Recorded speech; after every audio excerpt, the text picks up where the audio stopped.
إن الحمد لله نحمده ونستعينه ونستغفره ونعوذ بالله من شرور أنفسنا ومن سيئات أعمالنا.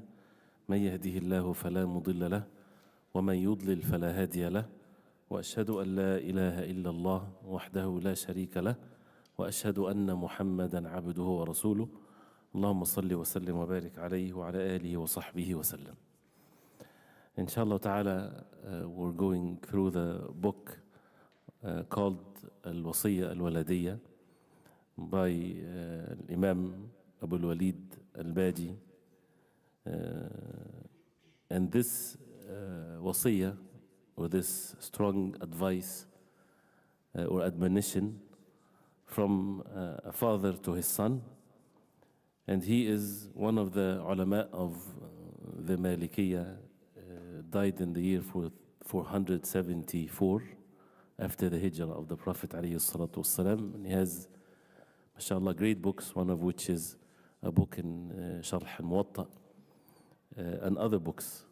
So he's someone that is well known of knowledge and imamah in Deen. And Imam al-Dhahabi rahimahullah, when he wrote his biography in Siyar A'lam al-Nubala, he said that Imam al-Hafiz Dhul Funun, the one that has many different tasanif, books and matters of knowledge. So this is his wasiyah, his advice to his two sons. And we studied that book before, but we're repeating it again, inshallah ta'ala. And it's very comprehensive. And if we would do the same thing to our children, but to ourselves first, because it talks about the most important matters for a Muslim to hold fast to, and to pass this on to the next generation. And this is, inshallah ta'ala, the intention. And being in the house of Allah, in the masjid, or listening or having the concern to learn the deen of Allah subhanahu wa ta'ala, this is the most valuable thing. And inshallah ta'ala, definitely we need to be constantly reminded. We have to remind ourselves, because we tend to have ghafla or forgetfulness. And when Abu Hurairah radiallahu anhu, he went to the market, and the market of Al-Madinah, Suq Al-Madinah, and he said to the people in the suq, in the market, Ya Ahl al-Suq, ma a'jazakum?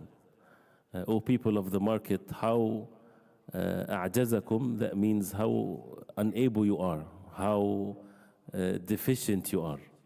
So they said, what's the matter, Abu Hurairah? He said, you're here, and ذاك ميراث رسول الله صلى الله عليه وسلم يقسم ألا تذهبون فتأخذون نصيبكم منه. You're sitting here, and the inheritance of the Prophet عليه الصلاة والسلام is being distributed, and you're sitting here. So they said, where is it? In a athar that is mentioned, and it's Hasan. They went to the masjid, and they found people making salah, making dhikr, and learning al-halal wal-haram, the hilaq of al-ilm. So, and they left, and they asked Abu Hurairah radiallahu anhu, we didn't see this mirath. He said, what did you see? So they said, we saw these things. He said, ذاك ميراث رسول الله صلى الله عليه وسلم. This is the mirath, the inheritance of the Prophet عليه الصلاة والسلام. So we need to make sure that we are constantly focusing on this, in the houses of Allah, learning the deen of Allah, and to be away from all of these distractions that takes away the heart from what we're supposed to be doing. And the ilm, the knowledge that we learn, a person should have ibadah with it, so that the person would be blessed by the knowledge. The wasiyah, hopefully inshallah ta'ala we'll go through it inshallah ta'ala today. May Allah subhanahu wa ta'ala bless our time. And as always, I would like to first read the Arabic and then the English, and to make sure that we understand every word. So we'll do the best we can inshallah. So he says here, and again he has two sons. So most of what is mentioned here in the muthanna, in the dual tense. So he's giving these advices to his sons. And some things we would see that is more related to the time that they were in, but we still can benefit from it. But most of it, of course, it's for anyone at any time. So we'll go through it inshallah. I'll start right away. He said, rahimahullah, Ya Baniya. So Ya Baniya, because there are two. Different than when you say Ya Bunayya. So Ya Baniya, هداكما الله وأرشدكما ووفقكما وعصمكما وتفضل عليكما بخير الدنيا والآخرة ووقاكما محذورهما برحمته. Starting by making dua to Allah subhanahu wa ta'ala. And every time, inshallah ta'ala, we see something, we want to make sure that it's something that we would follow. So the same thing that we should try our best to do the same thing to ourselves and to our families, to our children, to make sure that we follow the same way, the way of the people of knowledge. So he's making dua to Allah subhanahu wa ta'ala, that saying, oh my two sons, may Allah subhanahu wa ta'ala guide you and give you al-rashad, which is to be granted and success, and to reach what you aim for, which is matter of guidance, and al-tawfiq wal-isma, to be protected from sins, and that Allah subhanahu wa ta'ala bestow upon you the goodness of this life and in the hereafter, and that Allah subhanahu wa ta'ala shield you from what is to be warned against, برحمته, by the mercy of Allah. Then he says, إنكما لما بلغتما الحد الذي قرب فيه تعين الفروض عليكما. Since you بلغتما الحد, you reached the limit where now it's very near, very close to you, that al-furud, the obligations, becomes obligatory upon you. That means this was right just before they reach the age of puberty. So they understand, they can comprehend. And as we know that sinnu tamiz, the age where the child is able to comprehend things, we have responsibility towards our children when it comes to that age. And it was said to be 7 more or less. Depends different from one child to the other, where you make them make their salah, you address them with things, you start to teach them.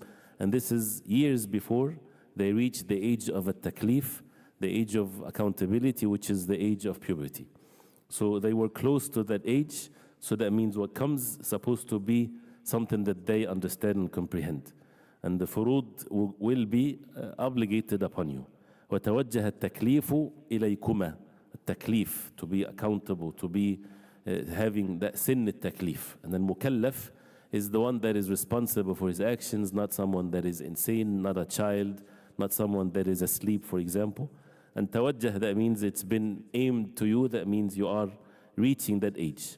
وَتَحَقَّقْتُ أَنَّكُمَا قَدْ بَلَغْتُمَا حَدَّ مَنْ يَفْهَمْ الْوَعْظ. And this is an important also statement, that he said, تَحَقَّقْتُ, I'm well acquainted with, or I realize fully that you now reach the limit or the stage or the age where you can understand al-wa'z, you can understand the advice, you can understand the admonition.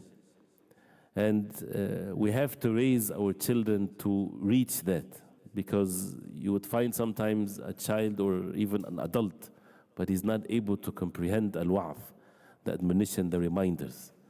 وَيَتَبَيَّنُ الرُّشْدِ, and for you to be able to see what is right and what is wrong.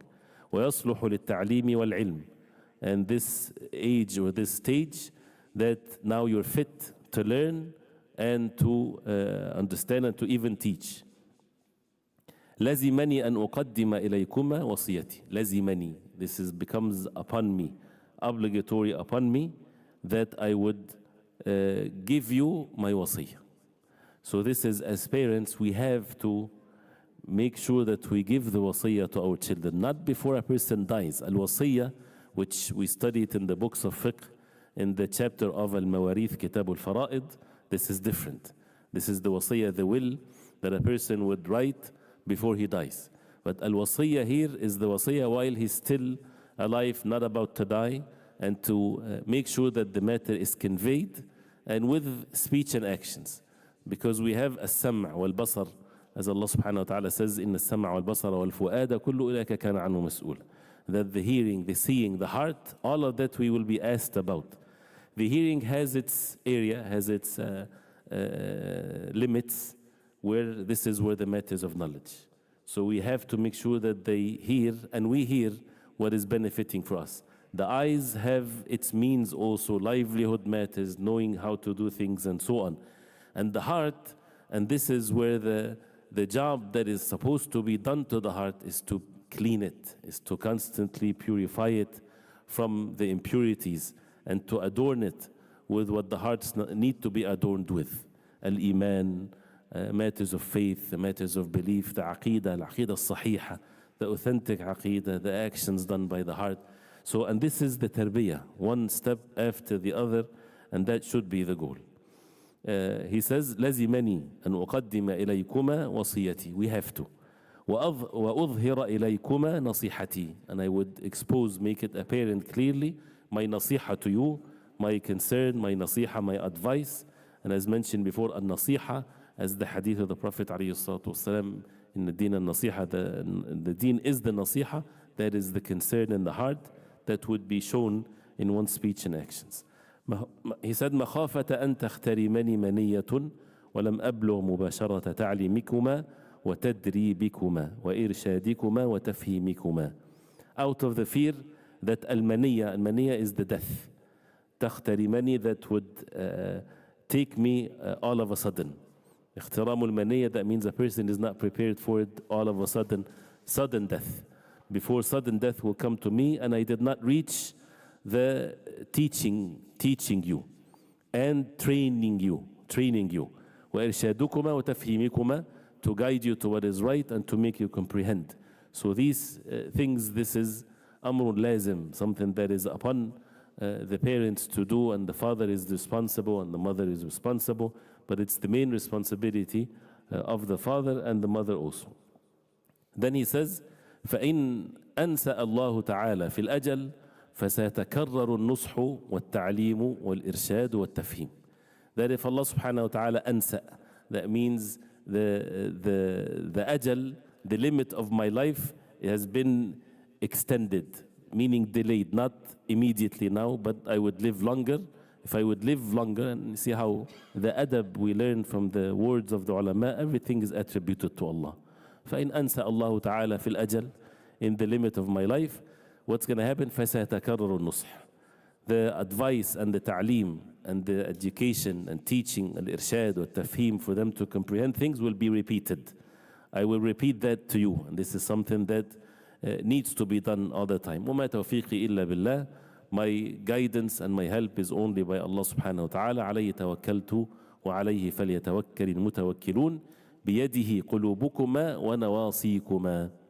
Upon Allah subhanahu wa ta'ala I put my trust, التوكل على الله, and upon Allah subhanahu wa ta'ala tawakkul, those who make tawakkul.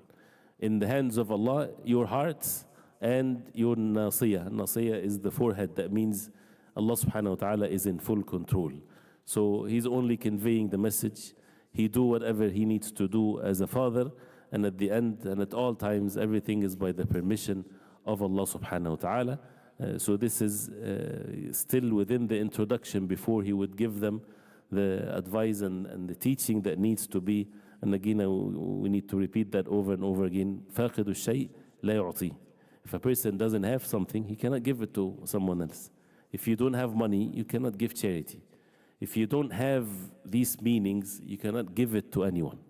So the parents have to be first and foremost upon this before they convey it, and they have to be truthful upon this, and not to expect that the parents will be in a different way than the child. So to have what we offer them.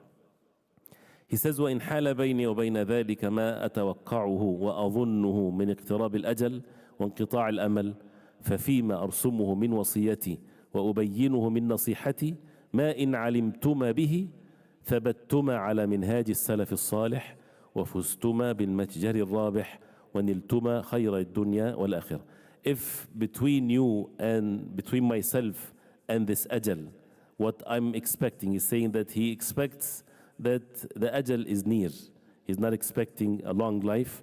So if what I expect and what I think of the nearness of my death and inqita' al-amal, and the hope is to be severed, in what I write to you in this wasiyah, and I make it clear to you from my wasiyah, what if you act upon them? ما إن عملتما به. If you act upon this wasiyah, ثبتتما, you would be firm upon the minhaj, the way of as-salaf al-salih, the early generations of Islam.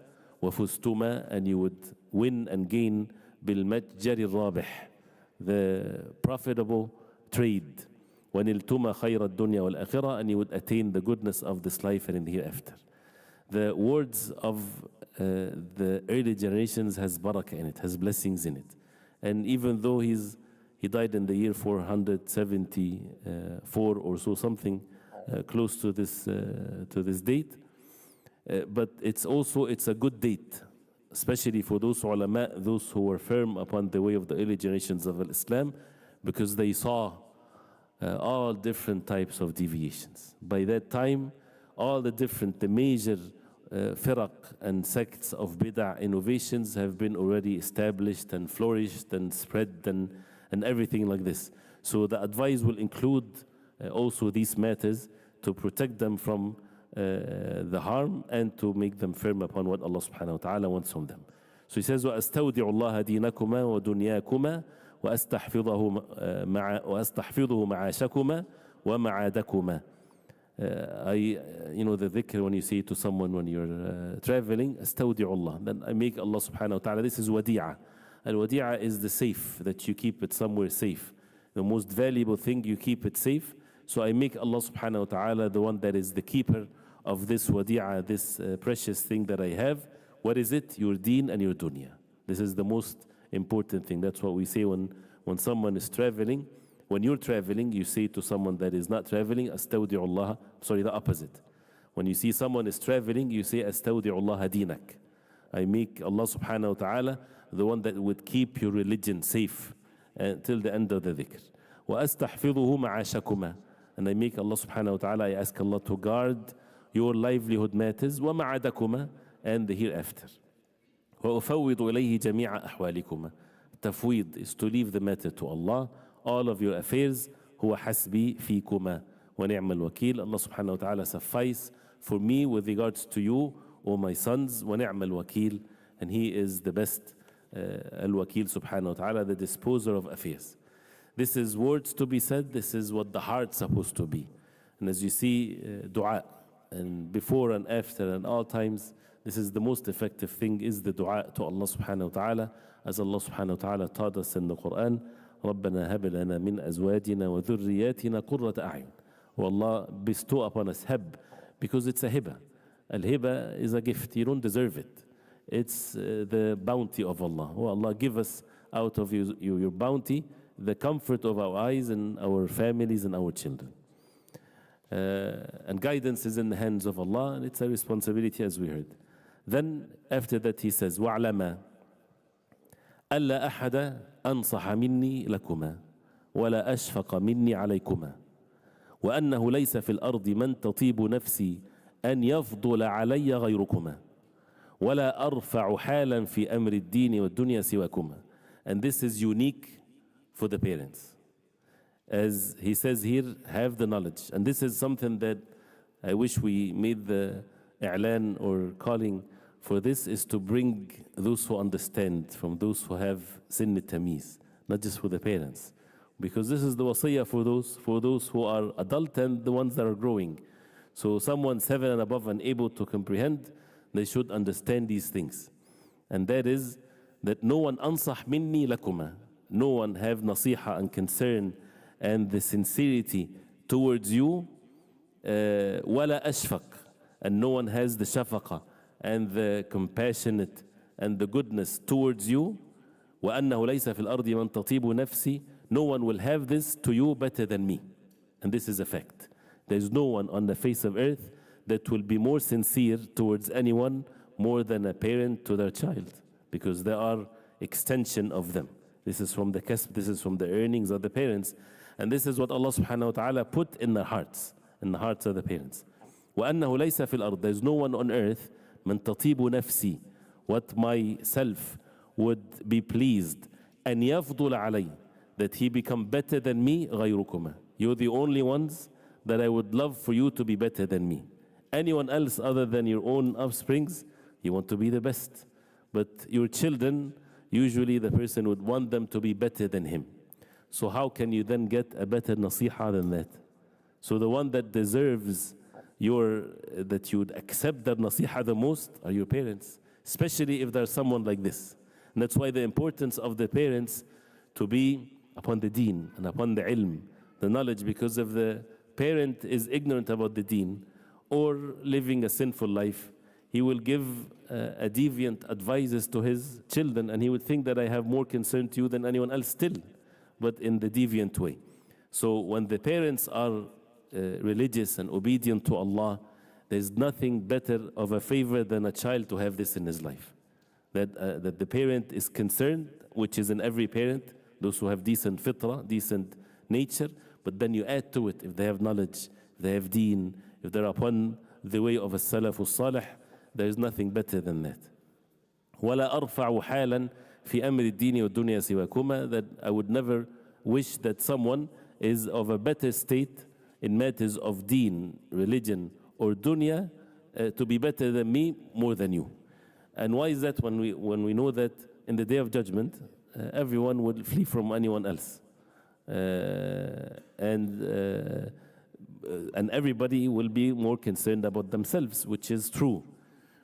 And this is the understanding, this is the proper understanding of the deen. The children, the offsprings, are part of one's deeds. So if a person dies and he leaves a child, walad salih yad'u lah, whether it's a male or female, and they make dua to Allah subhanahu wa ta'ala and they're righteous, this is extensions of one's life. So instead of a person living only one life, he would live multiple lives when it comes to the rewards from Allah subhanahu wa ta'ala. So this is the real trait. That's why he wants them to be even better than him. And no one else other than one's offspring, you would wish that for them. At least you would wish, which is a mandatory upon each and every one of us, لا يؤمن أحدكم حتى يحب لأخيه ما يحب لنفسه. None of you shall believe, complete his iman till he love for his brother what he love for himself. But to love for him to be better than you, this is unique for one's offspring. Why? Because they are also part of your deeds. So it's not just for them, it's for yourself also. And that's the encouragement also for those who are not married to get married, and for those who are married to have children. And the guidance is in the hands of Allah.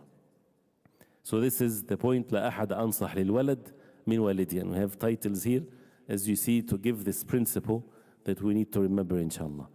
So as a result of that, he says, وأقل ما يوجب ذلك عليكما أن تصيخا إلى قولي. The least, the minimum that you then becomes obligatory upon you is that you listen to my speech to you. Because of what has been just mentioned, وَتَتَّعِظَ بِوَعْظِي, and that you would learn and benefit from my موعظة, وَتَتَفَهَّمَ إِرْشَادي وَنُصْحي. Al-irshad, as we said, the admonition, the guidance, and the advice. وَتَتَيَقَّنَ أَنِّي لَمْ أَنْهَكُمَا عَنْ خَيْرٍ وَلَا أَمَرْتُكُمَا بِشَرٍ. And to have the yaqeen that I'm not going to forbid you of something good or command you to do something evil. And this is the importance of ilm and taqwa. This is the importance of knowledge when a person is giving wasiyah. That someone in this level of ilm and righteousness, he would definitely not going to command his children to do evil or to stay away from what is good. وتسلك السبيل التي نهجتها وتتمثل الحالة التي مثلتها. And for you to take the sluka, السلوك, the path that I would lay out for you. النهج is the methodology, the way. وتتمثل, and that you would, المثل is to be like, as it says, and embody the state that I have exemplified for you. From al-amthila, al-mithal, the example that I give for you. So, and this is, he doesn't have to convince them, by the way, because Allah subhanahu wa ta'ala ordered us to be kind to the parents.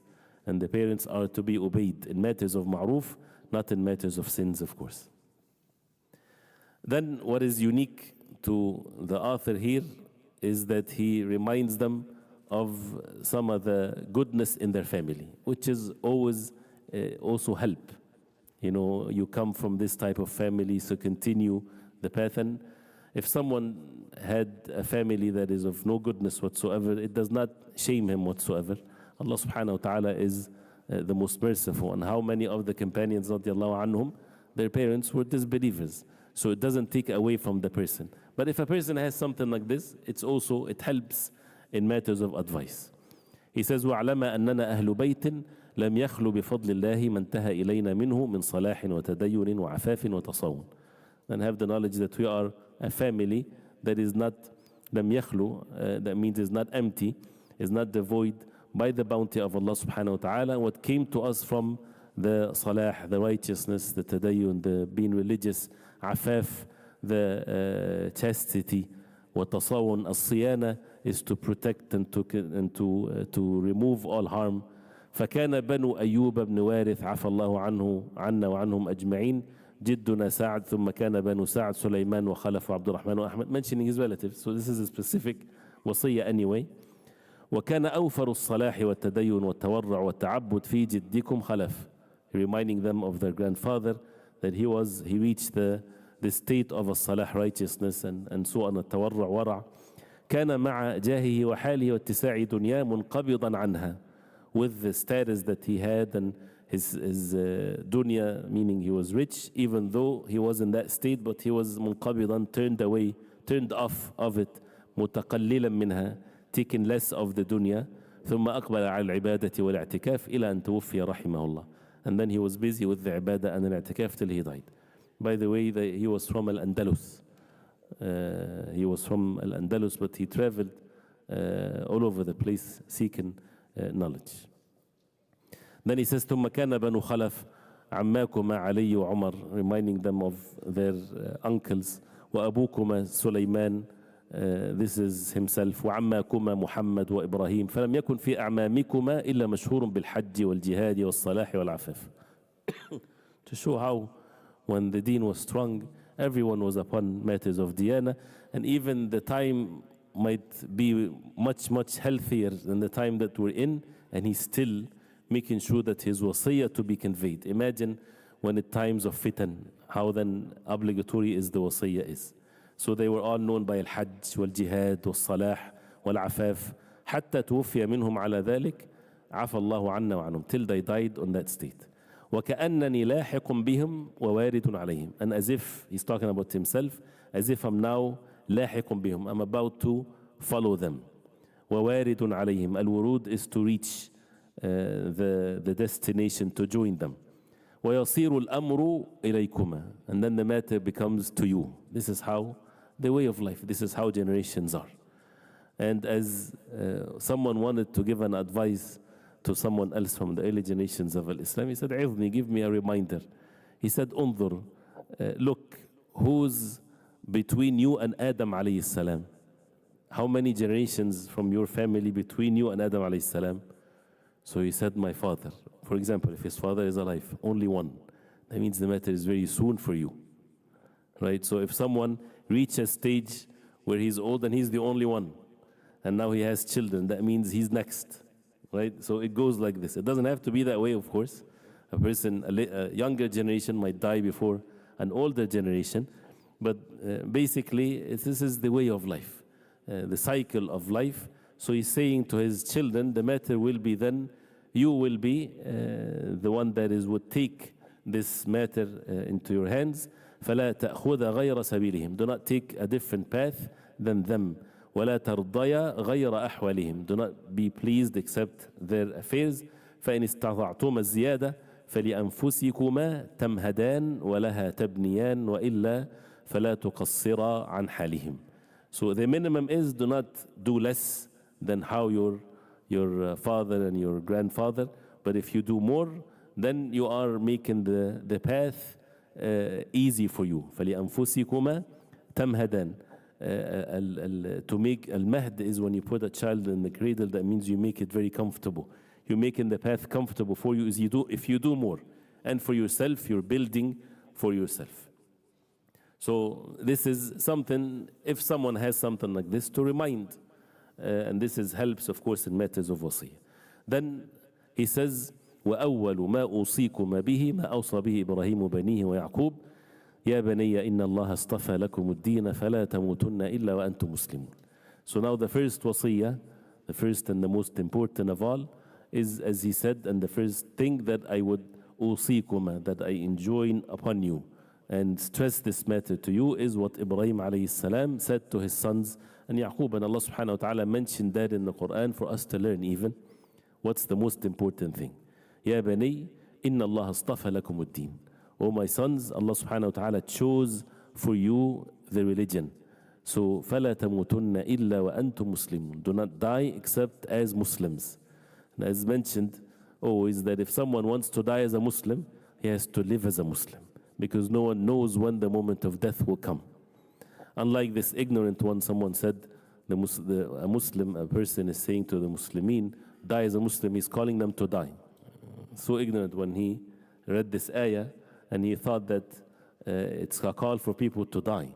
No, it's a call for people to live as Muslims. So live as a Muslim and be steadfast upon it, so that when the moment of death comes, you are in the state of Islam. وأنهاكم عما نهى عنه لقمان ابنه ويعظه. وأنهاكم عما نهى عنه لقمان ابنه. And I forbade you from what Luqman forbade his son when he was يعظه, when he was advising him. يا بني لا تشرك بالله إن الشرك لظلم عظيم. Oh my son, do not associate partners with Allah. Indeed, الشرك لظلم عظيم, the greatest injustice ever.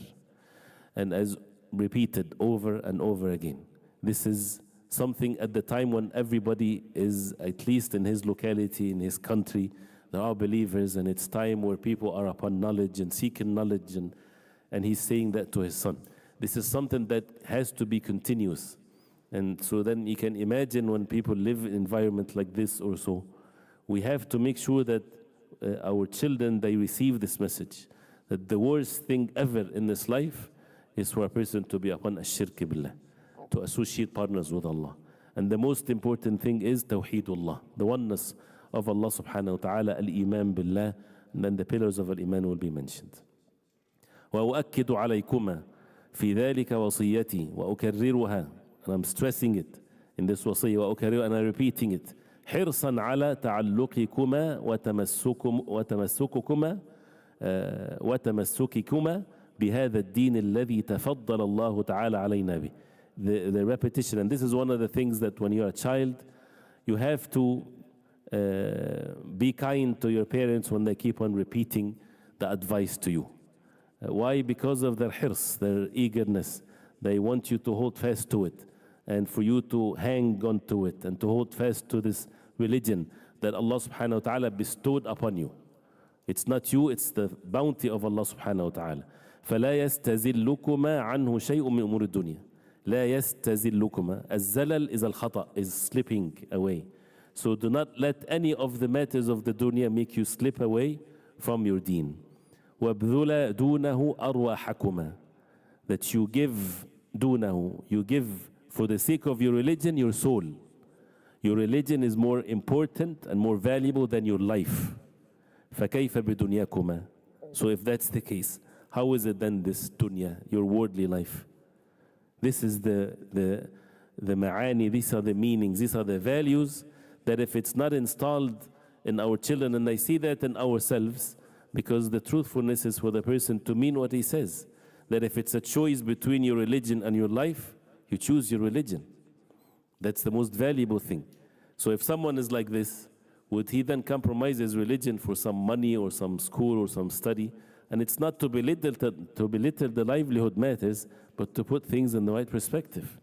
The most important thing is the deen of Allah, is this deen of Islam that Allah subhanahu wa ta'ala honored us with, is to hold fast to it and to be firm upon it. So, and you see how he is explaining, وَابْذُلَ دُونَهُ أَرْوَاحَكُمَا. Your life is as if it's waqf to Allah subhanahu wa ta'ala, to make your life only for the sake of Allah. So if that's the case, فَكَيْفَ بِدُنْيَاكُمَا. How can you compromise your deen for your dunya? Why? And this is all haqa'iq. These are realities based on the wahy from Allah. فَإِنَّهُ لَا يَنْفَعُ خَيْرٌ بَعْدَهُ الْخُلُودُ فِي النَّارِ. And we have to keep that this is advice to the children. And we have to have it. There's no goodness that comes after it, the hellfire. If someone is going to enter the hellfire, did he see or witness any khayr in his life? The answer is nothing. No khayr whatsoever, that if it's going to lead to be admitted and to live in the hellfire forever. He had the best wealth, he had the best jobs, he had the best health, but he's going to be in the hellfire forever? That means he had nothing. He had punishment in this life. His wealth was a punishment from Allah. His health was a punishment from Allah. Because what leads to punishment is punishment. This is how the aql, this is how the reason should work. The intellect works like this, not in foolish matters. وَلَا يَضُرُّ ضَيْرٌ بَعْدَهُ الْخُلُودُ فِي الْجَنَّةِ. And there's no dair, as the sources of Fir'aun, when they said, قَالُوا لَا dair. When Fir'aun said to them, he will cut their hands and their legs and put them and crucify them. Immediately they said, قَالُوا لَا dair. Why? إِنَّا إِلَى رَبِّنَا مُقَلِبُونَ. That's why لَا dair. There is no harm. Why? Because we are returning to Allah. So where is the harm? The best thing for a believer to return to Allah, to return to the mercy of Allah. So لا يضر ضير, no harm is going to be harmed, that after it is the khulud fil Jannah. If a person would be in the Jannah forever, he never seen harm. So if someone had the worst life physically and been dragged on his face all of his life till he died and he entered Jannah and he's in the Jannah forever, did he see any harm? The answer is no.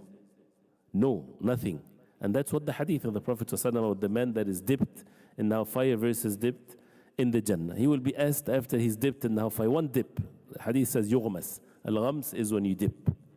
He's dipped one dip in the hellfire and you say, هل رأيت نعيما قط? He will be asked, did you ever seen any delight, any goodness? He said, لا والله يا رب. No, by Allah ya Rabb, I never seen any goodness. And on the other side, the one that will be dipped in Jannah. Not al-khulud fil Jannah yet. Just dipped in Jannah. هل رأيت بؤسا قط? Have you seen any hardship, any difficulty ever? He would say, لا والله يا رب. No, by you, O Allah, never seen any hardship, any difficulty. And we have some sense of that in our life. As they say, أنت ابن يومك, as they say, you're the son of your time now. If you had pain a year ago, the pain is gone. You're not having it today, right? So and this is how things will be. And this is what needs to be implemented or to have our life according to this. We forget, that's why we have to be always reminded. وَمَنْ يَبْتَغِي غَيْرَ الْإِسْلَامِ دِينًا فَلَنْ يُقْبَلَ مِنْهُ وَهُوَ فِي الْآخِرَةِ مِنَ الْخَاسِرِينَ. Whoever يبتغي seeks a religion other than the religion of Islam, it's not going to be accepted from him, and he will be in the hereafter from al-khasirin, from the losers. And by the way, this is the wasiyah of to believe in Allah, but these are foundations. This is not actions that you're advising to do it on Friday or to do it on Tuesday. This is what's supposed to be staying always at all times, never to be challenged. Because if a person makes a mistake and he return back to the foundation, he would realize what a mistake, what a good, what is bad, because nobody is away from to be sin. Nobody's sinless. But the point here, when the foundation is right, then the person will keep on returning back to what is good.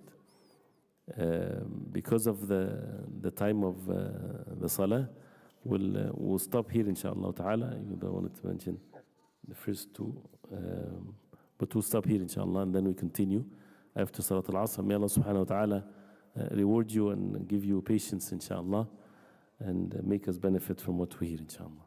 We continue after Salat al-Asr, inshallah. Sallallahu alayhi wa sallam, baraka ala Muhammad wa sahbihi wa sallam.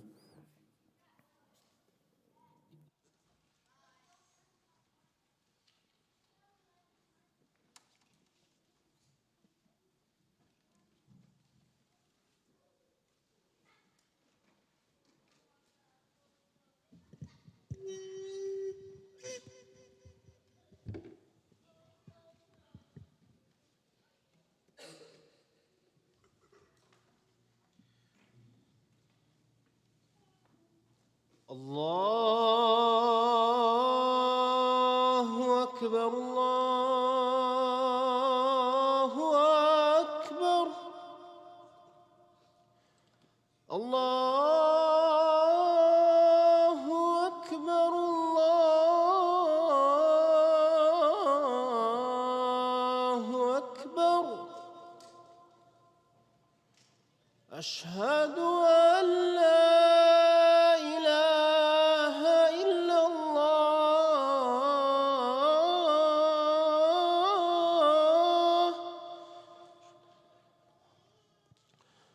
أشهد أن لا إله إلا الله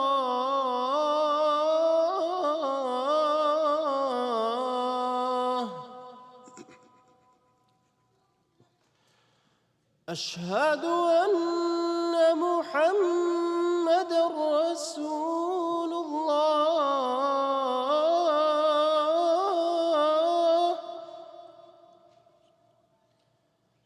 أشهد أن محمدا رسول الله.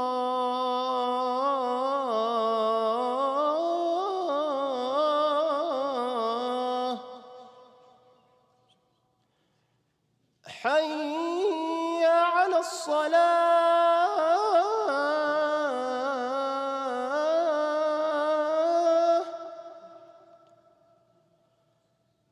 حي على الصلاة.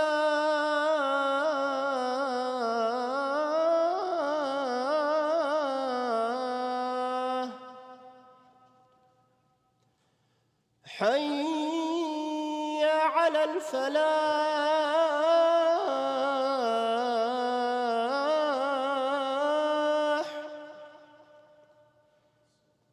حي على الفلاح.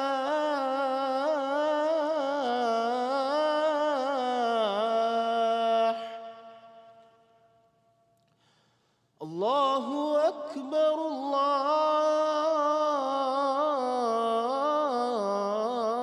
الله أكبر. لا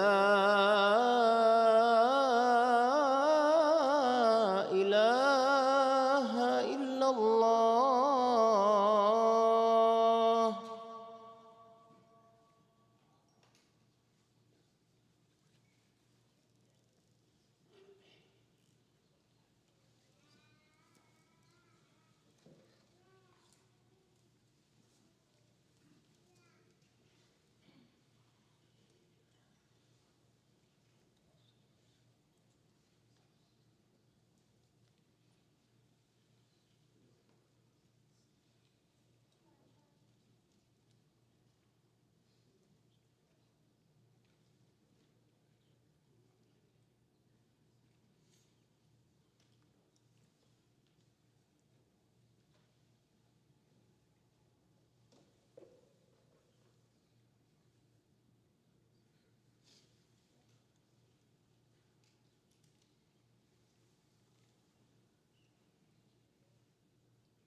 الله أكبر الله أكبر أشهد أن لا إله إلا الله أشهد أن محمدًا رسول الله حي على الصلاة حي على الفلاح قد قامت الصلاة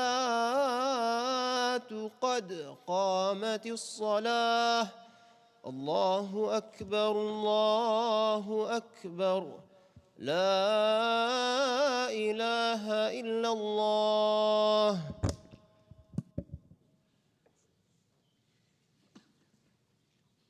استووا تراصوا اعتدلوا تسوية الصف من تمام الصلاة مثل أن تسوي استووا.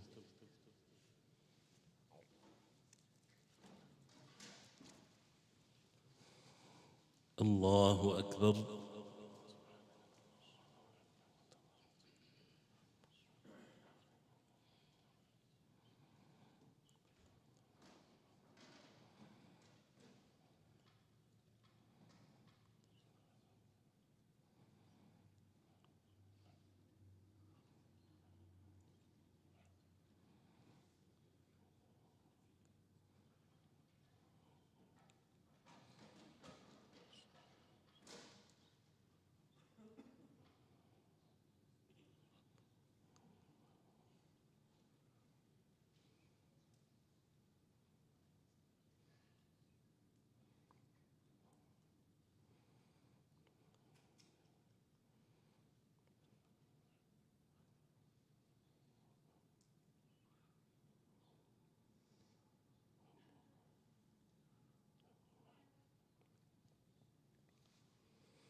الله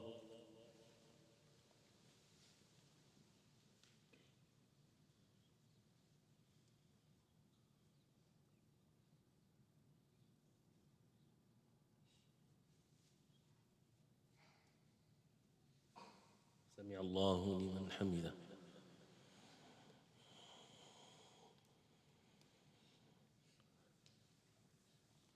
الله أكبر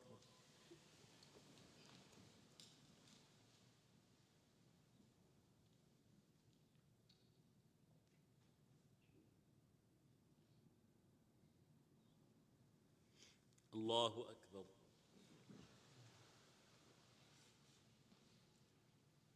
الله أكبر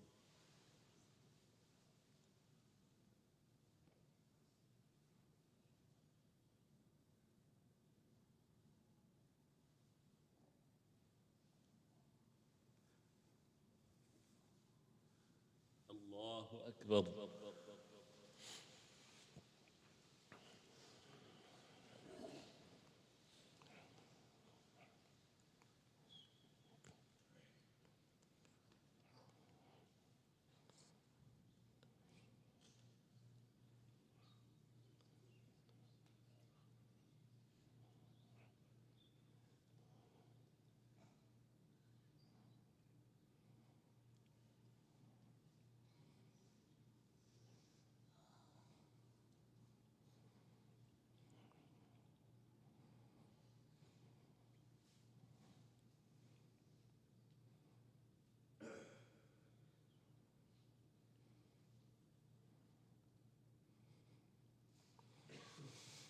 الله أكبر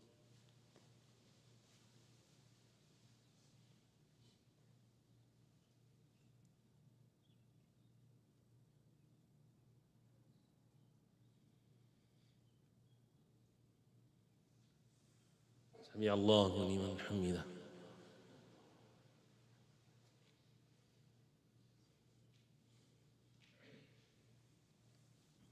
الله أكبر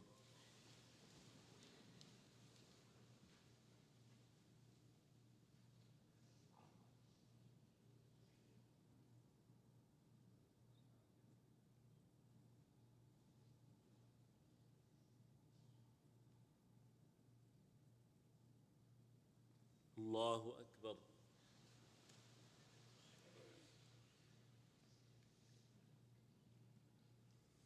الله أكبر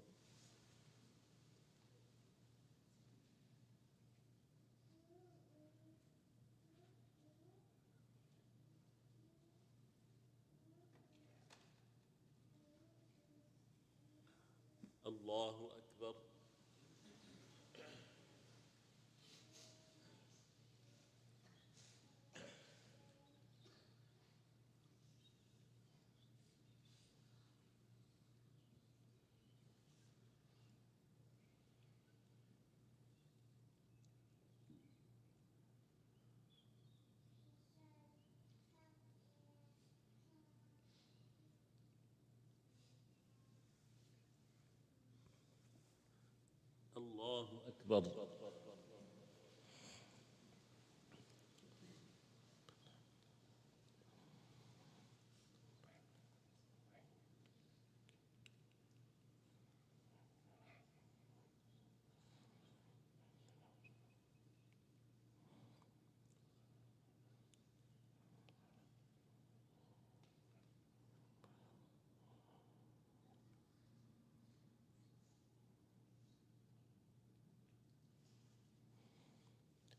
الله أكبر.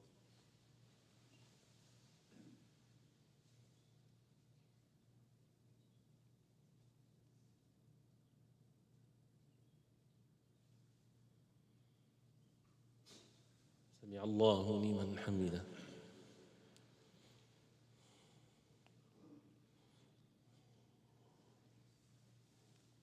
الله أكبر.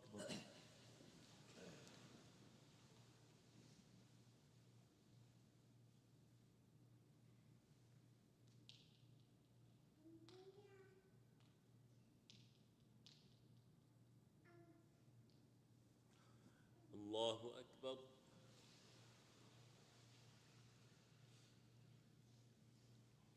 الله أكبر.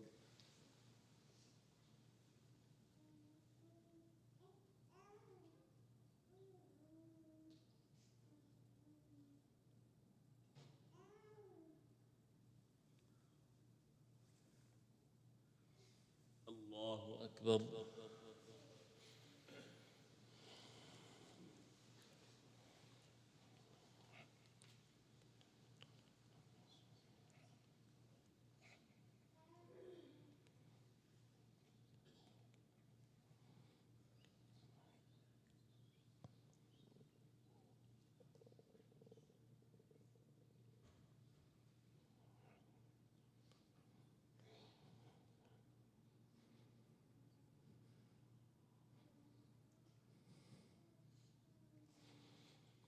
الله أكبر.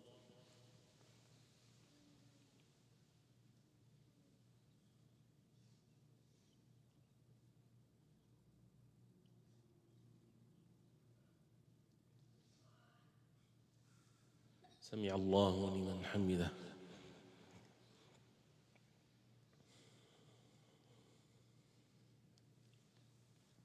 الله أكبر.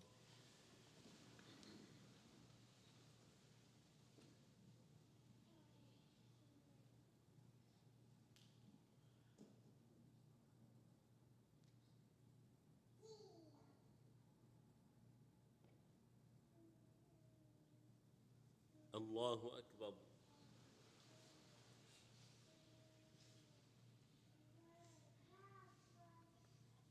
الله أكبر.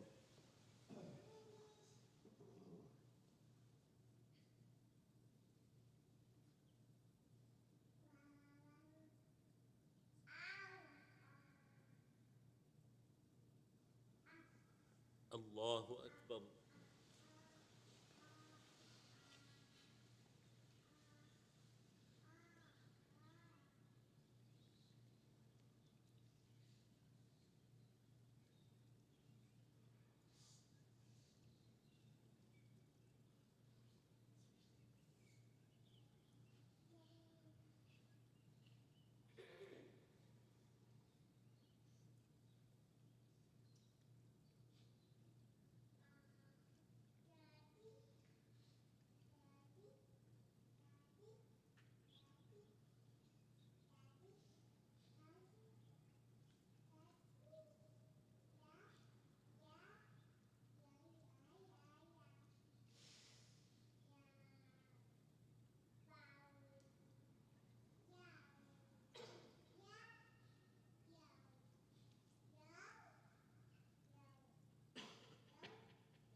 السلام عليكم ورحمة الله. السلام عليكم ورحمة الله.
الحمد لله رب العالمين والصلاة والسلام على أشرف المرسلين نبينا محمد وعلى آله وصحبه أجمعين.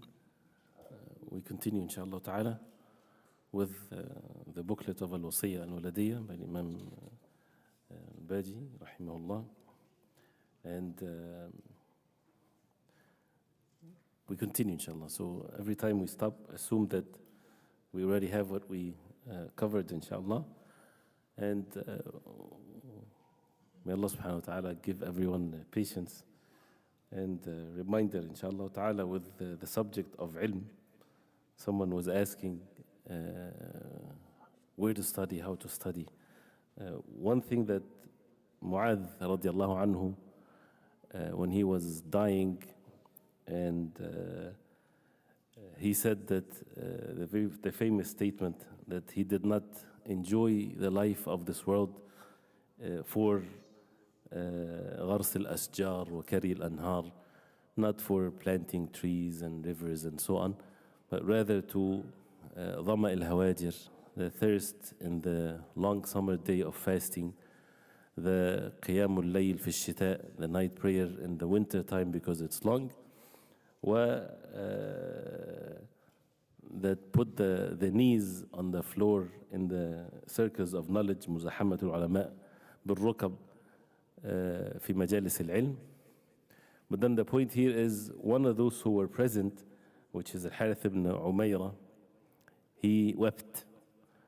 So he said to him, why you're weeping?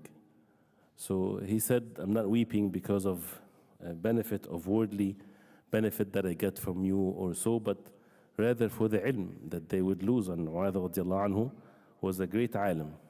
So the point here is that Mu'adh radiallahu anhu said, فَلَا تَبْكِ, do not weep. And I'm reading, he says, فَإِنَّهُ مَنْ يُرِدِ الْعِلْمِ أَتَاهُ. Whoever wants knowledge, the knowledge will come to him.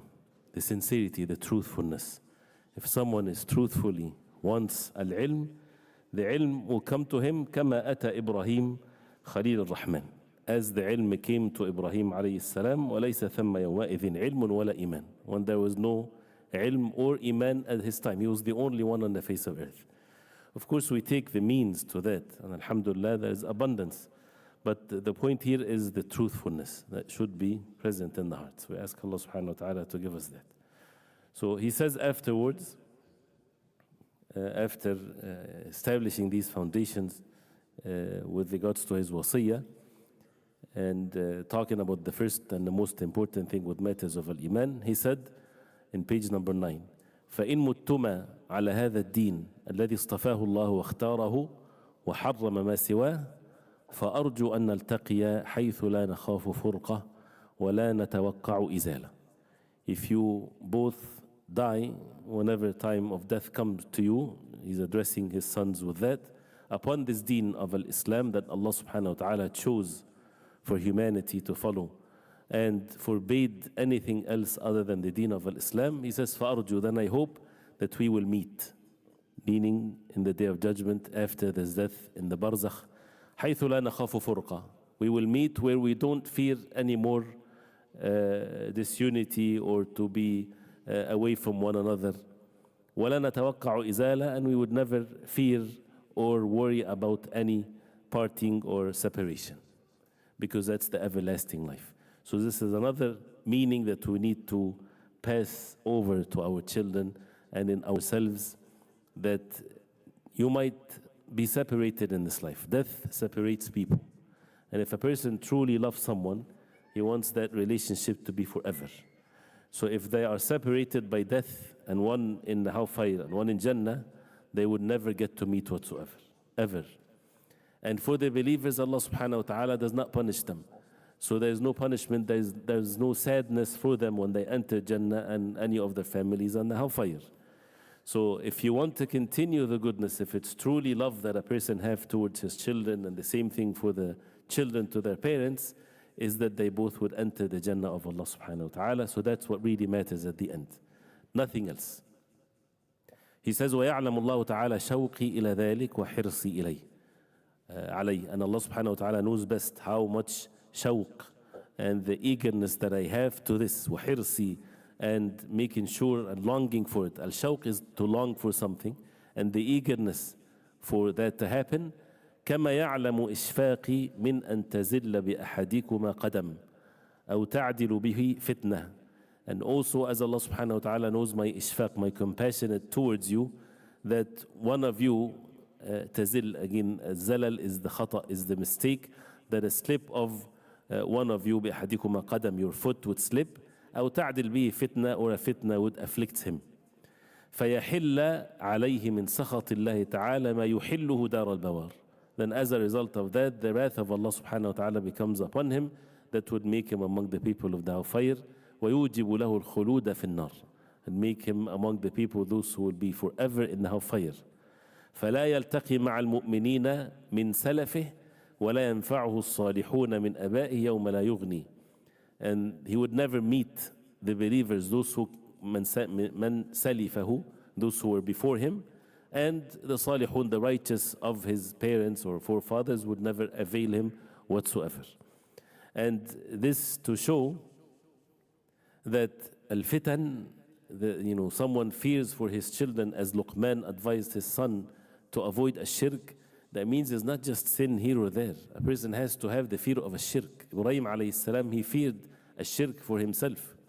وَجُنُوبِنِي وَبَنِيَّ أَن نَعْبُدَ الْأَصْنَامِ. He made dua to Allah subhanahu wa ta'ala, "O Allah, make me away and my offsprings from worshipping idols."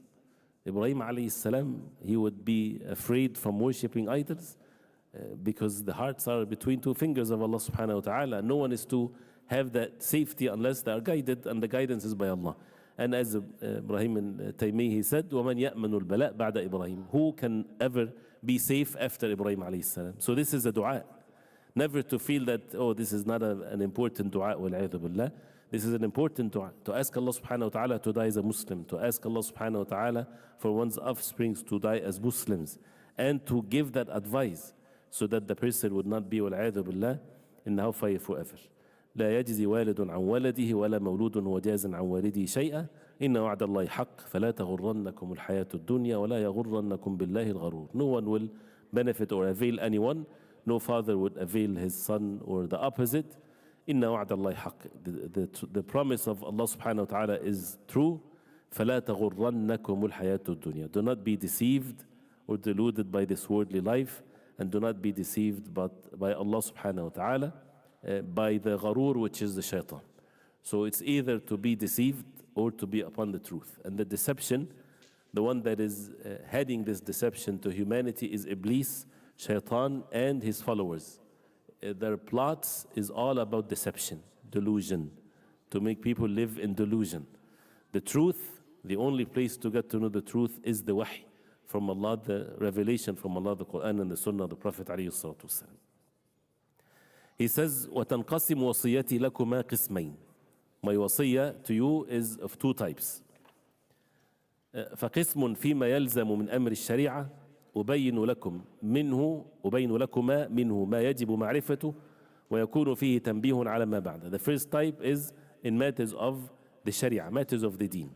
I would make clear to you what you ought to know as an obligation for you, and tanbih, I would alert you to what comes after that. So the foundation of the Deen, and that would alert you, would guide you to what comes after that, or the branches of it. And the other type, وَقِسْمٌ فِيمَا يَجِبُ أَن تَكُونَ عَلَيْهِ فِي أَمْرِ دُنْيَاكُمَا وَتَجْرِيَانِ عَلَيْهِ بَيْنَكُمَا. And the part where it's in matters of your worldly matters, وَتَجْرِيَانِ عَلَيْهِ بَيْنَكُمَا, and that's what you should be upon.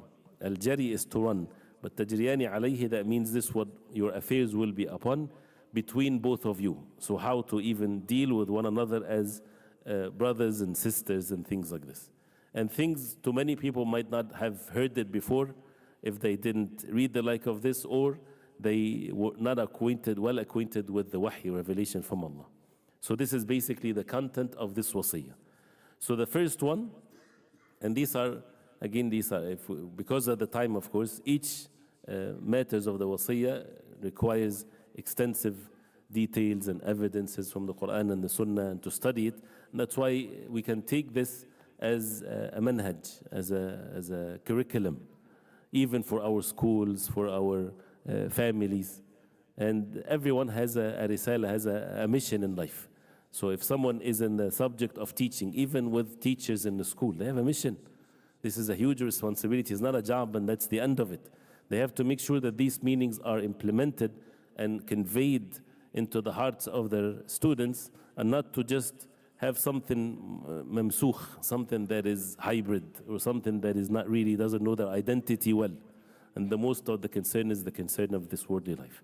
So as for the first part, which is the first part of the wasiyah, matters of the deen. He says, فَالْإِيمَانُ بِاللَّهِ عَزَّ وَجَلَّ وَمَلَائِكَتِهِ وكتبه ورسله والتصديق بشرائعه فإنه لا ينفع مع الإخلال بشيء من ذلك عمل والتمسك بكتاب الله تعالى جده. So the first thing, which previously he mentioned, he talked about Iman Billah, to be away from shirk. Here he mentioned the pillars of Al-Iman, to believe in Allah subhanahu wa ta'ala and the angels and the books and the messengers, and the rest of the pillars of Al-Iman, of course, the Al-Qadr of Allah subhanahu wa ta'ala, والتصديق بشرائعه, and to believe in the shara of Allah, that if it's from Allah subhanahu wa ta'ala, this is the ultimate truth that is not to be questioned whatsoever, and anything else can be questioned except the deen of Allah. This is with certainty, to learn it and to be upon it. فإنه لا ينفع مع الإخلال بشيء من ذلك عمل. If someone has إخلال, الخلل is the mistake. الإخلال بشيء is when you don't take the matter right. You have a deficiency in applying it. Then لا ينفع, nothing will benefit if you have any khalal, if you have any deficiency in these pillars of al-Iman. And no action will avail the person, will benefit the person. والتمسك بكتاب الله تعالى جده. And to hold fast to the book of Allah, تعالى جده, exalted is His Majesty subhanahu wa ta'ala. So the pillars of al-Iman, to believe in the shara'i', every single detail of matters of the sharia, to hold fast to it, to believe that this is the ultimate truth, and that is to be done while holding fast to the book of Allah so that the person is not deviated.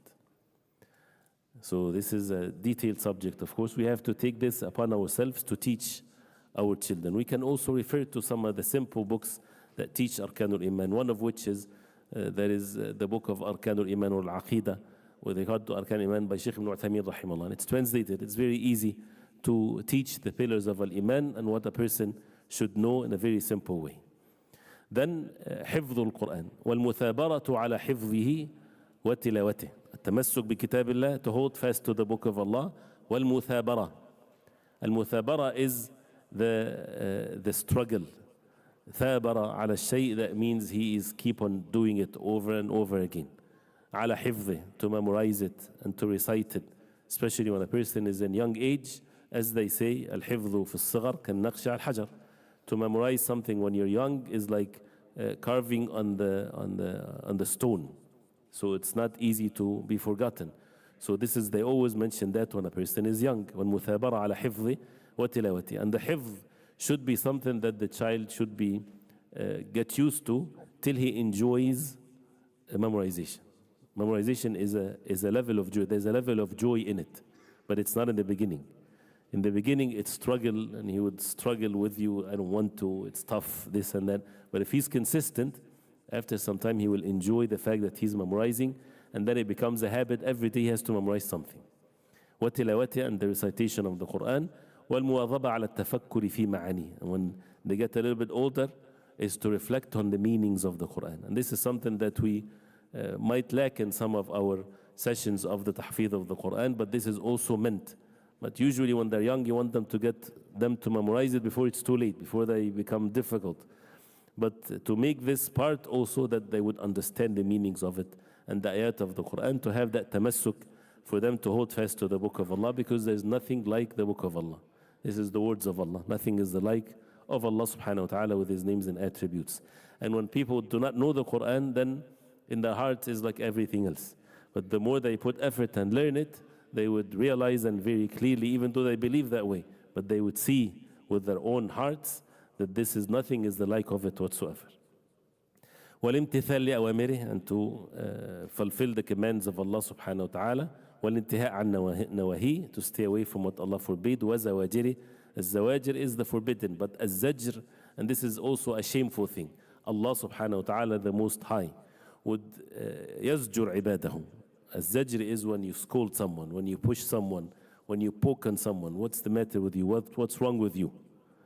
And Allah subhanahu wa ta'ala, the most rich, the ayat that forbade things and warns his ibad of what Allah subhanahu wa ta'ala prepared for the punishment, and a person is just not aware of it. So this is a shameful thing. So to stay away from what Allah subhanahu wa ta'ala forbade. So the issue of memorizing the Quran, reciting the Quran, and the goal is to be attached to the book of Allah. He says then, روي عن النبي صلى الله عليه وسلم أنه قال تركت فيكم ما إن تمسكتم به لن تضلوا بعدي كتاب الله تعالى وسنتي عضوا عليها بالنواجذ. That I left among you what if you hold fast to it, you would never be deviated after me. Kitab Allah Ta'ala, the book of Allah, and my sunnah, my way, the sunnah of the Prophet alayhi salatu wasalam, عضوا عليها, bite on it, بالنواجذ, with your molar teeth. And as you see here, بعدي, after me. The Prophet alayhi salatu wasalam was safety and security for the ummah. His presence was safety and security for the ummah. And he said that alayhi salatu wasalam. And even when he said that when he talked about Ad-Dajjal, if he comes when I'm بين أظهركم, when I'm among you, فأنا حجيج, I will oppose him. There's no harm on you. But if I pass away, then each one of you is حجيج نفسي. Now each one is responsible for himself. No one will take care of you. So this is the reality that we face. Everyone is responsible for his own self. No one would benefit anyone else. But what is the benefit here after the Prophet ﷺ? What is left from the Prophet ﷺ that in place of him ﷺ being among you is the Quran and the Sunnah.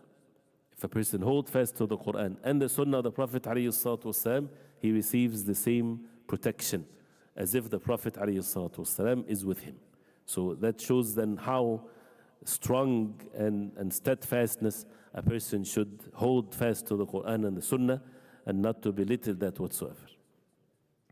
He says, وَقَدْ نَصَحَ لَنَا النَّبِيُّ صَلَّى اللَّهُ عَلَيْهِ وَسَلَّمَ وَكَانَ بِالْمُؤْمِنِينَ رَحِيمًا وَعَلَيْهِمْ مُشْفِقًا وَلَهُمْ نَاصِحًا فَعْمَلَا بِوَصِيَّتِهِ. The Prophet ﷺ نَصَحَ لَنَا. And if we talk about how the nasiha of the Prophet ﷺ, his entire life ﷺ نصيحة للمؤمنين, the concern to the believers. لَقَدْ جَاءَكُمْ رَسُولٌ مِنْ أَنفُسِكُمْ عَزِيزٌ عَلَيْهِ مَا عَنِتُّمْ حَرِيصٌ عَلَيْكُمْ بِالْمُؤْمِنِينَ رَؤُوفٌ رَحِيمٌ. Came to you a messenger of Allah that it's big, it's a heavy thing for him that you would suffer. That means he wants the best for you. And he is eager, حَرِيصٌ عَلَيْكُمْ, he's so much eager towards you. بِالْمُؤْمِنِينَ رَؤُوفٌ رَحِيمٌ, towards the believers he's compassionate and he's merciful. So would someone then think of the sunnah of the Prophet ﷺ would cause harm to him, would make him lose anything, when this is the nasiha of the Prophet ﷺ? وَكَانَ بِالْمُؤْمِنِينَ رَحِيمًا. He was merciful towards the believers. وَعَلَيْهِمْ مُشْفِقًا, compassionate towards them. وَلَهُمْ نَاصِحًا, giving them the nusх. Then فَعْمَلَا بِوَصِيَّتِهِ, act upon his wasiyah, as the hadith mentioned. وَأَقْبَلَ مِن نُصْحِهِ, وَأَقْبَلَ, accept from his nusх and his advice. وأثبت في أنفسكما المحبة له. أثبت في أنفسكما, prove to yourself, make yourself a proof that you love him by following him. قل إن كنتم تحبون الله فاتبعوني يحببكم الله. So every claim has to have a proof. You claim that you love Allah subhanahu wa ta'ala, there's a proof to it. It's not by the claim. Follow the Prophet alayhi salatu wasalam and have the love of the Prophet alayhi salatu wasalam by following him. وَالرِّضَى بِمَا جَاءَ بِهِ, and to be pleased with whatever he came with. وَالِاقْتِدَاء بِسُنَّتِهِ, and to follow his sunnah, his tariqah, his way. وَالِانْقِيَادَ لَهِ, and to submit yourself to it. وَالطَّاعَ لِحُكْمِهِ, and to be obedient to his judgment. The hukm is the judgment. وَالْحِرْصَ عَلَى مَعْرِفَةِ سُنَّتِهِ, and how can a person do that unless he has the hirs, the eagerness that he wants to know the sunnah. The sunnah becomes your treasure in this life. You would dig for the treasure. You would travel for the treasures. This is more valuable than the billions and the billions of wealth. This is the way of the Prophet ﷺ. If you get to know an authentic hadith of the Prophet ﷺ, this is better than the treasures of this world. وَسُلُوكَ سَبِيلِ, and to seek and to be upon his path. فَإِنَّ مَحَبَّتَهُ تَقُودُ إِلَى الْخَيْرِ وَتُنْجِي مِنَ الْهَلَكَةِ وَالشَّرِّ. The true love to the Prophet ﷺ, taqud, would take you, would guide you to goodness and lead you to goodness, وَتُنْجِي, and save you from the al-halaka wal-shar. And this is a meaning that you don't have to know every single detail of the path that you're going. What's that going to lead to? What's next? To what's next? Just the fact that a person is truthful and he has the sidq, the ikhlas, and he knows the path to take, and he follows the sunnah of the Prophet ﷺ, one sunnah would lead to the other, and one good deed would lead to the other, would lead to something that you never expected to happen. This is how the barakah, the blessings of being upon the sunnah of the Prophet ﷺ, and that's why al-hasana تجر إلى الحسنة والسيئة تجر إلى السيئة. This is the way of Allah subhanahu wa ta'ala. Hasana leads to hasana, sayyi'ah leads to sayyi'ah. So holding fast to the Quran and to the sunnah of the Prophet alayhi salatu wasalam. And then he says, وَأَشْرِبَ قُلُوبَكُمَا مَحَبَّةَ أَصْحَابِهِ أَجْمَعِينَ. That comes with it, attached to it. Make your hearts ashriba, and see the words that are used here. Make your hearts, and he's talking to both of his sons. Ashriba qulubakuma. That means ashurb is to drink, right? So ashriba, does the heart drink? That means the heart is immersed in the love of the companions radiallahu anhum. And this is mentioned in the Quran, the issue of al-shirb here, and the same thing in the hadith of the Prophet alayhi salatu wasalam. That means when someone's heart is covered with something. So وَأَشْرِبَ قُلُوبَكُمَا مَحَبَّةَ أَصْحَابِهِ أَجْمَعِينَ. The love of the companions radiallahu anhum, all of them. Not some of them, all of them. Because this is what the deen of Islam, this is the Quran, this is the Sunnah. وَتَفْضِيلَ الْأَئِمَّةِ مِنْهُمُ الطَّاهِرِينَ. And to التفضيل is that you would believe that who is the best among them. الأئمة الطاهرين, the pure أئمة of the Sahaba, أبي بكر وعمر وعثمان وعلي رضي الله عنهم. وَنَفَعَنَا بِمَحَبَّتِهِمْ. You teach that to your children. Al-Rafida, they teach their children to curse when they're young. وَالْعِيَاذُ بِاللَّهِ. They teach them hate when they're young, to the Sahaba radiallahu anhum. So to teach the children the love of the Sahaba radiallahu anhum, and to teach them who's the best among the Sahaba. Abu Bakr, then Umar, then Uthman, then Ali radiallahu anhum. And he said, وَنَفَعَنَا بِمَحَبَّتِهِمْ. And may Allah subhanahu wa ta'ala make us benefit from the love to them. That means we benefit from the love of the companions radiallahu anhum. Shaykh Islam Taymiyyah rahimahullah mentioned something amazing here. He says, so that no one is deceived, he said when a heart, if it, I'm not quoting, I'm just giving the meaning, if it hates what it ought to love, that individual, his hate is not normal. He would hate you in an abnormal way. You understand?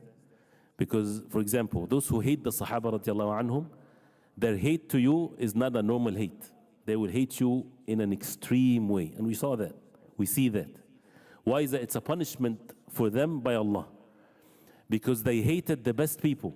If they hate the best generation ever brought to mankind, what kind of heart is this? As a punishment for them, their hate and love becomes distorted. And this is general in anything. And a person should love what Allah subhanahu wa ta'ala love. His love and hate will be appropriate, will be right.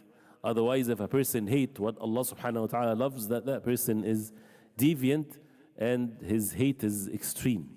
And that's why humanity never seen the like of this ummah when it was upright and upon the deen of Allah, in its mercy and its justice, even towards their enemies.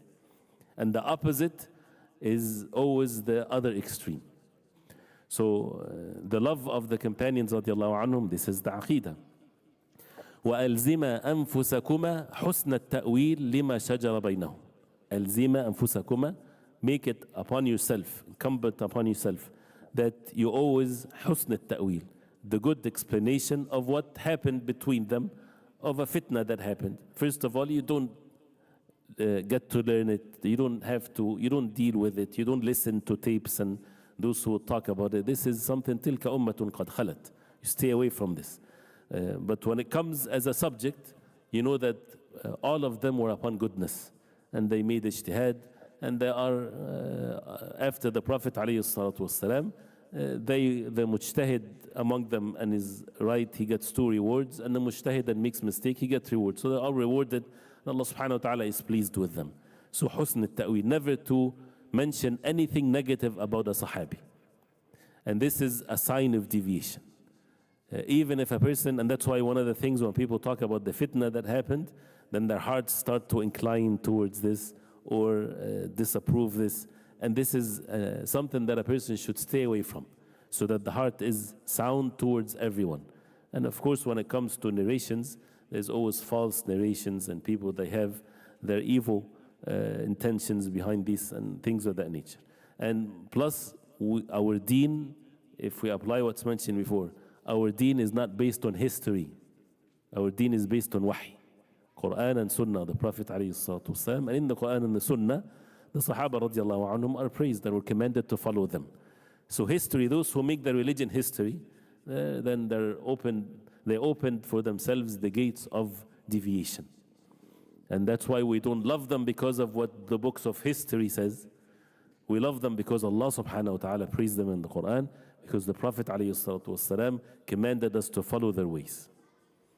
So he says, وَاعْتِقَادَ الْجَمِيلِ فِيمَا نُقِلَ عَنْهُمْ, and to believe al-jameel, the beautiful matters that has been narrated from them.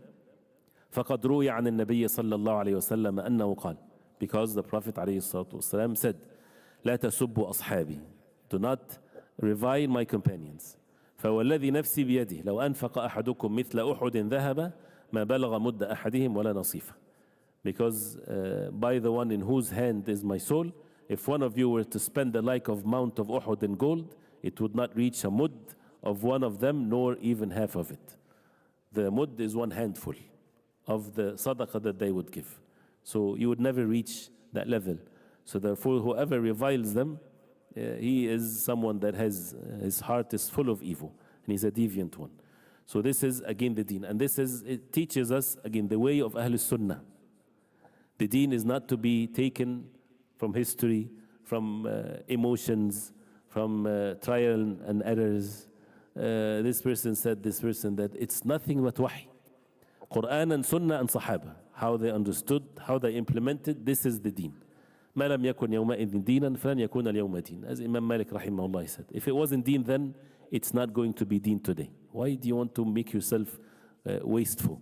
At least that's the least that a person can get, let alone be in a state of bid'ah and innovations in the deen. فمن لا يبلغ نصيف مده مثل أحد ذهب فكيف يوازن فضله أو يدرك شأوه.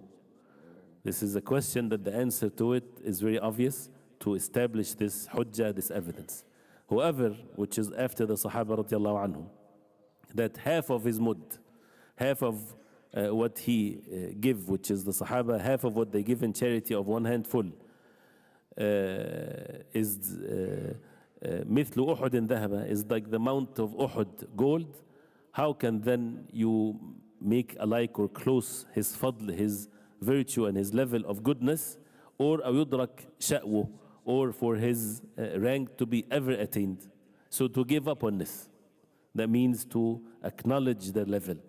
The Sahaba radiallahu anhum, to us, are people to be followed, to follow their understanding of the deen, to follow how they followed the Prophet ﷺ, and not to examine them, والعياذ بالله, let alone to say anything bad about them.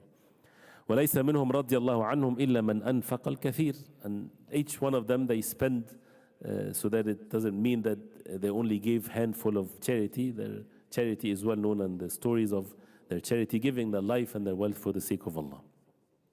So, and as you see here, the ulama are lineage, right? So if you've been, when you study the books of a Salaf, you would find that the methodology is the same. So they start with the most important, and then what comes after that. So al-Iman, then holding fast to the book of Allah, the Sunnah, the Prophet ﷺ, the Sahaba radiallahu anhum, and then ثم تفضيل التابعين. This is something that is to give the advice to the children. ثم تفضيل التابعين, then to give preference and virtue to the tabi'een, those who came after the Sahaba radiallahu anhum, ومن بعدهم من الأئمة والعلماء, and those who came to them from the A'immah of this deen and the ulama. رحمهم الله. والتعظيم لحقهم, and to exalt their rights, والاقتداء بهم, and to follow them, والأخذ بهديهم, and to take their guidance, والاقتفاء لآثارهم, and to follow the footsteps, والتحفظ لأقوالهم, and to remember their statements and to know it, واعتقاد إصابتهم, and to believe that they were correct, even in the things that they made ijtihad and they would make mistake, they get the reward for it. And why also the tabi'een? Because the Prophet ﷺ said that خير الناس قرني ثم الذين يلونهم ثم الذين يلونهم, another generation ثم الذين يلونهم. The 3 generations after the Prophet ﷺ, to follow their ways. And as keep on repeating this, and you would find that the truth is always like this. And that's why those who have deviant aqidah, they would never follow this methodology. And they can never find a statement of a sahabi or a tabi'i or a tabi'i with regards to their deviant beliefs, even if it's the smallest thing. And we give an example, it's not nothing small in the deen, but no one of the sahaba, nor the tabi'in, they said that yadullah is the qudra, for example. They never said that the hands of Allah is the power of Allah. Never said that. Who said that? Those who came later. Without denying, of course, the power of Allah. But the 4 Imams, Imam Abu Hanifa, Imam Shafi'i, Malik, and Ahmad, rahimahumullah, and there were more A'immah, they follow this methodology. That's why when we see these madhahib, or madhahib Ahlul Sunnah, because even the weakest opinion that they have, they follow this methodology. You would find a statement of a sahabi, even if it's weak, but they follow this methodology. Therefore, in matters of aqidah, there's no differences of opinions as a result of that. Then he says, وَإِقَامُ الصَّلَاةِ.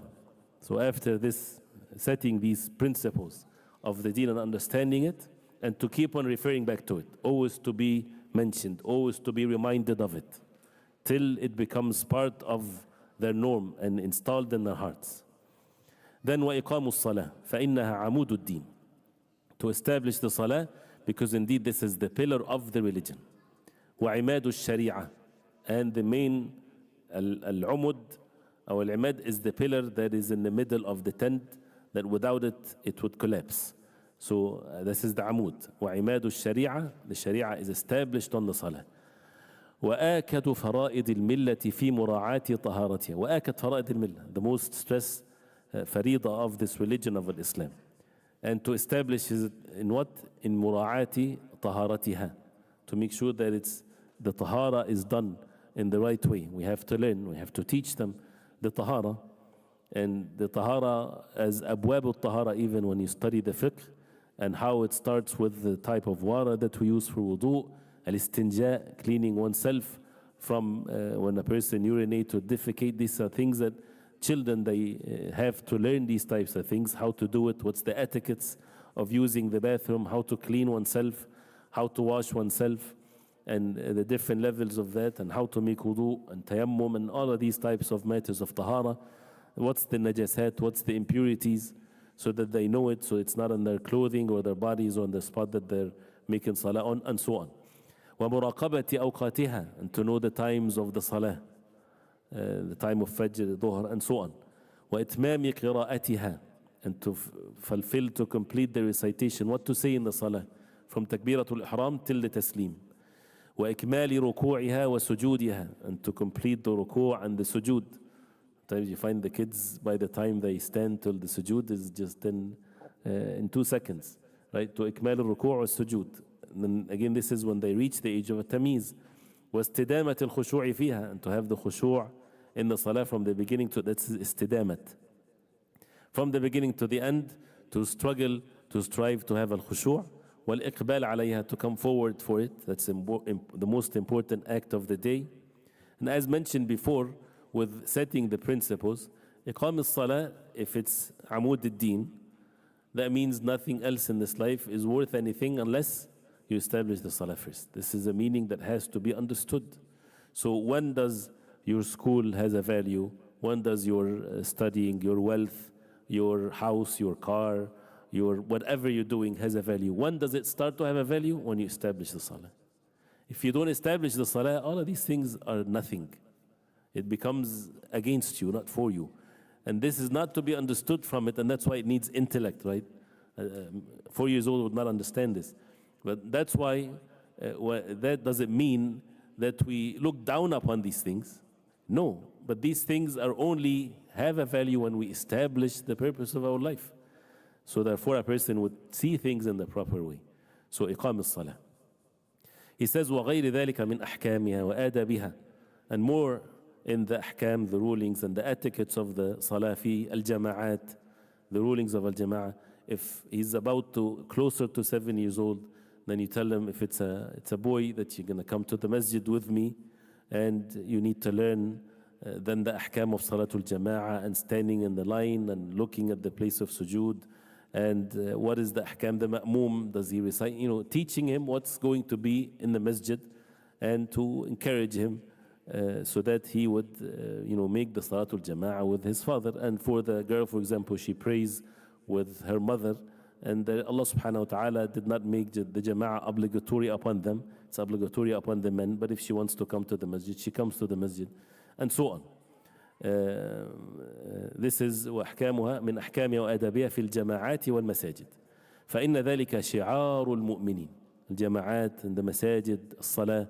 الشعار is as they say, the sign. There's something, everything has a shi'ar and dithar. A shi'ar is the outside, once it's there, that means they are Muslimin. They will get to know the Muslimin by the salah. If there's any locality, there's no salah established, there's no Muslimin. ما من ثلاثة في بدو أو في قرية, as the Prophet ﷺ said, there's no 3 people in a Bedouin, in the desert, or in a city, or in a town, that لا تقام فيهم صلاة الجماعة. Salatul Jama'ah is not established among them إلا استحوذ عليهم الشيطان, unless the shaitan takes over. So this is the first thing that a person would do whenever he goes to any place, that he would establish the Salatul Jama'ah. فإن ذلك شعار المؤمنين وسنن الصالحين, the ways of the righteous ones, وسبيل المتقين, and the path of people of taqwa. So Salatul Jama'ah, Salatul Jama'ah, the importance of, we have to be reminded of it every day. And then when this is good, then we start from there. Not that we wait for years, no, but this is the foundation of the Deen.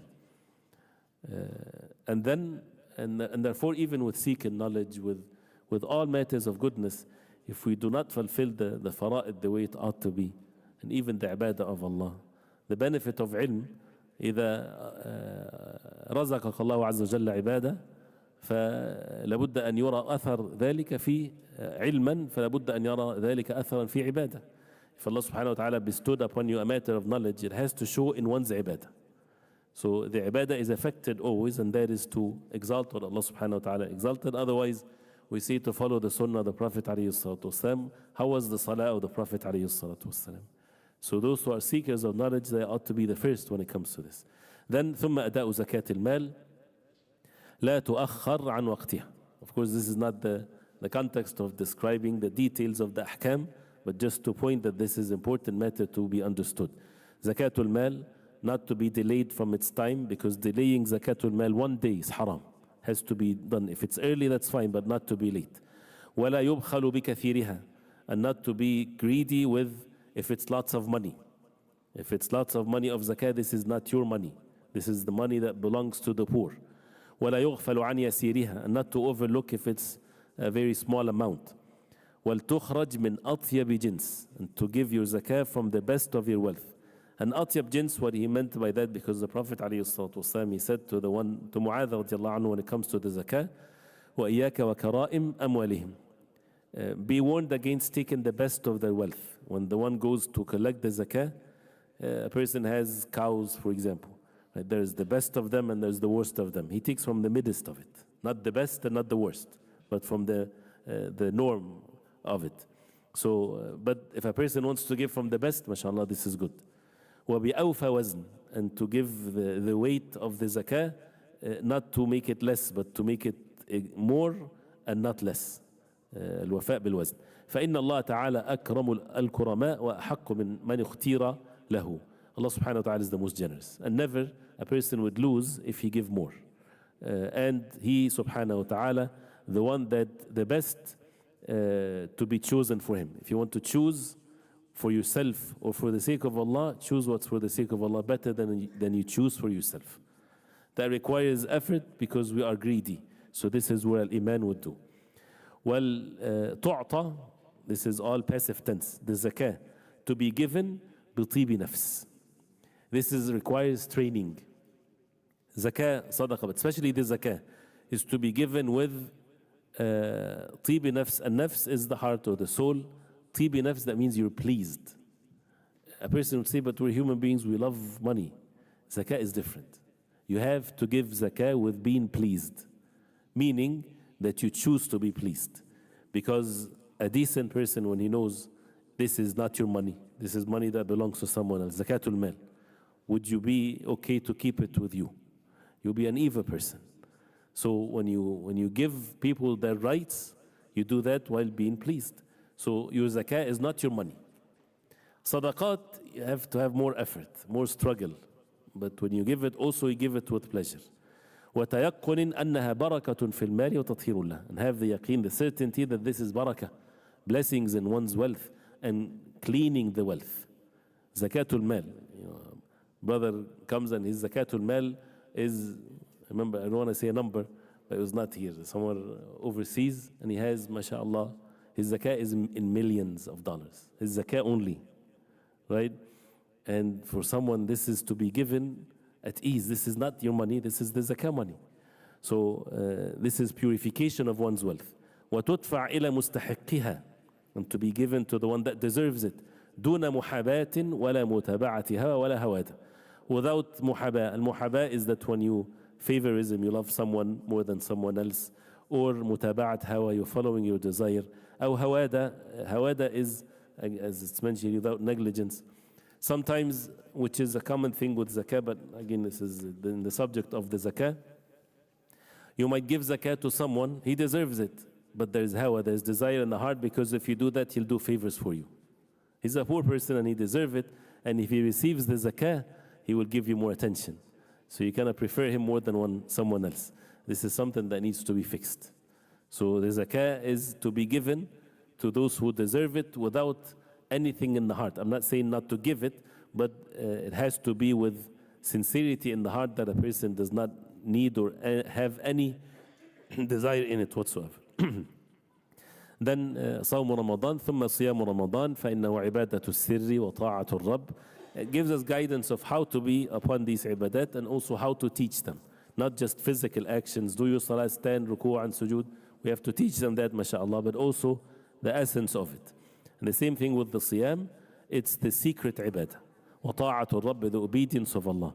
ويجب أن يراد فيها من حفظ اللسان. So it's secret. No one can show his fasting.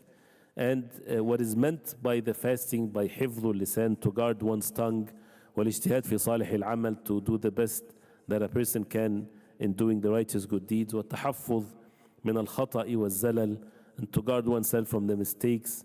الخطأ is mistakes, الزلل slipping. ويراعي في ذلك لياليه وأيامه. أيامه يبقى ويراعى in the passive tense, and for the days and the nights of fasting to be recognizing or to witness, to take care of the nights and the days. ويتبع صيامه وقيامه ويتبع صيامه وقيامه, and to follow the fasting and should be accompanied ويتبع صيامه وقيامه, with the fasting, the qiyam, and the night and the day. وقد سنة فيه الاعتكاف, and the i'tikaf is sunnah in Ramadan. So fasting Ramadan, and this doesn't have to be immediate, can be before the month of Ramadan starts, that he would teach his child these matters. Then ثم الحج إلى بيت الله الحرام من استطاع إليه سبيلا فهو فرض واجب. وقد روي عن النبي صلى الله عليه وسلم أنه قال الحج المبرور ليس له جزاء عند الله إلا الجنة.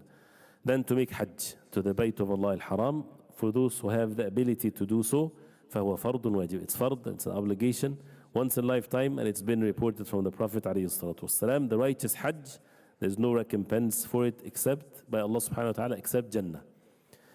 And if a person has this goodness in him, that when his child reaches the age of puberty, he would make him make hajj and he gets him married, mashallah, this is great favor for a parent towards his child. And of course, even though the hajj is a personal responsibility, but if he has the ability to do that to his child, this is such a great favor. And more important, and I'm not belittling the other thing, but more important than spending so much money in expensive schools is to make them go for hajj. Hajj is more important than anything else. and not to wait till they're old in age. Hajj and marriage. You know, it depends. If he gets married, then there's no money, then the next year, the year after. الجهاد في سبيل الله. Then he said, ثم الجهاد في سبيل الله إن كانت بكما قدرة عليه. Then الجهاد في سبيل الله, if you have the ability to do so. أو عون من يستطيع إن ضعفتما عنه. Or to help those who have the ability if you're weak and you're not able to do it. And this is part of the goodness that they lived at their time. They would even, some of them would choose. 1 year they go for Hajj, 1 year they go for jihad fi sabilillah. فهذه, if it's not fard, of course, upon them. فهذه عمد فرائض الإسلام. These are the pillars of the obligations of Islam. وأركان الإيمان, and the pillars of الإيمان. حافظة عليها. Guard them. He's talking to both of his sons. وسابقة إليها. Race with one another when it comes to these furud. And this is all to make sure that they have the most important thing in their hearts and in their life. تحوز الخير العظيم. الحيازة is when you attain something and you have it and it's yours and no one can take it from you. You will get the great خير. وتفوز بالأجر الجسيم, and you would attain the great reward from Allah subhanahu wa ta'ala. ولا تضيع حقوق الله فيها. Do not التضييع is to ruin, to waste the حق, the right of Allah subhanahu wa ta'ala in these pillars. وأوامره بها, and his commands in it subhanahu wa ta'ala. فتهلك مع الخاسرين. You will be destroyed and ruined with the losers. وتندم مع المفرطين, and you will regret by those who مفرط. And مفرط is the one that let things loose. He's not doing what he ought to do. Because as you see, as the fard has two things. The fard is to do it, and you get the greatest rewards. And if you don't do it, you get the worst of punishments. And this is how the fard is. That a person is between, there's no middle ground here. Either to fulfill the fard or to receive وَالْعِيَاذُ بِاللَّهِ the wrath of Allah. Because it's fard. And that's the most beloved actions to Allah subhanahu wa ta'ala. So after this, which is the pillars of Islam, we'll take, he mentioned the talabul ilm. We can take 5 minutes or 4 minutes, inshallah, if you want to stretch. And then we'll go till 7:30, then we have a break, inshallah, if that's okay. So 6:10 exactly, inshallah, we'll resume. May Allah give you patience, inshallah, but we have to finish. So tomorrow is off, inshallah, so after Isha, if we keep on going. But inshallah, we'll finish early, inshallah. ربنا يبارك فيكم. Allah subhanahu wa ta'ala يوجه, inshallah.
No, no, please, please.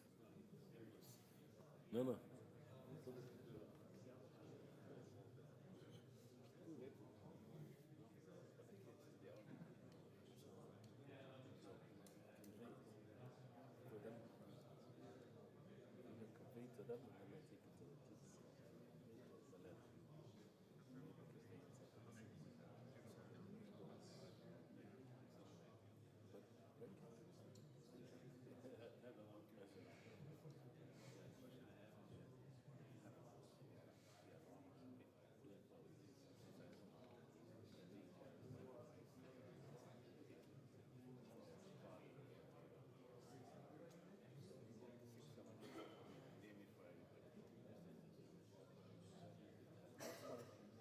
But it's not needed everywhere.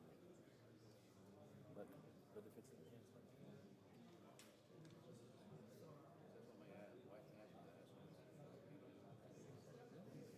each one for your household. There's no need for it.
بسم الله الرحمن الرحيم. الحمد لله رب العالمين والصلاة والسلام على أشرف المرسلين نبينا محمد وعلى آله وصحبه أجمعين. We continue, inshallah ta'ala, with this precious book, mashallah, that should be, again, something that stays with us and we expand on it and we add to it. And as you see, there's, mashallah, there's space.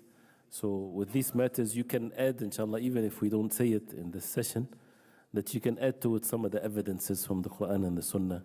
Why did he mention that? So you add the evidence with it. It becomes a good subject, inshallah ta'ala, that we be upon and to convey it to others. And we are in need of it more than anything else. So it's not just our children. We are in need of these meanings because this is the foundation of the Deen. So after talking about the foundation and the matters of the Deen and to hold fast to the Quran and to the Sunnah of the Prophet ﷺ and the ways of the Sahaba, the pillars of Al-Iman, the pillars of Al-Islam, and each subject with some of the guidelines of how to implement this and the essence of it. After all of that, then he says, which is all part of the first part of the wasiyah, which is the wasiyah with matters of the Deen. Then he says things here one after the other with regards to al-ilm, talabul ilm, seeking knowledge. He says, وَعْلَمَا أنكما إنما تصلان إلى أداء هذه الفرائض والإتيان بما يلزمكما منها مع توفيق الله لكما بالعلم الذي هو أصل الخير. Have the knowledge that you would attain and you would fulfill these obligations that were mentioned, and the pillars of Al-Iman and the pillars of Al-Islam, and what obligatory upon you with the tawfiq of Allah. You see, the words, every word is meant to be this way. So for you to attain these foundations of the Deen, really, if a person look at it, it's something that is not an easy matter. It's not an easy matter. But how to make it easy? A person needs the tawfiq from Allah. So for a person to attain this with the tawfiq of Allah, then it's with the ilm, with the knowledge, which is the foundation of all goodness. How can a person believe in the 6 pillars of Al-Iman if he did not give the time to learn what to believe? Right? If a person did not spend the time to learn the aspects of belief and aspects of Aqidah, because it's unseen. Al-Ghaib, the unseen is to be known from the Wahy, not by common sense. So, بِالْعِلْمِ الَّذِي هُوَ أَصْلُ الْخَيْرِ, the foundation, the root of Al-Khair. When we're listening to this is something that we need to make sure that ourselves and others, they understand that. There's no khair unless the foundation, the root of it is al-ilm. وَبِهِ يُتَوَصَّلُ إِلَى الْبِرِّ. So it's the foundation of every goodness, and through the ilm, righteousness is attained. This is the path of attaining al-birr and righteousness. So therefore, فَعَلَيْكُمَا بِطَلَبِهِ. He's talking again, muthanna here, dual tense. Be upon seeking knowledge. فَإِنَّهُ غِنًى لِطَالِبِهِ. And when someone has it, he knows, when someone tasted something, he knows best how to describe it. But when someone didn't see it, didn't taste it, he might not be efficient enough to describe something. So this is someone that is imam, someone of knowledge. So he says, فَإِنَّهُ غِنًى لِطَالِبِهِ. This is richness for those who seek knowledge. That's the most valuable thing to seek. And the ulama always make the comparison between talabul ilm and talabul mal. Seeking knowledge and seeking wealth. And there's no comparison whatsoever. So غِنًى لِطَالِبِهِ, it's richness for the one that seeks it. وَعِزٌّ لِحَامِلِهِ, honor and dignity for the one that carries it. وَهُوَ مَعَ هَذَا السَّبَبُ الْأَعْظَمُ إِلَى الْأَخِرَةِ. And that is with that, talabul ilm is the greatest mean to the hereafter. بِهِ تُجْتَنَبُ الشُّبُهَاتِ, by the knowledge, the doubtful matters are stayed away from. وَتَصِحُّ الْقُرُبَاتِ, and the acts of goodness becomes valid with ilm. If a person doesn't have the knowledge of what validates the salah, his salah will be invalid. فَكَمْ مِنْ عَامِلٍ يُبْعِدُهُ عَمَلُهُ مِنْ رَبِّهِ وَيُكْتَبُ مَا يَتَقَرَّبُ بِهِ مِنْ أَكْبَرِ ذَنْبِهِ. How many people, عامل, how many people they do so much work, but his action itself gets him away from his Lord subhanahu wa ta'ala, and will be recorded what he is thinking that this would get him closer to Allah, it will be recorded as his greatest sin. That's how the matter is very scary. Someone that is seeking the closeness to Allah, he has sincerity in his heart, he wants to be close to Allah, and he do actions that he thinks would get him closer to Allah. These actions become the greatest of his sins. Why is that? Because of the lack of knowledge. Because he's worshipping Allah with ignorance. Because Allah subhanahu wa ta'ala ordered us to follow, not to do things on our own. That's why the bid'ah, the innovations in the deen, is a serious matter. And as Sufyan al-Thawri rahimahullah said, al-bid'ah ahabbu ila iblis min al-kabira min al-ma'siyah.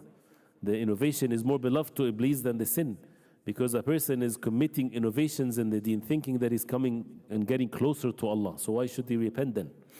And that's worse than the sins.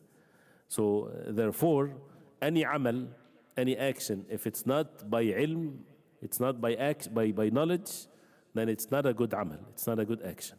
And the knowledge, either a person attain it, or he asks a person of knowledge that he trusts his knowledge and his religion, but it has to be based on the ilm, based on the deen of Allah subhanahu wa ta'ala.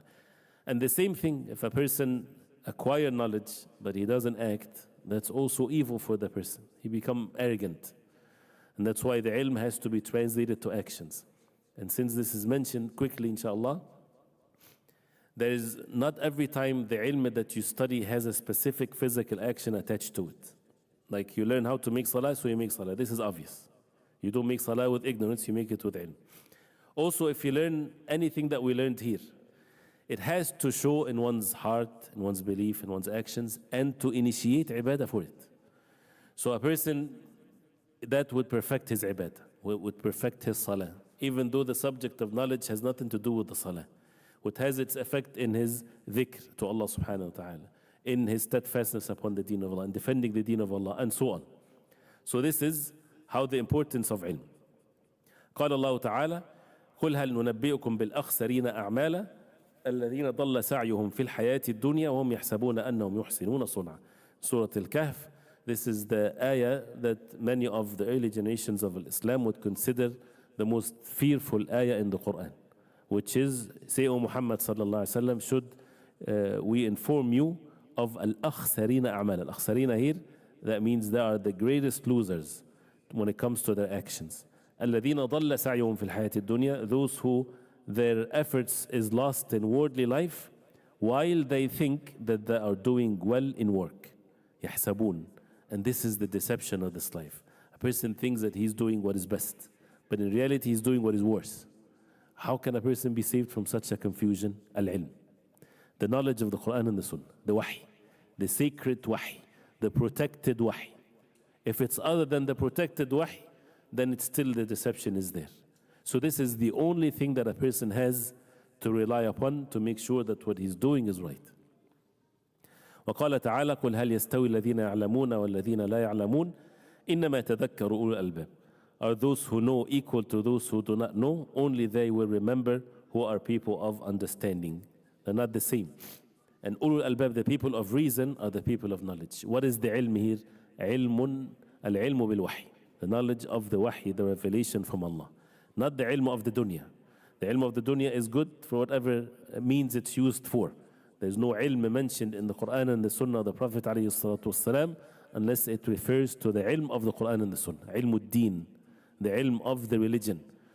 And when Iblis and the helpers of Iblis, they make the knowledge of the religion to be looked down upon. This is the people, maybe Darawish, maybe people of less or lack of understanding. They just do things this is not ilm. And that's why the people of ilm, they have to exalt the ilm that they learn, and that is to study the ilm of the Quran and the Sunnah and to be upon it, because that's the most important thing.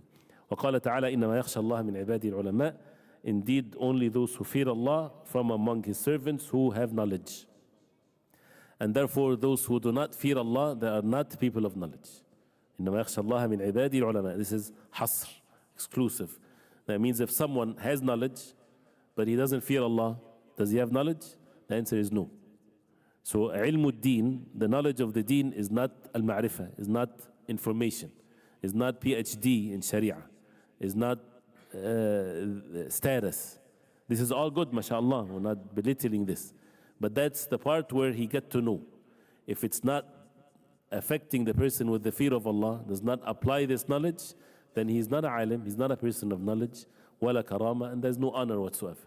And on the other side, someone has the fear of Allah, but without knowledge, that means he doesn't have the fear of Allah. He has to fear Allah with knowledge. So the knowledge is always there, and that's what makes and brings the fear of Allah subhanahu wa ta'ala.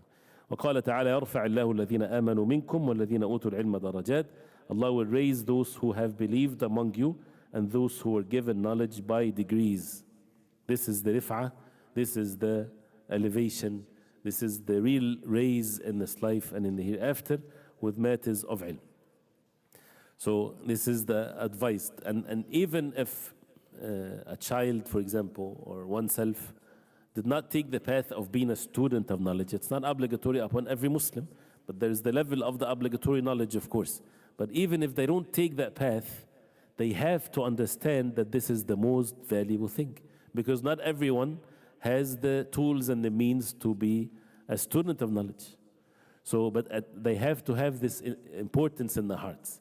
But now when you see someone, what's the most important thing to him is money, or this job, or that job. No, the most important knowledge and occupation and thing whatsoever in this world is to be a seeker of knowledge.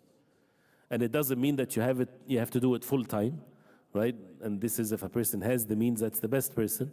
But this is the most valuable thing. He says, وَالْعِلْمُ سَبِيلٌ لَا يُفْضِي بِصَاحِبِهِ إِلَّا إِلَى السَّعَادَةِ. This is how exclusive the sentences are. Al-ilm is a path, knowledge. What is the knowledge? Because it's not different than what has been mentioned before. What has been mentioned before, this is the ilm. This is the knowledge of this and how to learn it. Is a path that does not take the person except to happiness. And yufdi, فَإِذَا أَفَضْتُم مِّنْ عَرَفَاتٍ. These words is, the ilm will take you. This is how easy the matter is.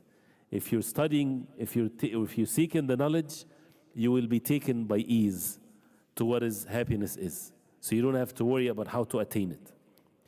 ولا يقصر به عن درجة الرفعة والكرامة.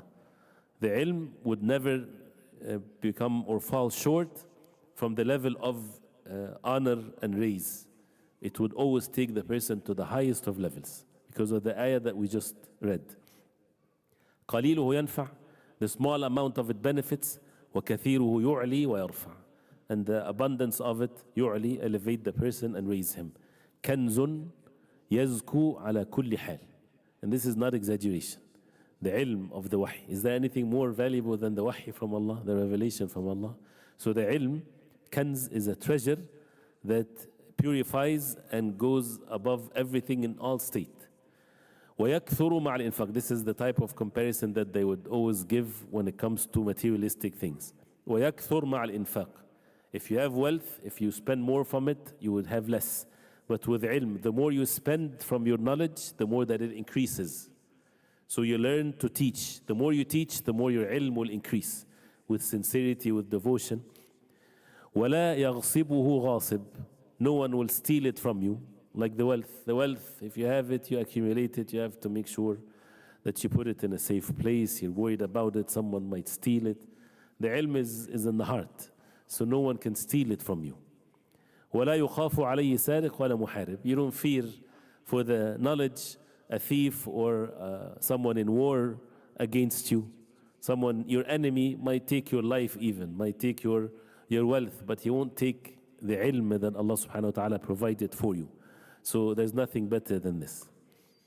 فَاجْتَهِدَ فِي طَلَبِهِ. Have the ijtihad, the striving. This is all muhaffizat. This is a subject. We can write this. What are muhaffizat al-ilm? What are the things to encourage us to seek knowledge? And there are endless means, whether ayat of the Quran, hadith of the Prophet ﷺ. One of these muhaffizat, one of the things that entice the person to seek knowledge is to read the biographies of the early generations of Islam and how their life and the imma of this deen when it comes to seeking knowledge. Especially in the times that we're in, when you see that most of the people they're having zuhd in ilm, turning away from knowledge. That's not the most important thing in their life. That means this is meant to be so that who among the believers, they would do the total opposite, because this is what the deen is about. So at times like this, a person can attain the highest levels if he would take it upon himself, especially if he have the means, that he would seek knowledge in a serious matter, not to show off or not to have a position, but to fear Allah subhanahu wa ta'ala. And as Ibn al-Qayyim rahimahullah, he says, من طلب العلم ليحيى به أو ليحيى به الإسلام فهو في درجة الصديقين. Whoever seeks the knowledge to revive the Islam. The deen of Islam is revived by what? By al-ilm, by knowledge. So whoever seeks knowledge for the deen of Islam to be revived, to be raised, this person is in the level of a siddiqeen. This is the level of a siddiqiyya, which is right after the level of prophethood and higher than the level of ash-shahada. Higher than the level of martyrdom is the level of a siddiqeen. The ulama, not those who have information, again, may Allah subhanahu wa ta'ala make us among the people of knowledge.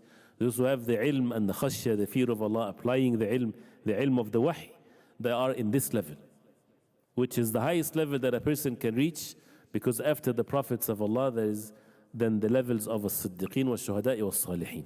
But with the intention to elevate himself, to have the fear of Allah and to revive the deen of Islam by having the truth, being implemented. Otherwise, if it's books, the Deen of Islam does not revived by the information being there.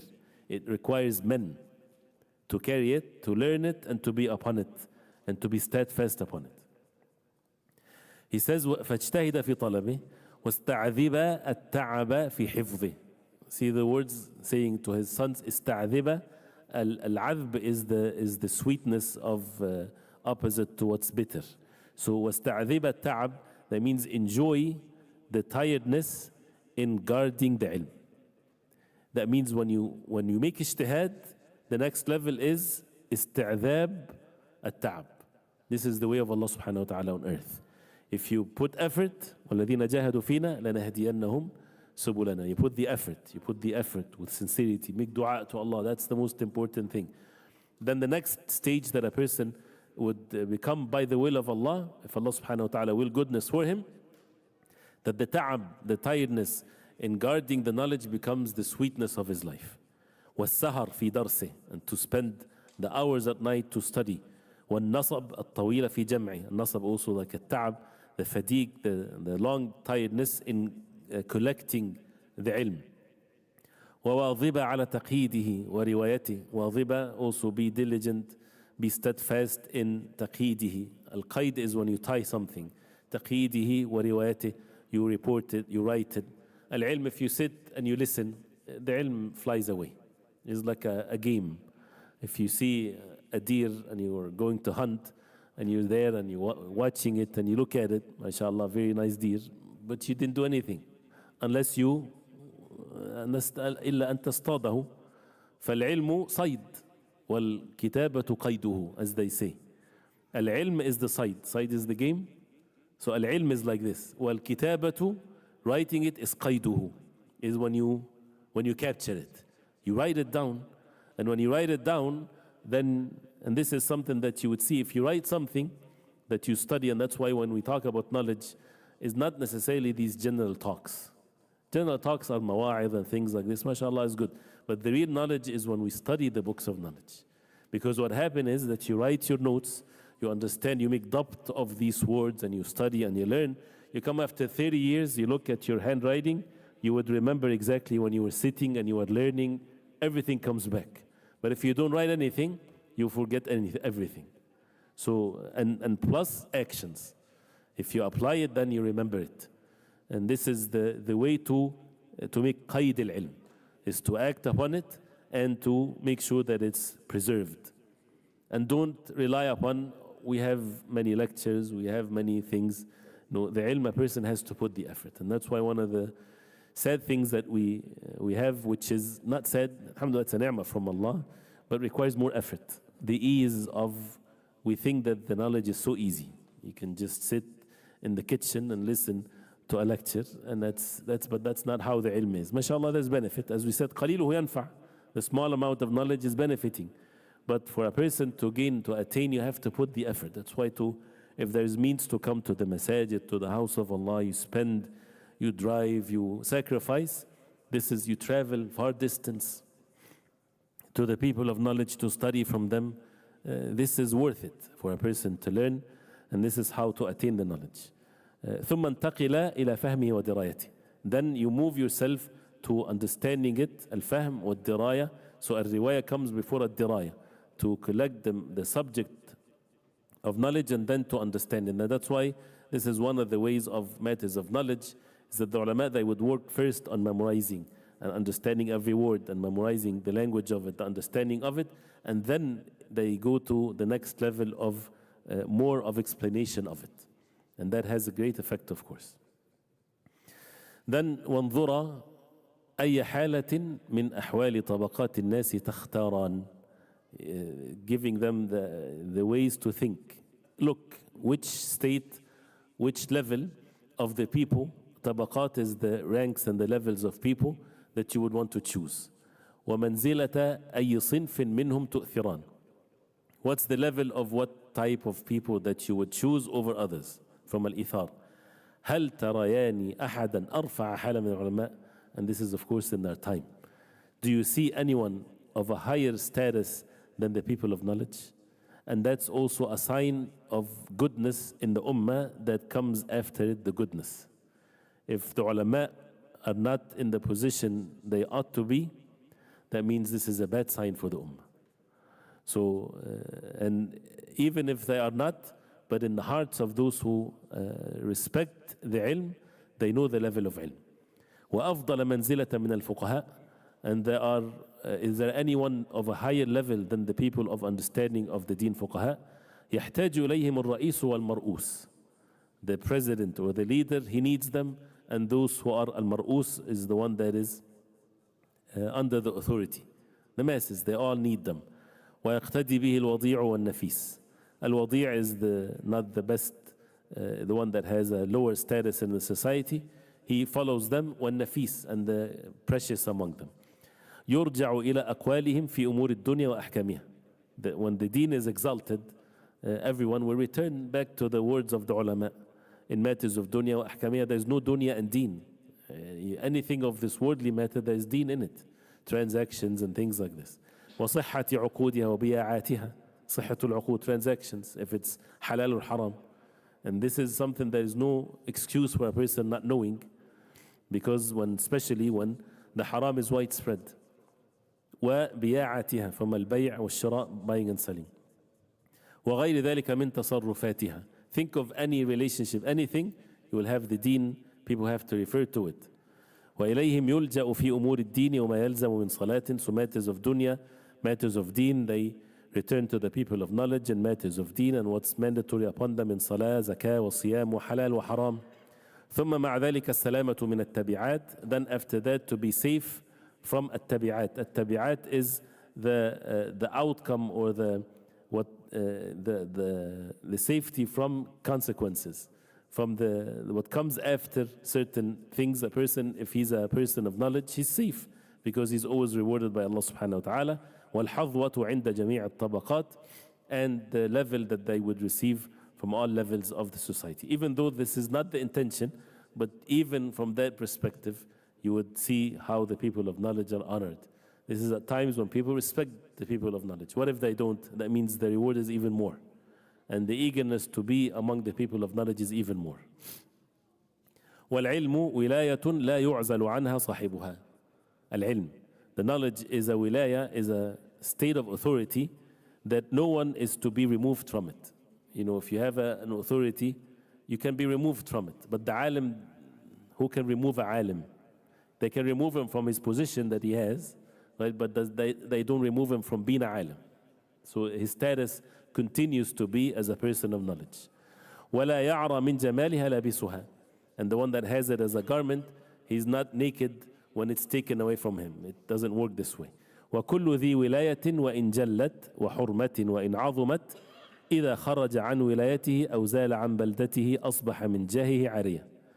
Any other thing, any wilaya, any leadership, if a person is a president or any type of authority, وَإِنْ جَلَّتْ, even if it's such a great one, وَحُرْمَةٍ, and such a level of status, in عظمت, even if it's great, إِذَا خَرَجَ عَنْ وِلَايَتِهِ, once he's not the president anymore, he's not the person of authority anymore, or moved away from his town or country or so, أصبح من جاهه عاريا. He becomes naked from his jah, his status. ومن حاله عاطلة, and from his state is عاطل, from a ta'til, become negated, does not have it. And as they say, people, they respect the position, not necessarily the individual. Right? This is other than the ilm. This is his position, everybody respect him. He doesn't have the position anymore. He's like everybody else. But with the ilm, it's different. Because the ilm is not even though it's a wilaya, the alim has a wilaya over the people, because they're supposed to listen to matters of ilm, but it's not to be removed from him. غير صاحب العلم. All of that is different than the person of knowledge. فإن جاهه يصحبه حيث صار. His honor goes with him no matter where he goes. ويتقدم إلى جميع الآفاق والأقطار, and becomes ahead of him in all over الآفاق والأقطار, horizons.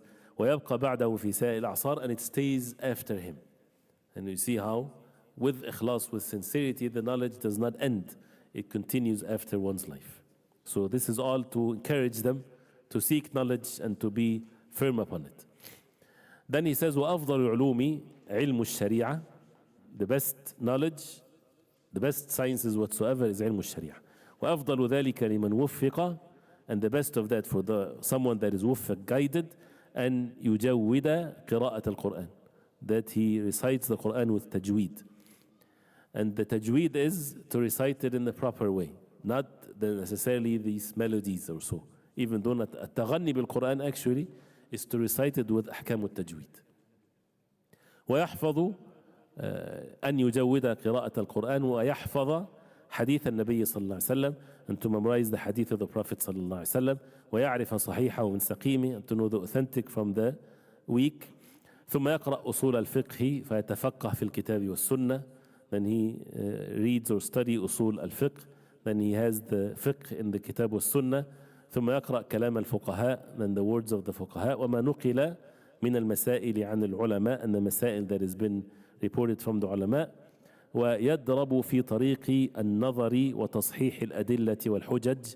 يضرب from the practice, that means it becomes his norm. When a person reaches a level where with anything else, if you start to learn math, 1 + 1 for you is a very difficult thing. If you're a very young child, then you become in a more complex situation. And then till after some time, 1 + 1 is, you don't even think about it. This is the same thing with ilm. So till a person reaches the level of knowledge that it's رسوخ في العلم. في طرق النظر, looking into the أدلة وتصحيح الأدلة والحجج.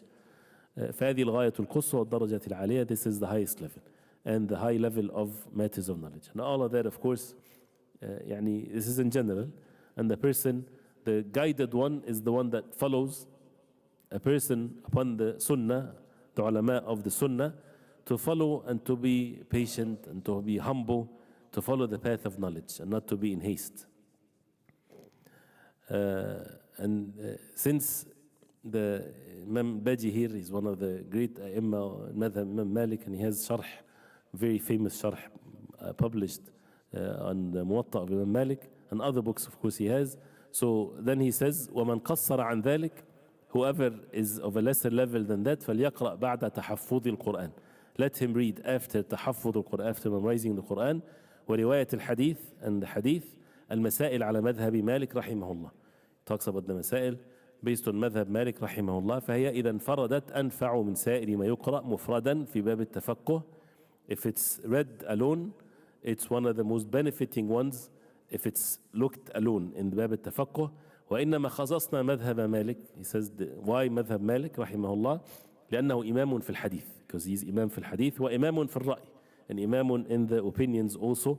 وليس لأحد من العلماء ممن انبسط مذهبه وكثرت في المسائل أجوبته درجة الإمامة في المعنيين. There's no one of the ulama where his madhab is well established and his masail are so many, his answers, and with his answers of his masail, reach this level of al-imama in the two meanings, imama في الحديث and imama with the رأي and the fiqh. وإنما يشاركه في كثرة المسائل وفروعها والكلام على معانيها وأصولها أبو حنيفة والشافعي, وليس لأحدهما إمامة في الحديث ولا درجة متوسطة. He says those who are with him in the same level of المسائل وفروعها والكلام, مذهب أبي حنيفة وإمام الشافعي, and no one, meaning إمام حنيفة and Shafi'i as he means here, إمامة في الحديث or even a middle level of that. And this is, it's valid for him, of course, to say that. You might see in the footnote of course, the four madhahib. And what is meant by this actually is whatever a person in his locality, and you have to be careful with this. If he studies fiqh, people would say study the madhab of his locality. No, ulama, they say study the fiqh from alim upon sunnah. Ulama sunnah. So if the alim of the sunnah in your locality, his madhab is this or that, then follow the alim of the sunnah that his madhab is this. But what if the ulama, because of in your locality, if the alim is Shafi'i or Hanbali or whatever, but he's deviant, he's someone that is mubtadi', have bid'ah in the deen and things like this. You study fiqh from him, he will take you with this deviation. So you study the ilm with the alim that is upon the way of a sunnah من أهل السنة والجماعة, معروف بذلك, عقيدته سليمة, his aqidah is a valid aqidah, and whether he is from this madhab or that madhab, because when you study fiqh, you're going to study a madhab. And if he's a alim of the madhab, then mashallah, you study. And if he's a person upon the sunnah, you will study it in the right way. And the person would be saved from the matters of deviation. So that's why it's always, this clause has to be mentioned. You know, yes, we refer to the ulama in your locality, but with the condition that there are ulama of sunnah, and they support the sunnah and they defend the sunnah, not ulama of deviant madhahib. And that's why, look at the next point. وإياكما وقراءة شيء من المنطق وكلام الفلاسفة فإن ذلك مبني على الكفر والإلحاد والبعد عن الشريعة والإبعاد. And beware, both of you, meaning his sons, وقراءة شيء من المنطق. Do not read anything from logic وكلام الفلاسفة and the philosophers. فإن ذلك مبني على الكفر والإلحاد. This is all based on kufr and ilhad, heresy. والبعد عن الشريعة والإبعاد. It's all far from the Sharia, because these are the principles of the disbelievers, they put it. So why would you want to learn it? And you would see then how the people of innovations, this is part of the core of their studying, al-mantiq. You have to study al-mantiq, which is, nobody is against logic, of course. But the logic based on who? Aristotle? And this and that? What is that to be compared to the wahy from Allah? Even when you are debating with the kuffar, don't use these matters. The Sahaba radiallahu anhum, they spread the deen with the Quran and the Sunnah. The Quran has the best adilla aqliya that is ever present. The best intellectual and reason is mentioned in the Quran. So this is what a person study. There is no need for these types of things. But then for it to be part of the curriculum in studying the deen, this is a disaster. So that means the one that is studying the deen, his deen is going to be tested with regards to the qawa'id of al-mantiq. Right? And it's when you study the mantiq, oh, may Allah protect you from it, don't study it, of course. I'm just saying, you would find the words that are crazy words. It does not even make sense. It's things that you think it's logic, but it's not really logic. It's more confusion after confusion. So warning. And if a person has to get close to this, then وَأُحَذِّرُكُمَا مِنْ قِرَاءَتِهَا. I warn you from reading it. ما لم تقرأ من كلام العلماء ما تقويان به على فهم فساد وضعف شبهه. Unless you read the kalam of the ulama, what would give you the strength in understanding the corruption of the mantiq and ilm al-kalam and the like of this, وضعف شبهه, and how weak of it, the doubts that they have or the principles that they have, وقلة تحقيقه, and how it's weak in its establishment, because this is what is the reality of it. By why they warn against it, it's not because it's strong and you're afraid that you might be affected. Yes, the hearts can be affected. And al-shubah khattafa, as the early generations they said, it snatches from the heart. وَالْقُلُوبُ ضَعِيفًا, and the hearts are weak. But if a person learn it from the people of knowledge, first, and when we learn the deviant sects, for example, from the truth perspective, then you would know where the weaknesses and the strength, and the way that would make you firm upon the truth, that you're learning the wahy from Allah, the revelation from Allah, the Quran and the Sunnah. مخافة أن يسبق إلى قلب أحدكما ما لا يكون عنده من العلم ما يقوى به على رده. Because this heart, if something goes first to the heart, يسبق, and it comes first to the heart from these matters of ilm al-kalam and these distorted principles, then it might be difficult to remove it from the heart. Because once it gets into the heart, the person will make istihsan, he like this and he doesn't like this, based on the corrupted foundations. Because these matters are foundations to something. So either to be upon foundation of kufr and ilhad, or to be upon the foundation of the wahy from Allah. So to make sure that the foundation in the heart is based on the kitab wa sunnah. And if the foundation is like this, and then later on, in the later stages of ilm, and it's needed so much from that individual, then it's different. It's one person, two people. Shaykh Hussain Taymiyyah rahimahullah and the like of them. And he cornered all of them. But this is not for someone that is starting to seek knowledge, to corrupt himself in such a way. He says, وَلِذَلِكَ أَنْكَرَ جَمَاعَةُ الْعُلَمَاءِ الْمُتَقَدِّمِينَ وَالْمُتَأَخِّرِينَ قِرَاءَةَ كَلَامِهِمْ. That's why many of the ulama, those who are in the past and those who are later, they condemned reading the kalam of the people of علم الكلام and المنطق and so on, لمن لم يكن من أهل المنزلة والمعرفة به, unless he is from the people of the level of knowledge of it. خوفا عليهم مما خوفتكما من, out of the fear for them what I made you fear of. And again, as you see here, it's you want to learn the foundations of kufr before you learn the foundation of al-iman. You know, like, and that happens all the time. Someone, young person, comes and his heart is full of shubuhat, doubts. He never read the Quran, never learned the deen of Islam, but just he opened his heart to debates or to this and that, and it's all reason versus another reason. These debates may be good to the disbelievers, for example. I'm not sure if it's good or not, but I'm just saying. But why would someone expose himself to this when he did not even learn yet the proper principles of the wahy from Allah? So he comes with full of doubts. Some of them even might be in state of evil deviation. And then he comes and, what is the answer to this? What is the answer of this? Then I remember a person, I told him, did you read the Quran from the beginning to the end? Did you understand the principles of the Quran? Did you learn from the people of Allah? Now you reach a stage where it's obligatory upon you. Then take a year or 2 years, learn the deen of Allah. And by the will of that specific person, when he was, يعني Allah A'lam, نحسبه كذلك sincere, he left all of this and he studied the deen of Islam. And he studied the Quran and the Sunnah. Allah subhanahu wa ta'ala protected him from this filth. So it's very important to protect oneself from that, and that's why the ulama, they warn against it. To learn the truth first before the heart gets contaminated. He says, وَلَوْ كُنْتُ أَعْلَمُ أَنَّكُمَا تَبْلُغَانِ مَنْزِلَةَ الْمَيْزِ وَالْمَعْرِفَةِ. He says, if I know that you reach the level of al-mayz, to be able to have tamyiz, to separate, والمعرفة, knowledge, والقوة على النظر والمقدرة, and the ability, the power to look, and على النظر والمقدرة, and you have the power of that. لحضتكما على قراءتي. Al-hadd is to encourage someone. So I would encourage you, I would tell you, go read it, but you're not in that level yet. وأمرتكما بمطالعته, and I would tell you to go look at it. لتحقق, not for what reason? Person reached the level where he learned the deen and foundation of the deen, and he might want to, he shouldn't anyway. But if a person, why would a person want to read this? For what reason?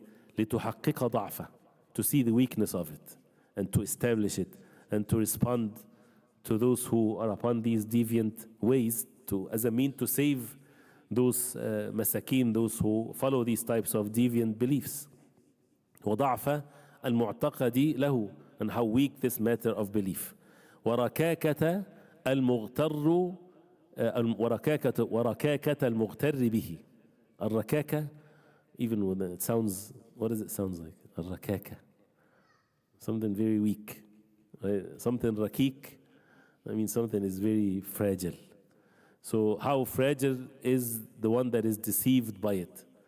And this is always the case. Yani subhanAllah, the batil, those who look at the batil as they think it's something, it's because of the lack of knowledge. When a person have the knowledge, the batil is nothing. Sometimes it becomes, how can you just talk about the existence of the sun when you see it? How can you convince someone that the sun is right there when he's saying, no, it's not the sun? It becomes like this. And as the ulama, they give the example of the haqq and the batil.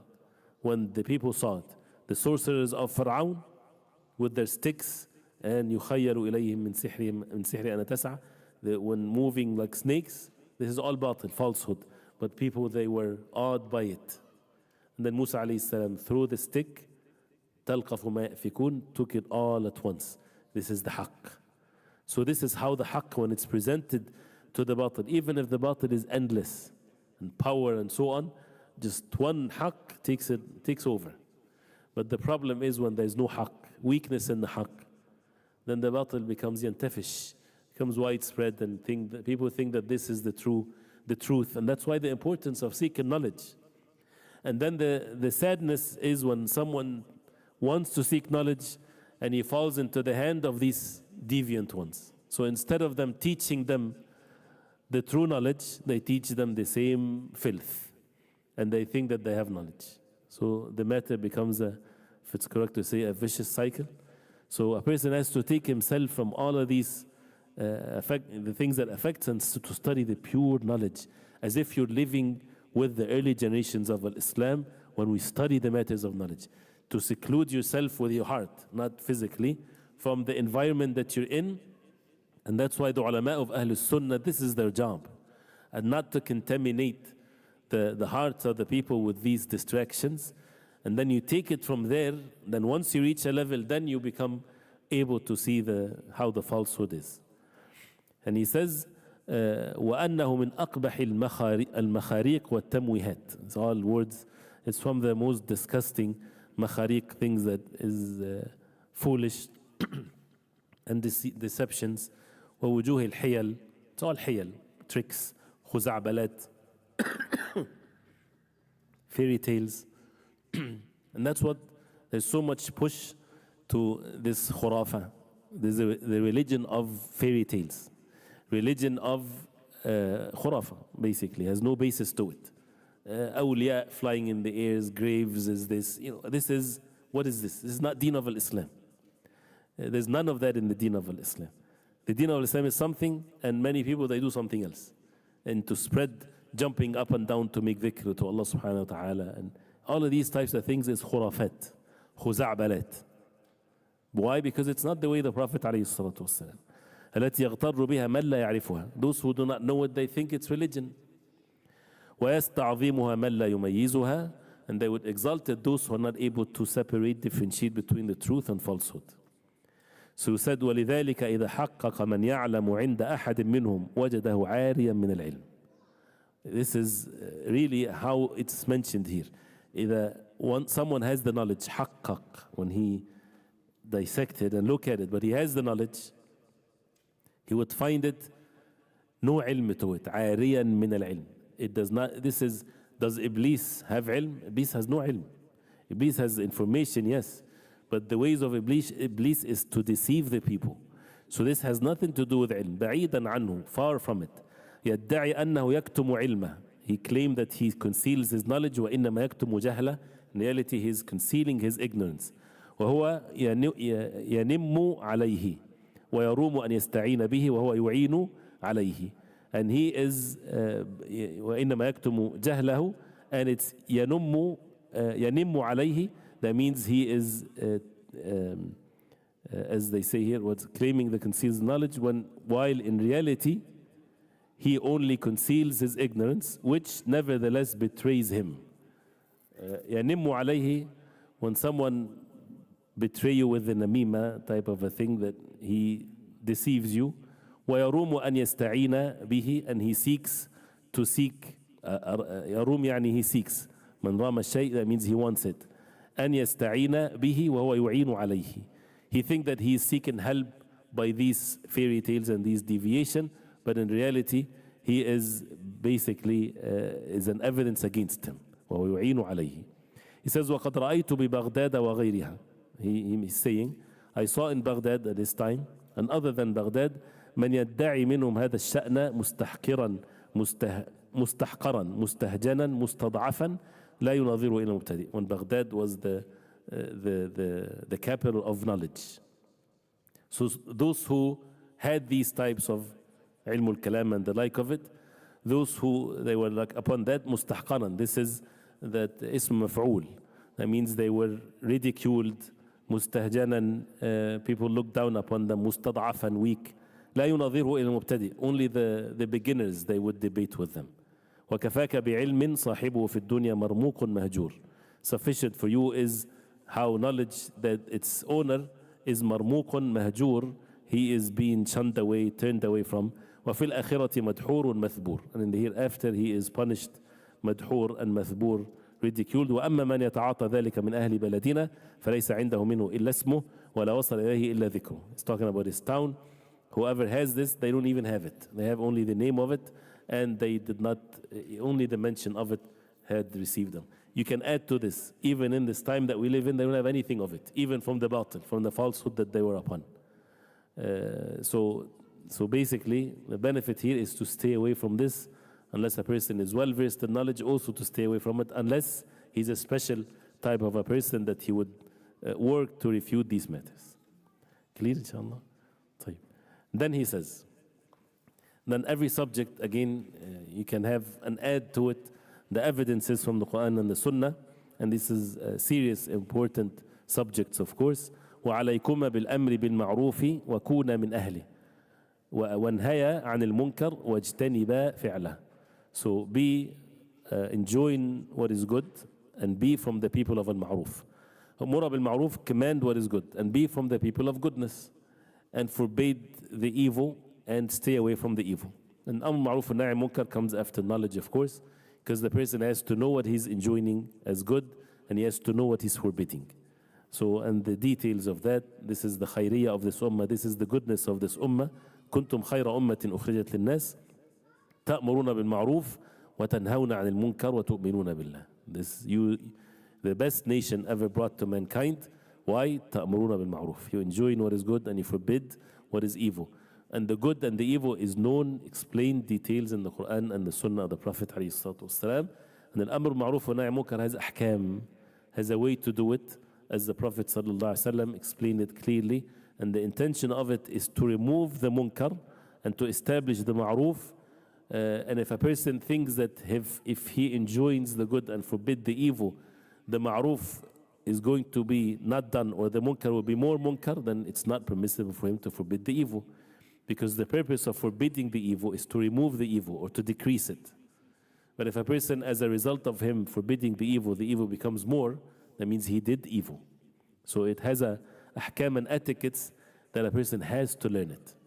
So this is, then we write it down. We have to learn the subject of al-amr bil-ma'ruf wa nahy al-munkar from the ulama of the people of Ahl Sunnah. Then وَأَطِيعَ مَنْ وَاللَّهُ اللَّهُ أَمْرَكُمَا مَا لَمْ تُدْعَيَا إِلَى مَعْصِيَةٍ فَيَجِبُ أَن تَمْتَنِعَا مِنْهَا وَتَبْذُلَ الطَّاعَةَ فِيمَا سِوَاهَا. He says وَأَطِيعَ, both of his sons, be obedient to those who have authority over you. Ulatul Amr, the people of authority, the rulers, be obedient to them, as long as they don't invite you to commit a sin. فَيَجِبُ أَن تَمْتَنِعَ مِنْهَا, then you have to stay away from committing sins. لا طاعة لمخلوق في معصية الخالق وتبذل الطاعة فيما سواها. And you continue to give your ta'ah, your obedience to them in other than what they ordered you to do, which is the sin. So if they order you to do a sin, do not obey that order, but it doesn't mean that there's no obedience to them whatsoever. No, you continue to obey them in the matters of ma'ruf and to acknowledge their position. And it's going to be mentioned again, inshallah. وَعَلَيْكُمَ بِالصِّدْقِ. See, from that age, to teach them these means so that they don't fall in the hands of those who shed blood among this ummah and work on the emotions. And this is, the ummah lost so much as a result of not learning its aqidah. So incidents comes, takes people to the right, to the left. Their deen becomes based on reactions to what's happening. This is not how the deen is supposed to be. That's why we have to learn before situations happens, for a person to be safe from being deceived in this life. So learning our aqidah, learning our understanding of the deen of Islam from the nusus, from the wahy, the Quran and the Sunnah. He says, وَعَلَيْكُمَ بِالصِّدْقِ فَإِنَّهُ زَيْنٌ وَإِيَّاكُمَ وَالْكَذِبِ.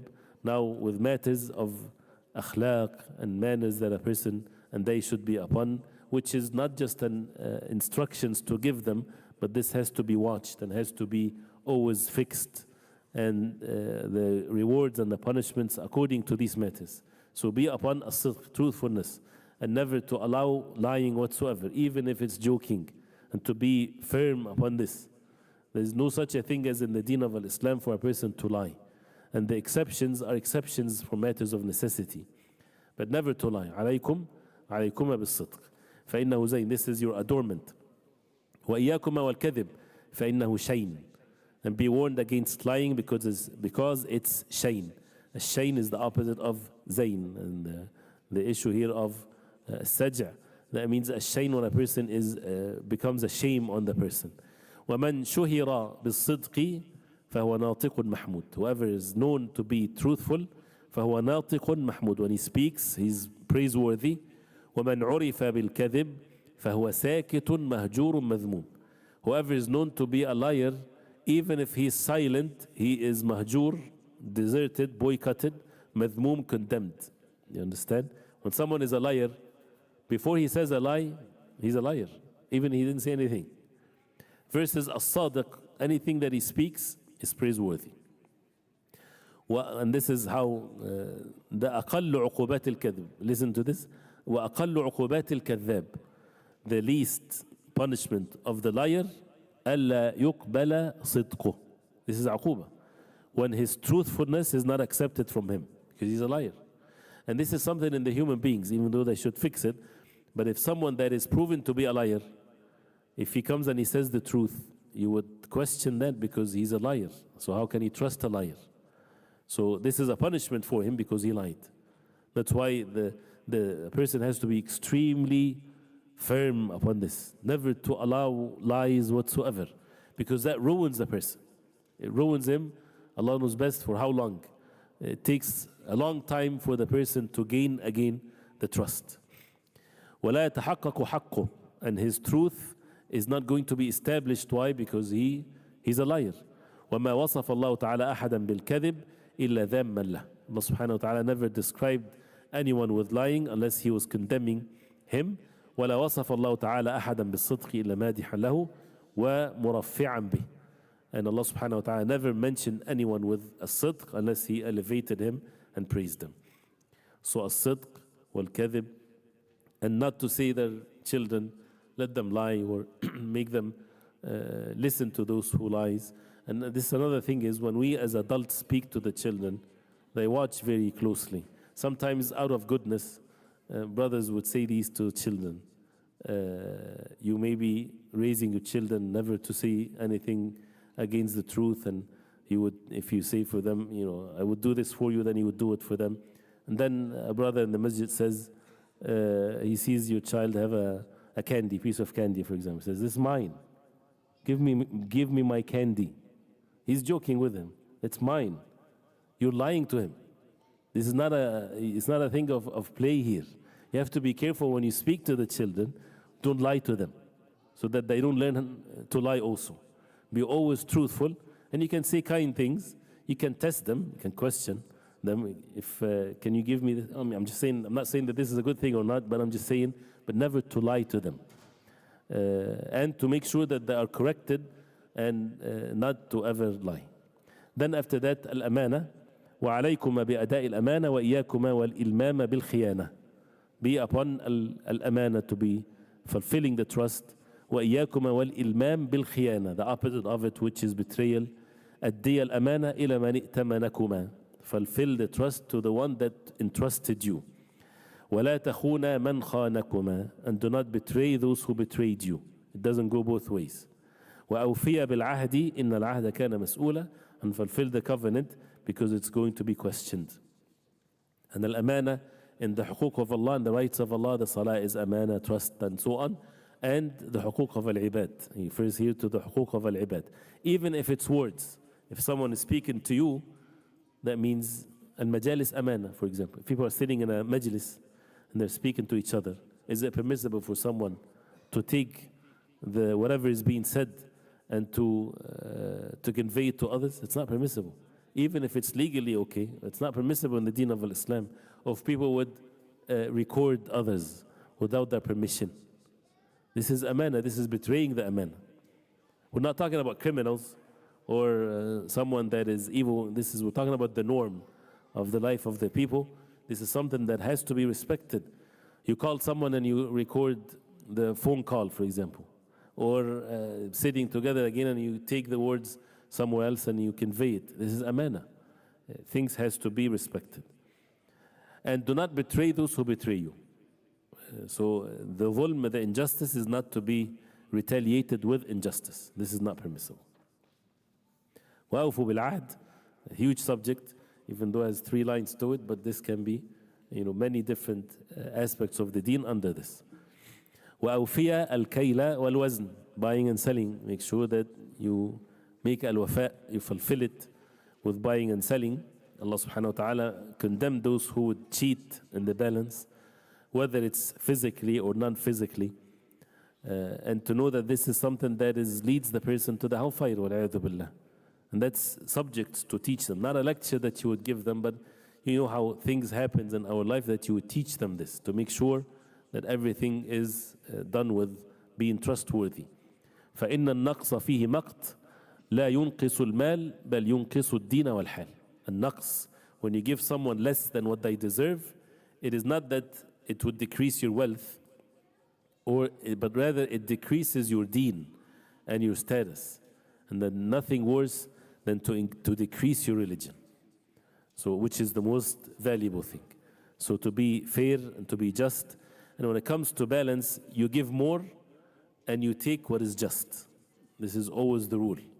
So when you're buying, you want what is just. You don't want more than what you deserve when you're buying.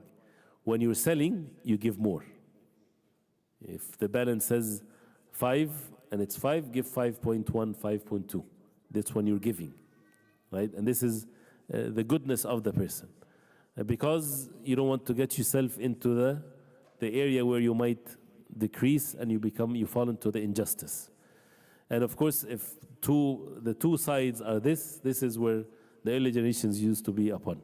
The buyer and the seller, they're bargaining with one another, not for the seller to decrease and not for the buyer to take less. No, the opposite.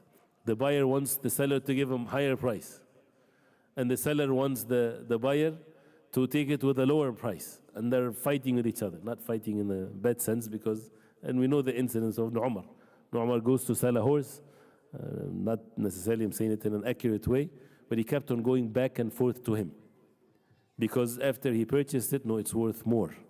So he goes and he wants to give him more. He said, I'm good, I'm pleased with it. No, he keeps on bargaining with him, but the opposite way. Because the nasiha towards one another. So this is because of the deen of the person. And whoever gets into something, he has to learn the ahkam of it. Whoever goes to the market, whoever buys and sells, he has to know the rulings of it. And it doesn't matter if everyone is upon one thing, he has to do what is right.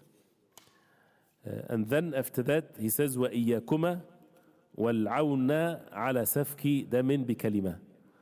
وَإِيَّاكُمَا, be warned against helping others to shed the blood even with one word. عَلَى سَفْكِ دَمٍ بِكَلِمَةٍ. Safk dam is to kill someone. He's not saying to them, don't kill anyone, which is a very obvious thing. He's saying what is much, much less than that, so that it becomes obvious that no one, of course, would do something as evil as shedding blood. With one word, with a half of a word, even as the Prophet ﷺ said, by word of mouth, that might lead to shedding blood. أو المشاركة فيه بلفظة, or to be participating in it with a word of mouth. فلا يزال الإنسان في فسحة من دينه ما لم يغمس يده أو لسانه في دم امرئ مسلم. The person is in spaciousness in his religion, and this is hadith of the Prophet عليه الصلاة والسلام. As long as he did not dip his hand or his tongue in the blood of a Muslim. Meaning that he would help with word of mouth or physically to kill someone. As we mentioned before, in the deen of Islam, in the Sharia of Allah, if 100 people, I'm not saying necessarily 100 million people, if they all get together to kill one person, the qisas is to be done on the 100 people, not the one that did the act of killing, all of them together. So there's no leniency with this. And we're living at times where a word of mouth can spread these types of things without a person paying attention to it. And that's why we have to be extremely careful. There's politics and affairs of the world, and everyone has his opinion. Everybody talks about it. It's okay to be not having an opinion. Wallahi, it's safe. Wallahi, it's valid. It's permissible. We don't have to have an opinion on everything. And people test you. Do you support this? Do you support that? MashaAllah, you have more concern to the deen than that other brother. And then after you support, then what happened next? just talk, right? And who said that he does not support, right? And support means what? And then this can lead to what's worse and what's worse. Of course, the ummah is one body, and a person has to make dua, and whoever has the means, they should take the means and ask the people of knowledge. And then the young and the old becomes the advocates to what is good, and they condemn the ulama because the ulama are not speaking, mashallah, praising themselves and accusing the ulama of betraying the ummah. So you think there is a goodness in an ummah like this? Would anybody expect a goodness in ummah when it's like that? And the least of it, that a person is praising himself and looking down upon others. Why? Because he chose for himself that this is the proper way of dealing with things.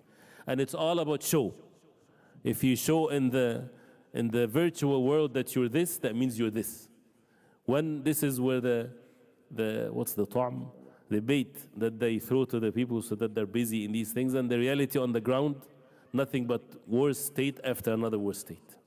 And what did the ummah benefited from just supporting and not supporting with talks is nothing but even to increase their negativity and the status that as we know. But rather, this is where the opportunity for people to learn their deen and to hold fast to the deen. Yes, to make dua to Allah subhanahu wa ta'ala, to take whatever means we have according, again, to ilm. And according to asking the people of knowledge, otherwise a person, فَلْيَسَعُوا السُّكُوت. To be silent is better than to say something without knowledge that would lead the person astray or would cause these types of evil things. قال الله تعالى ومن يقتل مؤمنا متعمدا فجزاؤه جهنم خالدا فيها وغضب الله عليه ولعنه وأعد له عذابا عظيما. Whoever kills a believer متعمدا intentionally فجزاؤه جهنم, his punishment is جهنم خالدا فيها, will be in it forever. وغضب الله عليه, Allah subhanahu wa ta'ala is angry with him, ولعنه, and cursed him, وأعد له عذابا عظيما, and prepared for him great punishment.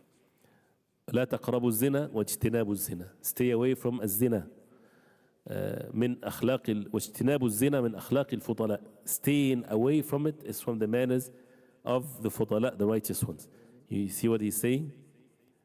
Staying away is fadl. Staying away is goodness. When staying away usually is nothing, you're just not doing anything. Yeah, but this is an act of goodness. When you run away from it, when you're far away from it, with one's eyes, with one's ears, with everything. This is an act of goodness when a person stays away from what he has the desire for, staying away from that sin. وَمُوَاقَعَتُهُ عَارٌ فِي الدُّنْيَا وَعَذَابٌ فِي الْأُخْرَى. And whoever falls into that sin is shame in this worldly life and punishment in the hereafter. قال تعالى وَلَا تَقْرَبُوا الزِّنَا إِنَّهُ كَانَ فَاحِشَةً وَسَاءَ سَبِيلًا. And the command of Allah, do not approach, do not come near zina, because it's fahisha, indeed it's immorality, وَسَاءَ سَبِيلًا, and an evil way. And therefore, we don't have an excuse, really, and may Allah subhanahu wa ta'ala forgive us, when we allow ourselves to be close to it, even if a person does not commit zina. But as the Prophet ﷺ, he said, العينان تزني وزناهما النظر. The eyes commit zina, and the zina of al-ayn is looking. والأذنان تزني وزناهما السمع, and the ears تزني, and its zina is to listen. And the hands تزني وزناهما البطش, اللمس, to touch, and so on. والرجلان تزني وزناهما المشي والفرج يصدق ذلك ويكذبه أو كما قال عليه الصلاة والسلام. And the private part makes this either truthful or not. So this is also part of that, even though it's not the major one, but a person has to protect himself from these sins, and it takes away the barakah of ilm and ruins a person's life, and to constantly repent to Allah subhanahu wa ta'ala from these matters. And a person and the believers are commanded to lower their gaze, and it corrupts the hearts. But nowadays, subhanAllah, if you want to watch something, a lecture of a person of knowledge, do they leave you alone? They won't leave you alone if you go to these sites, because you will see other things. So that means what? Is it permissible because I want to watch the lecture of the scholar? No, it's not permissible. If you know for sure that you would see something else. So what's the solution? Allah knows best. We need to figure that out, but there's no excuse.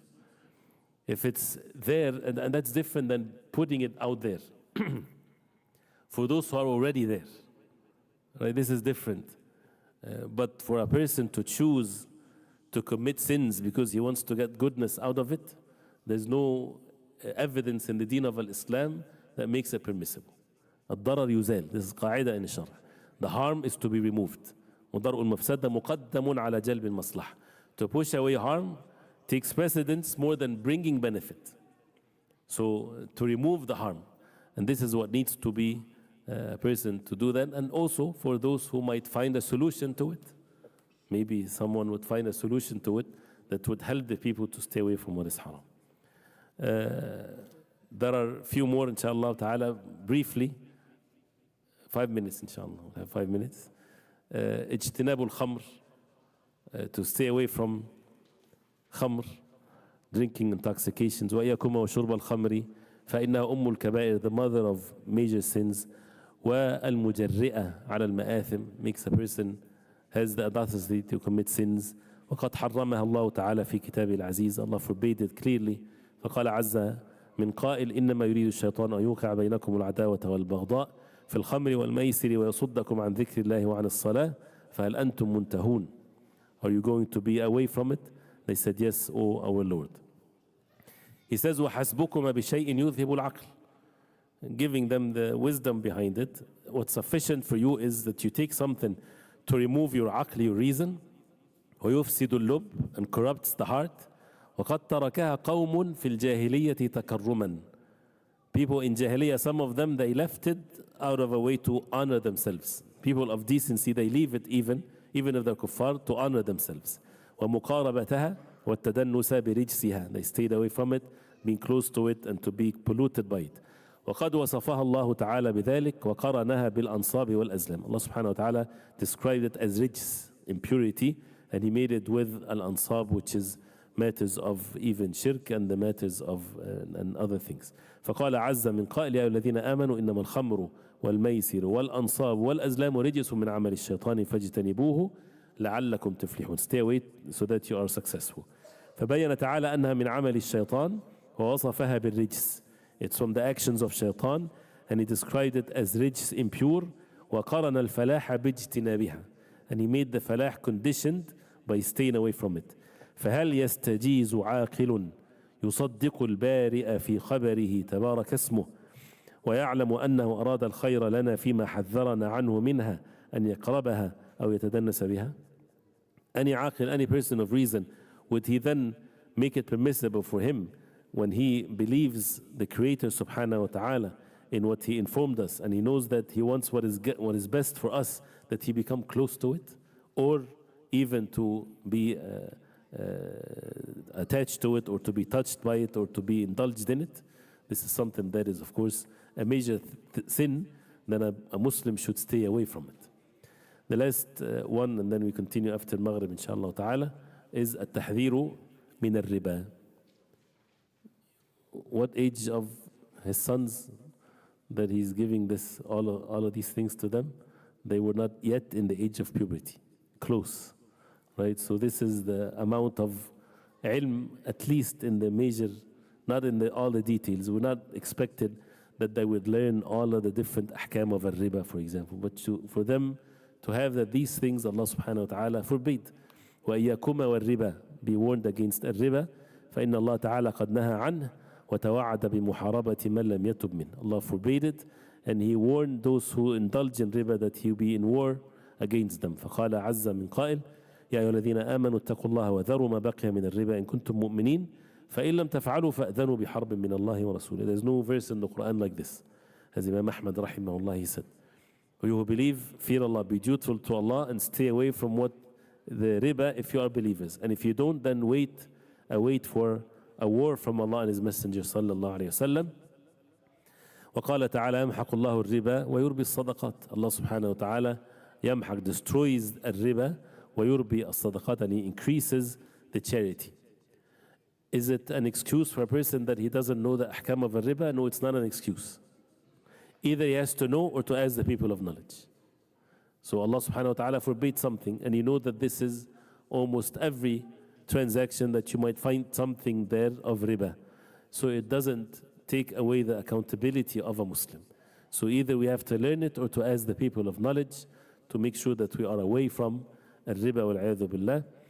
And we ask Allah subhanahu wa ta'ala to make us benefit from what we heard, And as you see here, again, we're not fulfilling the rights of these types of major things in the deen, and it's meant to be this way. It's okay to make sure that this is a way, a curriculum that we should teach ourselves and our children, and to implement it in our life, and to make this is the most important thing in our life, inshallah, is to learn the deen of Islam and to implement it. We'll continue, inshallah ta'ala, after Salatul Maghrib. And there are more, still the second part, which is how to deal with one another, which is very important meanings that you might not find it in many other books. We'll do that, inshallah ta'ala, after Salatul Maghrib. Wa sallallahu wa sallam wa baraka ala Muhammad wa sahbihi wa sallam.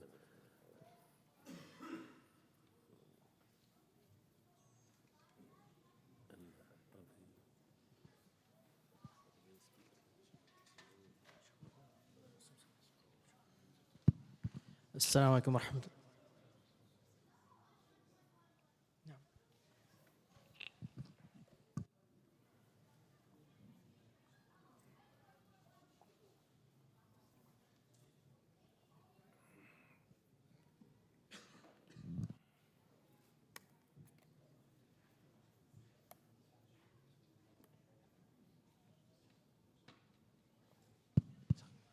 Assalamu alaikum wa rahmatullahi wa barakatuh. Jazakallah khair, barakallah feek.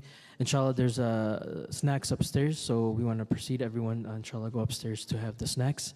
And then we'll continue in Zoom after Salatul Maghrib, inshallah. And just for a reminder for the brothers that are parking in the parking lot, please make sure that if you're parking and your car is double parked, that you move your car so that you're not blocking anyone. Jazakallah khair, barakallah feek.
الحمد لله رب العالمين والصلاة والسلام على أشرف المرسلين نبينا محمد وعلى آله وصحبه أجمعين.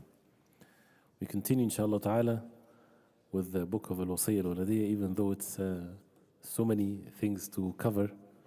May Allah subhanahu wa ta'ala bless our times with matters of knowledge. And as you see, it's each point is a subject that requires for us to learn it more and more. And that's why we have the booklet with us. You can take it as a curriculum to follow for ourselves and to teach our children and to be upon it all the time and to check it with them to make sure that they comprehend these meanings.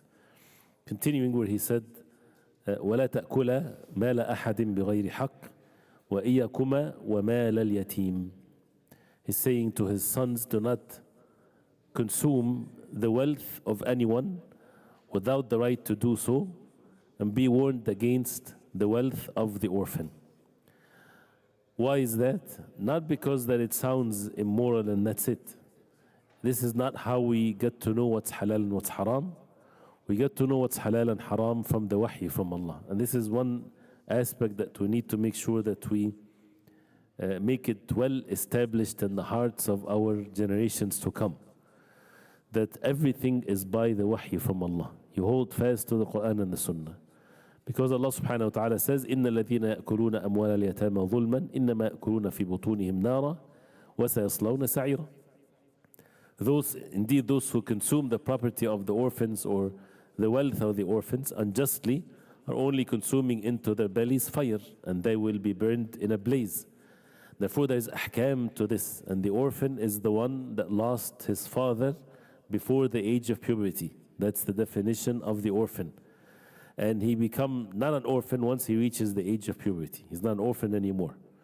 So even if that orphan has his mother alive, he's an orphan. And therefore there has to be a guardian to that orphan, and there's ahkam rulings to be applied, especially that if he has wealth. So to be warned against this, and to be warned against taking anyone's property, anyone's wealth, anyone's belonging without the right to do so. It's again something to be taught because this is the deen of Islam. Then he says, وَعَلَيْكُمَا بِطَلَبِ الْحَلَالِ وَاجْتِنَابِ الْحَرَامِ فَإِنْ عَدِمْتُمَا الْحَلَالَ فَالْجَأَ إِلَى الْمُتَشَابِهِ. He says, seek the halal and stay away from the haram. فَإِنْ عَدِمْتُمَا الْحَلَالِ. If there's no way to find the halal, then فَالْجَأَ إِلَى الْمُتَشَابِهِ. Then resort to what is doubtful. What is meant by that is not to leave it open like this for a person to get into the doubtful, because as we know that the ruling of the doubtful is to stay away from it. By the hadith of the Prophet ﷺ, الحلال بين والحرام بين وبينهما أمور مشتبهات. The halal is clear, the haram is clear, and between them are doubtful matters. And the Prophet ﷺ, he said, فَمَنِ اتَّقَى الشُّبُهَاتِ فَقَدْ اسْتَبْرَأَ لِدِينِهِ وَعِرْضِهِ. Whoever shield himself from the doubtful matters, he protect his honor and religion. وَمَنْ وَقَعَ فِي الشُّبُهَاتِ وَقَعَ فِي الْحَرَامِ. And whoever indulge in the doubtful, he will indulge in the haram. So this is the rule of the mutashabihat, or the mutashabih is to stay away from it, the doubtful. But this is a piece of knowledge that requires ilm, requires knowledge, and requires a person of knowledge to be asked. When is it permissible for a person to deal with the doubtful when it comes to earnings? This is not a hukm. This requires a fatwa. You understand the difference between both? If it's a hukm, that means everybody can do it. No, you have a situation now where a person is going to die or is going to go to prison or something like this, unless he deals with something and that's the only option that he has, but it's not haram clear, but rather it's mutashabih. Even though the haram, it's permissible to eat from what's haram to save your life. If it's of a lesser level than to lose one's life, but a great harm will occur, then maybe the mutashabih, the doubtful one, would be away and not the haram. But again, we have to be careful with this so that nobody would take from that is that we can be at ease with the mutashabih. If a person has to reach that state, first of all, هل عدم الحلال? To really make the mas'ala very clear, is there's no halal whatsoever. Sometimes people, they think the halal is not there because of their profession. I don't wanna, because of the time we have so many things here to cover, but say someone, for example, is an engineer and he doesn't find a job. He studied for years and now he wants to find a job as an engineer, and he supports, he has a family, children, and there's no halal engineer job, right? Does that mean he can deal with a doubtful engineer job? Of course not. He can work in a grocery store that is halal, for example. It doesn't have to be that he has to be or to keep his level of living. So you have to understand, this is just an example. That's why the word فَإِنْ عَدِمْتُمَ الْحَلَالِ. That means there is no way to earn what is lawful.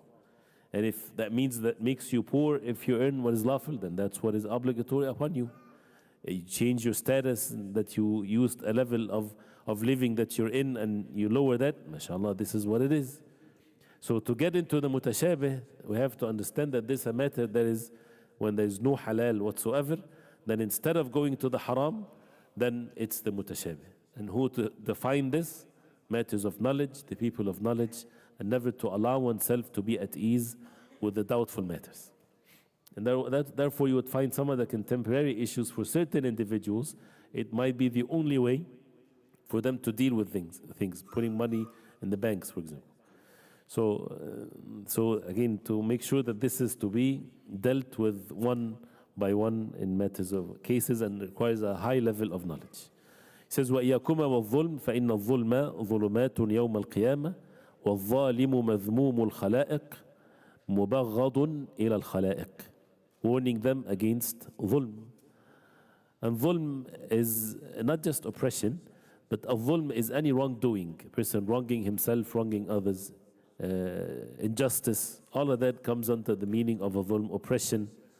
And Allah subhanahu wa ta'ala forbade it on himself, subhanahu wa ta'ala made it forbidden at all levels. And this is one of the things that you would never, a case where it's permissible to oppress someone, or it's permissible to treat someone with injustice, there's no such a thing. Even if a person is treated with dhulm, it is not permissible to retaliate with dhulm. It does not exist in the Deen of Islam, but rather to seek justice and not dhulm. So he warning them against dhulm because its darkness is in the Day of Judgment. وَالظَّالِم مَذْمُوم. الظالم is always condemned. مَذْمُومُ الْخَلَائِقِ. All of the creation of Allah, the worst of them is the ظالم مُبَغَّضٌ إِلَى الْخَلَائِقِ. People hate someone that is an oppressor. This is a fitra, a nature in the human beings, with the details of dhulm. وَإِيَّاكُمْ وَالنَّمِيمَةِ. Warning them against النَّمِيمَةِ, slander. فإن أول من يمقت عليها من تنقل إليه. The one that would hate it the most is the one that you're conveying the namima to. And namima, as we know, نقل الكلام, to move, to take someone's words, to take it to convey words to someone else بقصد إيقاع العداوة والبغضاء, with the intention of making enmity. This is what specifically for namima. So and so is talking about you behind your back. He said this and this about you. Why? So that they become enemies to one another. This is namima. And the Prophet عليه الصلاة والسلام, he said, وقد روي عن النبي صلى الله عليه وسلم أنه قال لا يدخل الجنة قتات. He's not going to enter Jannah, the one that is qattat, meaning the nammam, the one that spread words among people to cause enmity towards one another. And the meaning لا يدخل الجنة, to be known in matters of belief, that means he won't not enter Jannah from the first instance. If he died as a Muslim, that means he deserved to be punished, unless Allah subhanahu wa ta'ala forgive him, but it's a major sin. And one of the sins that are punishable in the grave. So he's warning them against it. And that's something to be forbidden while a person is a child, and while raising children, they do that at ease with one another. When you find a child coming, making namima on someone else, or between themselves, this has to be corrected. And that's why one of the things to be done with hikmah, with wisdom, when children are together, especially if they are above the age of a tamiz, not when they're 3-4 years old. Of course you watch them so that they don't hurt themselves. But when they're aware of things, they need to be monitored, how they interact with one another, so that there is some form of correction, because they understand. If they're 9 years old, 8 years old, they understand things. So if someone does ghiba, no, this is ghiba, this is haram. If someone make a shahada, he witnessed against someone. I saw him did this. Did you really see him? Or someone told you that he did this, to correct them and to make sure that they don't lie, they don't say things, they don't make namima. And that's why with Islamic schools and things like this, it's not just about teaching and then we leave them. They have to be even in their break, when they're having a break, to have an eye on them. How do they interact with one another to make sure that this is a practice of what we teach them, to see it in practice. And the same thing at homes and so on. Then he says, وَإِيَّاكُمَا وَالْحَسَدِ فَإِنَّهُ دَاءٌ يُهْلِكُ صَاحِبَهُ وَيُعْطِبُ تَابِعَهُ. Warning them against al-hasad, which is envy. And al-hasad negates, weakens the iman, weakens one's faith. Because al-hasud is the one that wishes evil for others. He wants them to lose a ni'mah or a favor from Allah that they have. He wishes for them to lose that. This is the hasad, this is the hasud. And that means there's a problem in his believing in the qadr of Allah subhanahu wa ta'ala.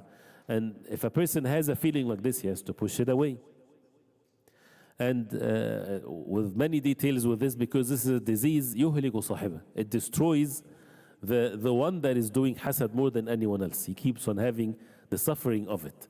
And not necessarily the one that he envies. وَيُعْطِبُ تَابِعَهُ. And the one that he envies, he ruined them by his hasad. And the hasad has an effect. And that's why we have to take the means of protection for matters of al-hasad, but teaching our children to be away from this and to be grateful to Allah subhanahu wa ta'ala and to always ask Allah subhanahu wa ta'ala that He blesses whatever people have. If they see someone has a nice car, says, whoa, nice car, tell them, say Allahumma barik lahu fiha.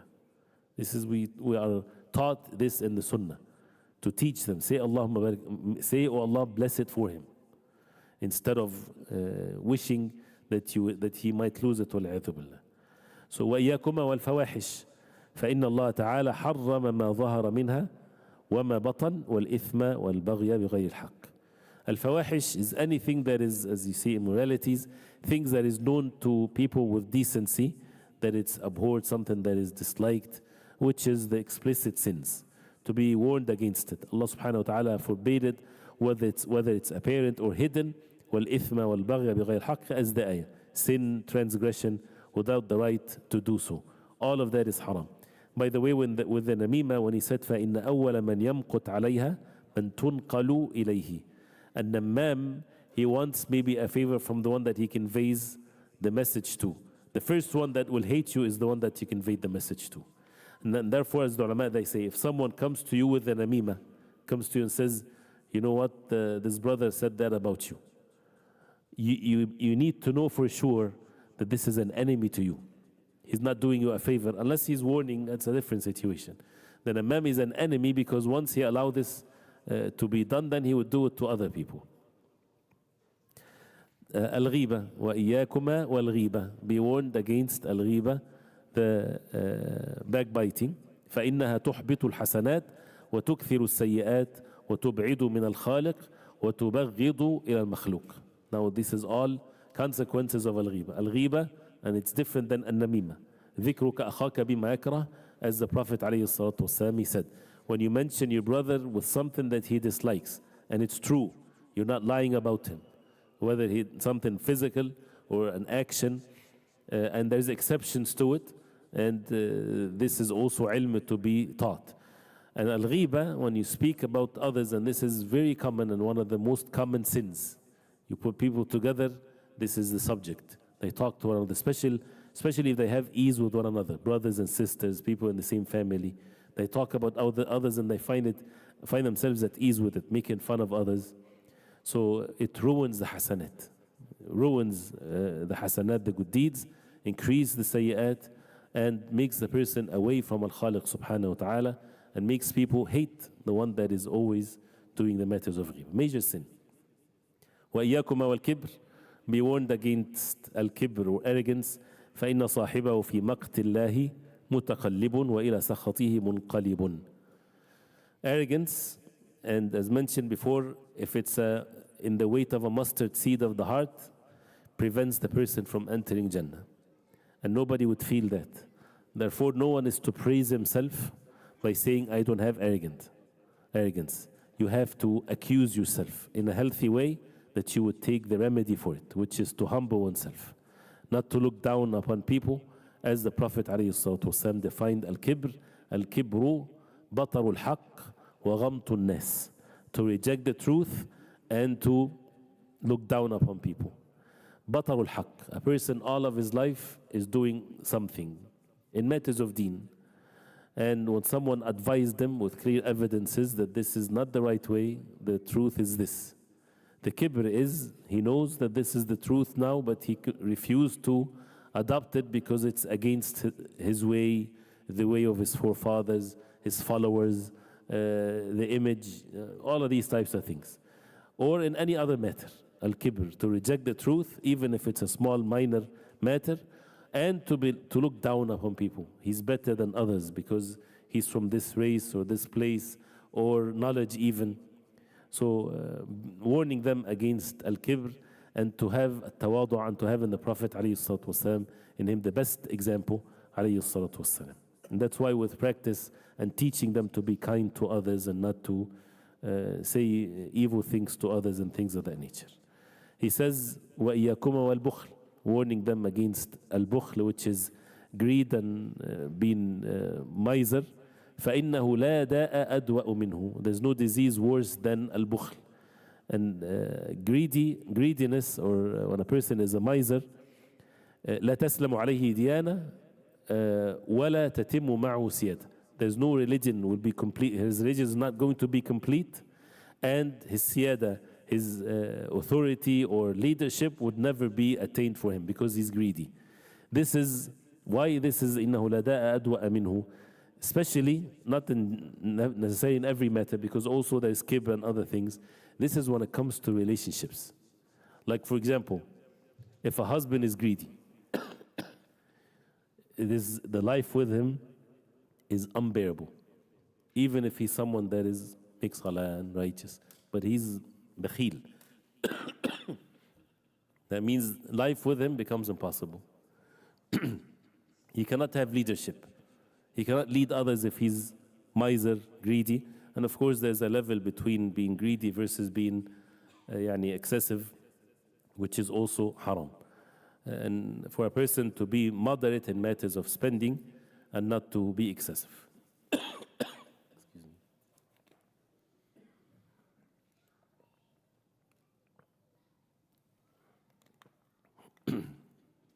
And with every subject, we have ayat of the Quran, a hadith of the Prophet ﷺ, and one issue that many people they overlook, statements and actions of the Sahaba radiallahu anhum, the early generations of Islam. Sometimes statements that give you the gist of what's in the Quran and the Sunnah, and this is something that is part of knowledge that we need to acquire, inshallah ta'ala. وَإِيَّكُمَا وَمَوَاقِفَ الْخِزْيِ وكل ما كرهتما أن يظهر عليكما فاجتنباه وما علمتما أن الناس يعيبونه في الملأ فلا تأتياني في الخلاء.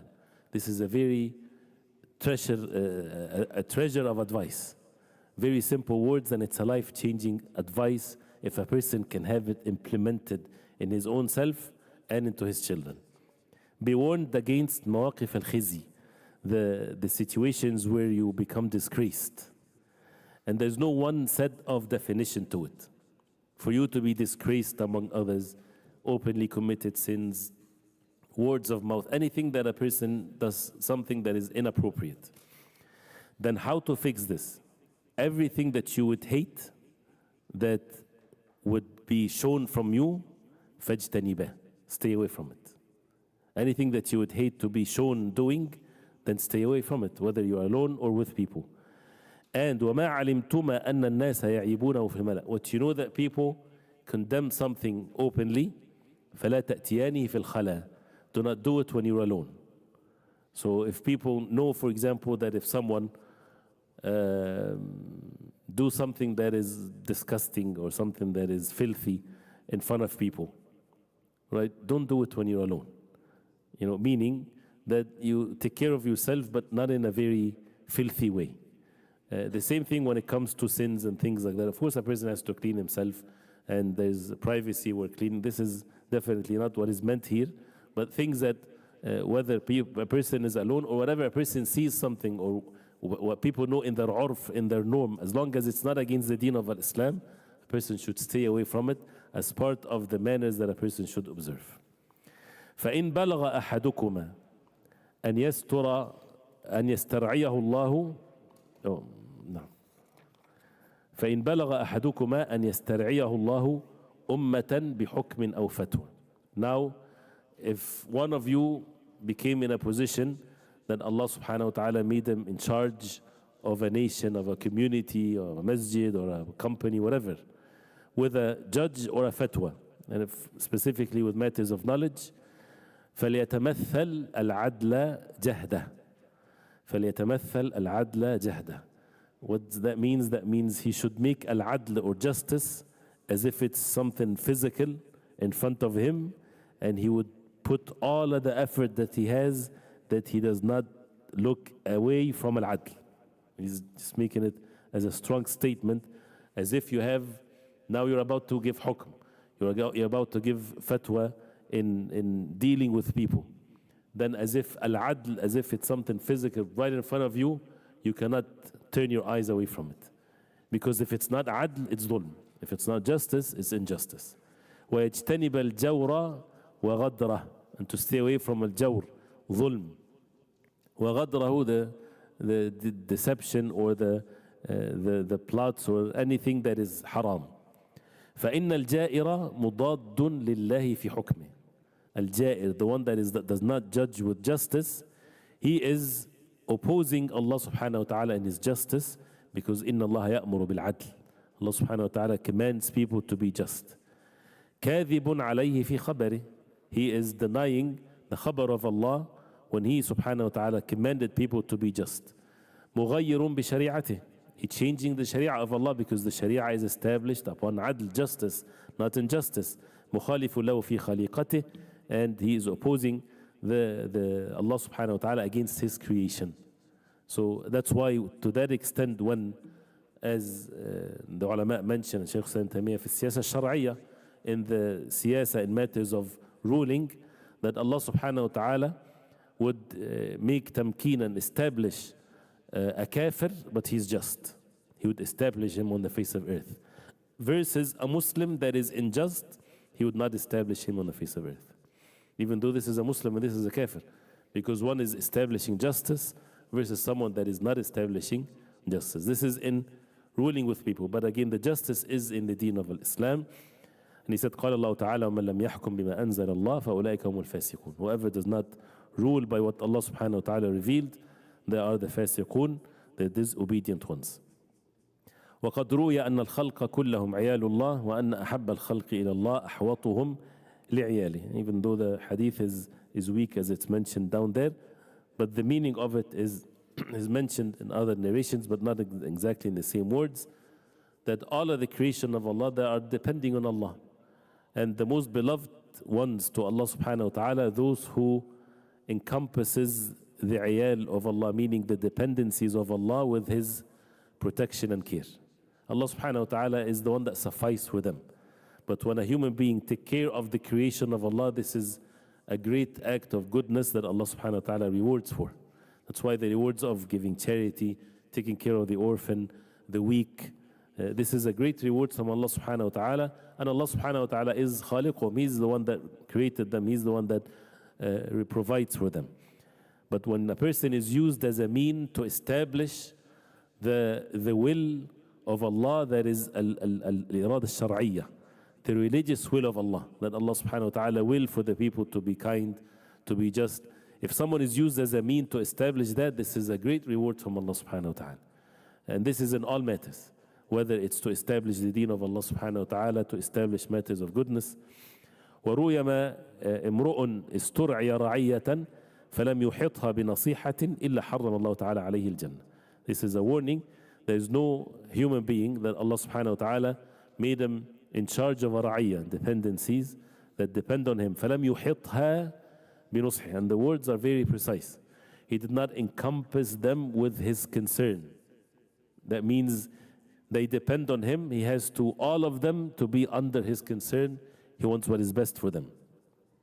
إلا حرم الله تعالى عليه الجنة, unless Allah subhanahu wa ta'ala forbade Jannah on him. So if Allah subhanahu wa ta'ala give you a position like this, then you have to fear Allah subhanahu wa ta'ala to be upon what he mentioned. وإياكم وشهادة الزور, وإياكم وشهادة الزور, be warned against the false testimony. شهادة الزور. The Prophet alayhi salatu wasalam, when he was warning the people, and he says وشهادة الزور, warning them against false testimony, then he was laying down alayhi salatu wasalam, he sat up and he kept on repeating it till they said ليته سكت. They felt compassion towards the Prophet alayhi salatu wasalam. They wanted him to stop because he was so concerned, want to convey this in such a very clear way, warning against shahadatul zur, to false testify against someone or in any matter that requires shahada. فإنها تقطع ظهر صاحبها. It breaks the back of the person that does this. وتفسد, not necessarily physically, but it breaks the person. وتفسد دين متقلدها, corrupts one's religion if he would have false testimony against other, whether it's shahada against an individual or in a criminal case, in any matter. وتخلد قبح ذكره, he would be always mentioned with something that is disliked. قبح ذكره, whenever he's mentioned in a very evil way.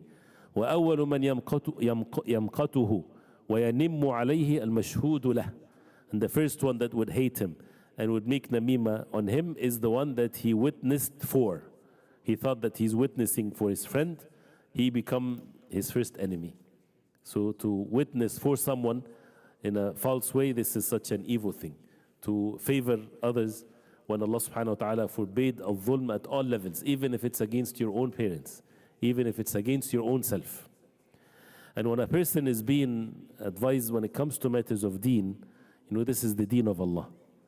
If we really reflect upon it, the happiest person is the one that people would show his faults, not the ones that would always praise him. Yes, there are etiquettes to observe and to recognize, but the most important thing is the deen. That's why Ahlul Sunnah, Arhamul Khalq, they are the most merciful towards people, even when they warn against them. When you warn against a mubtadi', a person of innovation, you're having mercy towards him. When you warn against him, the least is that he won't receive so many sins. At least some people, they won't listen to him.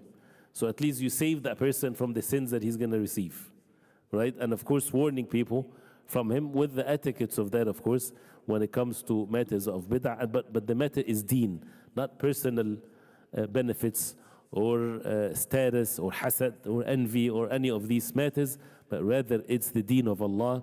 And that's why a person has to be extremely careful with this. Then he said, وَإِيَّاكُمَا وَالْأَغَانِي, be warned against songs. فَإِنَّ الْغِنَاءَ يُنْبِتُ الْفِتْنَةَ فِي الْقَلْبِ, talking to his sons, because songs plants hypocrisy in the heart. That's the statements of the early generations of Islam. وَيُولِدُ خَوَاطِرَ السُّوءِ فِي النَّفْسِ. Another point here which is very clear, that songs, what does it do also? It yulid, al-wulada is when something is born, that something was not there and it becomes. So it brings khawatir al-su', the evil thoughts comes into the nafs, into the soul, into the heart as a result of these songs. That these evil thoughts were not there before. And because of these songs, it initiates these evil thoughts. And more, of course, of its evil. So this is something that is haram with the songs and with the musical instruments and the like of this. When this is one of the difficult things for people to repent to Allah when they're old, and it's not difficult, it's easy. But when you're raising your child, to raise them to be away from this. Then when they grow up, that is easy. It's not in their blood. So that's why a person has to, and he makes sure that this is, even if a person, his life was upon this, if he leave it for the sake of Allah, he will struggle for a day, 2 months, 2 months, 3 months. And then what? Then after that it becomes his norm. And the worst thing for him is to hear something like this. So everything is feasible. And for a person to be ajiz, to have this inability that he's not able to change himself because he doesn't want to have that period of being patient and being, even if it's for the rest of his life. So what, life is limited anyway. And the evil that comes and pushes away the meanings of hikmah and wisdom and the Quran.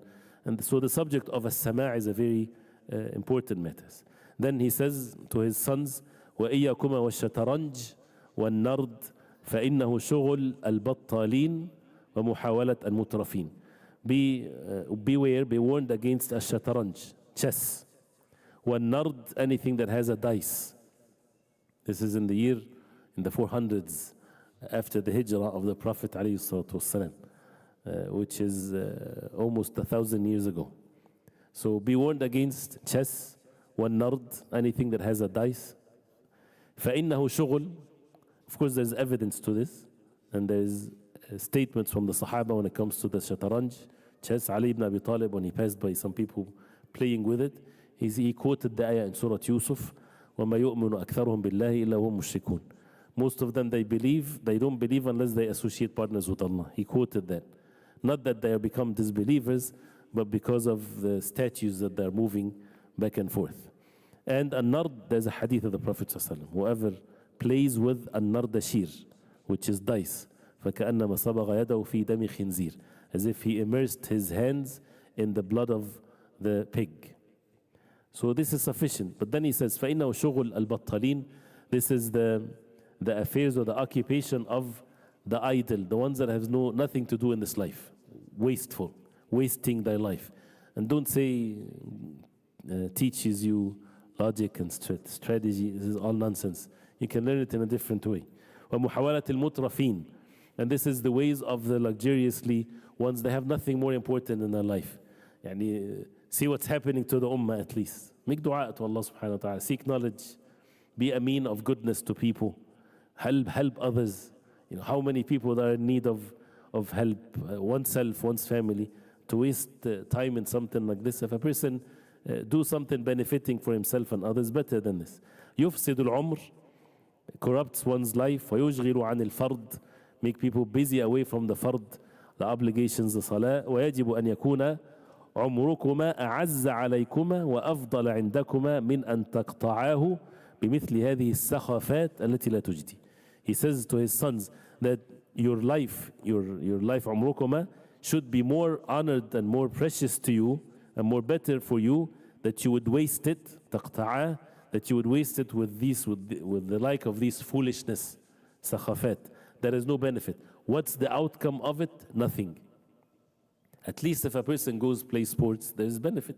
He benefits his body with it. This is good for him. But things of that nature is foolishness. وتفسده بهذه الحمقات التي تضر وتردي. And you ruin your life with these hamaqat, with these foolish matters that harms, and turdi makes a person goes down in matters of goodness. And the last part, in the first part of the wasiyah. This is all the first part of the wasiyah, matters of deen. He says, وَإِيَّكُمَا وَالْقَضَاءَ بِالنُّجُومِ وَالتَّكَهُّنِ. The issue of judging by the stars, astrology, وَالتَّكَهُّنِ الْكَهَانَةِ, soothsayer, which is of course evil matters, and kufr. فَإِنَّ ذَلِكَ لِمَنْ صَدَّقَهُ مُخْرِجٌ عَنِ الدِّينِ. Whoever believes in it takes him away from the religion. وَمُدْخِلٌ لَهُ فِي جُمْلَةِ الْمَارِقِينَ, make him among those who, al-muruq is to leave something, those who renegated away from the deen. وأما تعديل الكواكب وتبيين أشخاصها. As for تعديل الكواكب, to know the places, the positions, وتبيين أشخاصها, this is called that, to identify it. ومعرفة أوقات طلوعها وغروبها, to know the times when it comes, when it disappears. وتعيين منازلها وبروجها, and to know its stations and its constellations. وأوقات نزول الشمس والقمر بها, the times of the sun set and the moon and all of these things. وترتيب درجاتها, to know the levels of it.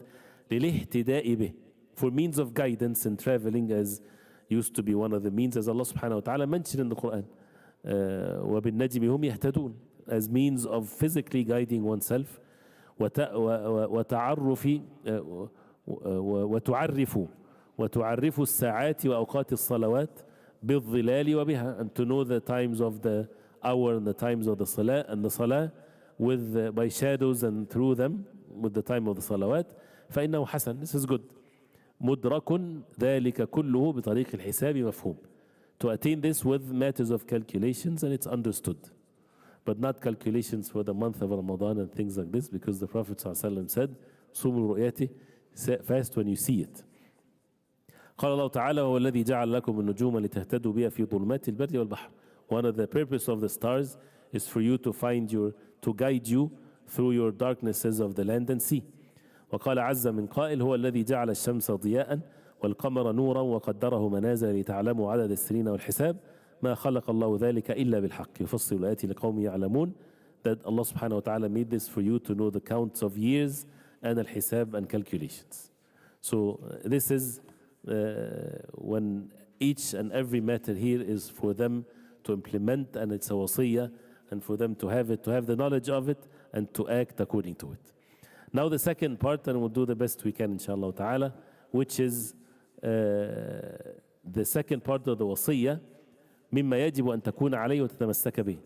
It's religion, but it's not as the nusus as we heard. This is of how to deal with one another, circumstances, things like this. If we pay attention inshallah ta'ala, it's easy inshallah. He says, فأن يلتزم كل واحد منكما لأخيه الإخلاص والإكرام والمراعاة في السر والعلانية والمراقبة في المغيب والمشاهدة. Now dealing with one of these are two. Towards your brothers and sisters, that each one of you يلتزم. This is an obligation, commit himself to his brother with al-ikhlas. This is all in the heart. Sincerity towards his brother. Al-ikram, generosity. Al-mura'ah, and that is to be considerate, to acknowledge the rights of your brother, whether it's in the secret or openly. وَالْمُرَاقَبَةِ فِي الْمَغِيبِ وَالْمُشَاهَدَةِ, and for them, al-muraqabah is to be watchful, whether they are present or absent. You know, even in the small things. This is his bed, this is his belongings, as if he's present with you. Not that when he's absent, you do whatever you want. You know, this is your brother, you honor your brother, this is something that is right upon you, and to be patient with that, of course. So this is the ikram, this is the generosity, the goodness. وَلْيَلْزَمْ أَكْبَرُكُمَا, now the older versus the younger. وَلْيَلْزَمْ أَكْبَرُكُمَا لِأَخِيهِ الْإِشْفَاقَ عَلَيْهِ وَالْمُسَارَعَةَ إِلَى كُلِّ مَا يُحِبُّ. Now one of the reasons there is sometimes corruption to the younger ones is because the older ones are not fulfilling their rights. The older brother or sister, they have a right towards the younger one, which, as he says here, excuse me, is al-ishfaq alayhi, to show compassionate towards him. He's the older one, and usually when they're young, the older shows this, right? But once they get older, sometimes they forget about it. So al-ishfaq alayhi, to be compassionate towards your younger brother. وَالْمُسَارَعَةِ إِلَى كُلِّ مَا يُحِبُّ, and to be in haste to do everything that he loves. You know, to be there for your younger brother. وَالْمُعَاضَدَةِ فِي مَا يُؤْثِرُ. Al-mu'adada, al-adud, is the forearm. That means you're always there to help him in whatever he chooses. وَالْمُسَامَحَةِ لِكُلِّ مَا يَرْغَبُ, and to forgive him, to pardon him in whatever he desires. This is good acts of goodness for the older one, to be raised to be a leader, to be raised to be a man, to be raised to be someone that has good qualities, and for the younger ones to learn these actions. Because when the younger ones finds and sees these compassionate and feeling goodness of his older brother, he is raised in a way that is upright. He will be able to practice that. Otherwise, when he sees he's been bullied against all of his life, then he would do the same thing to the next one. So it's a way to continuously, and that is one of the ways to help. When raising children, sometimes the first one gets most of the attention. But then once they become so many, it's difficult. So that's why the older ones should help in raising, they should help raising the younger ones. So this is when it comes to the older versus the younger. He says, وَيَلْتَزِمُ, all of that, of course, with matters of goodness. Now, the younger ones, وَيَلْتَزِمُ أَصْغَرُكُمَا, the younger among you, he should commit himself لأخيه تقديمه عليه. Your older brother, you choose him before yourself. He's the older one. You respect him more. And this is always with anyone that is older than you. وتعظيمه في كل أمر بالرجوع إلى مذهبه. That means you respect him. تعظيم here is different according to who you're dealing with. تعظيم الله is different than تعظيم المخلوق. Exalting Allah subhanahu wa ta'ala, that's different. تعظيم الأخ, that means you respect your brother in every matter by بالرجوع إلى مذهبه. What is مذهبه? Not the madhab of fiqh madhab, but means to return back to his opinion. His opinion is the right opinion. Not that when he has a wrong opinion, but if it's a matter that is valid to have one or the other, you give him respect that you would go with whatever his opinion is. والاتباع له في سر وجهره, and to follow him, to make him feel that you follow him in secret and openly. وتصويب قولي وفعله, and to correct his speech and actions. For example, if they are outside, for example, then the younger one listen to the older one. Otherwise, if they're against each other, that's not a good thing. So always the older one, he has more knowledge, he's more wise, and of course, this is in general, otherwise there's sometimes exceptions. But to recognize the differences between the older and the younger, and usually if one does not do it, as he's going to mention that, at least one of them has to do his job. So if the one doesn't do what his rights of his brother, that doesn't mean that you don't treat him or you treat him equally. Then he says, وَإِنْ أَنْكَرَ, this is some details or some special practice here. وَإِنْ أَنْكَرَ مِنْهُ فِي الْمَلَأِ أَمْرًا يُرِيدُ. Now, this is the norm as we heard. If he saw from his brother something in the openness in public, for example, that he dislikes, or he wants it to be otherwise, أو ظهر إليه خطأ فيما يقصده, or becomes clear to him that his brother is doing something wrong, how to deal with that situation. فلا يظهر إنكاره عليه. He should not show his inkar, forbidding it in public. He should not do that in front of everyone. ولا يجهر في الملأ بتخطئته. And he should not openly in the public show that he's wrong. He's wrong. Why are you doing this wrong? You don't do that in public. وَلِيُبَيِّنْ لَهُ ذَلِكَ عَلَى انْفِرَادٍ مِّنْهُمَا. Do not expose your brother, but rather show it to him when you're alone. Don't expose him to others, but when you're alone. وَرِفْقٍ مِّنْ قَوْلِهِمَا, and with gentleness with speech. Then it's one of two cases. فَإِنْ رَجَعَ إِلَى الْحَقِّ, if he returns back to the truth, mashallah, this is great. وَإِلَّا فَلْيَتْبَعْهُ عَلَى رَأْيِهِ. Now they're outside. He took him on the side, he said this is wrong. He returned, he accepted that, mashallah is good. If he didn't accept, then follow him on his opinion. We're not talking about dangerous matters, we're not talking about things that's haram. Of course this is obvious, right? Go this way or that way. This is longer than this way. If you go to the right, it's going to take 10 minutes. If you go to the left, it's going to take 5 minutes. He says, no, this is the right way. This is the shortest way. And he's in front of everyone else. Take him on the side. No, actually, this way is closer. If he accepts, mashallah is good. If he doesn't accept, go with him on the longer way. It's okay. Right? There's no harm in this.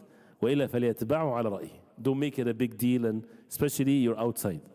فَإِنَّ الَّذِي, why is that?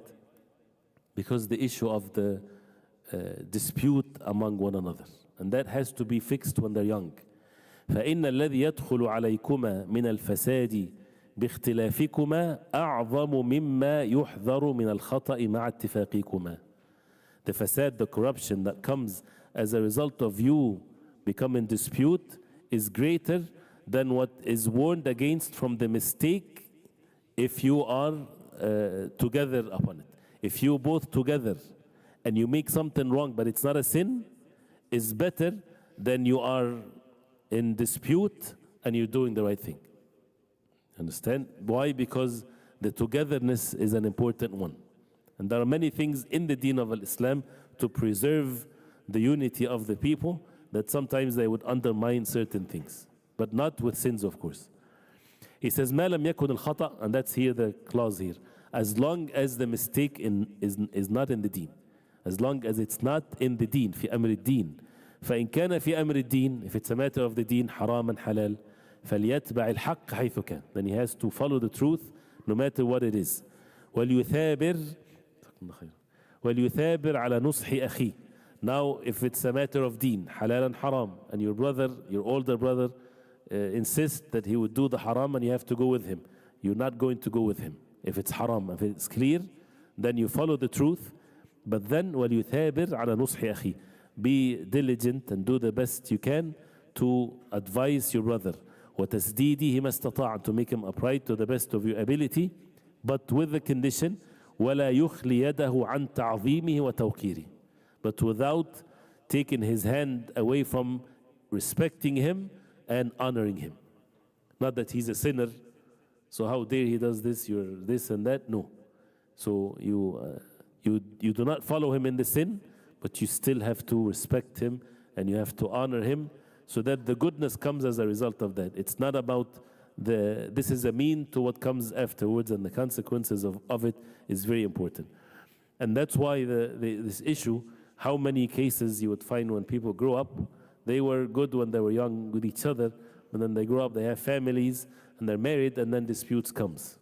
And the dispute causes severing the relationship when they never thought that this will be an option even. Because human beings are human beings, shaitan is working. So that's why these things are to be raised as no way that you would have a dispute with one another. This is something that is not an option. And even if you have to be oppressed, it's better for you than to be an oppressor. Not that you would deal with them in such a way, but to make sure that, when it comes to Salat al-Rahim, it's not Salat al-Rahim, the kin and kith and so on, it's not about al-mukafa'ah. It doesn't work with rewarding one another. It's one way. It's one way. So you are addressed by the ayat of the Quran to be kind to your relatives. Is it a conditioned action based on how kind they are to you? No. It's a one-way command from Allah. Right? And that's what the Prophet ﷺ said. لَيْسَ الْوَاصِلْ بِالْمُكَافِئ. Wasil al-Rahim, the one that connects the relationship with his relatives, is not the one that rewards. Al-Mukafi is mukafa'ah. He's good to me, I'm good to him. That's everybody does this. وَلَكِنَّ الْوَاصِلْ مَنْ إِذَا قُطِعَتْ رَحِمَهُ وَصَلَهُ. The wasil, which is as mentioned in the Quran and in the Sunnah, is the one that when the relationship is severed from one side, he is connecting it. So how to make sure that this is implemented at all times, it's very important. If one is bad, it fixes the situation that one is good. So if one is good, that means the relationship will continue to be good. Of course, both of them need to be good. وَلَا يُؤْثِرْ أَحَدُكُمَا عَلَى أَخِيهِ شَيْئًا مِنْ عَرَضِ الدُّنْيا. When it comes to the ithar, right, to give and to make ithar, you give your brother what you need for the sake of Allah.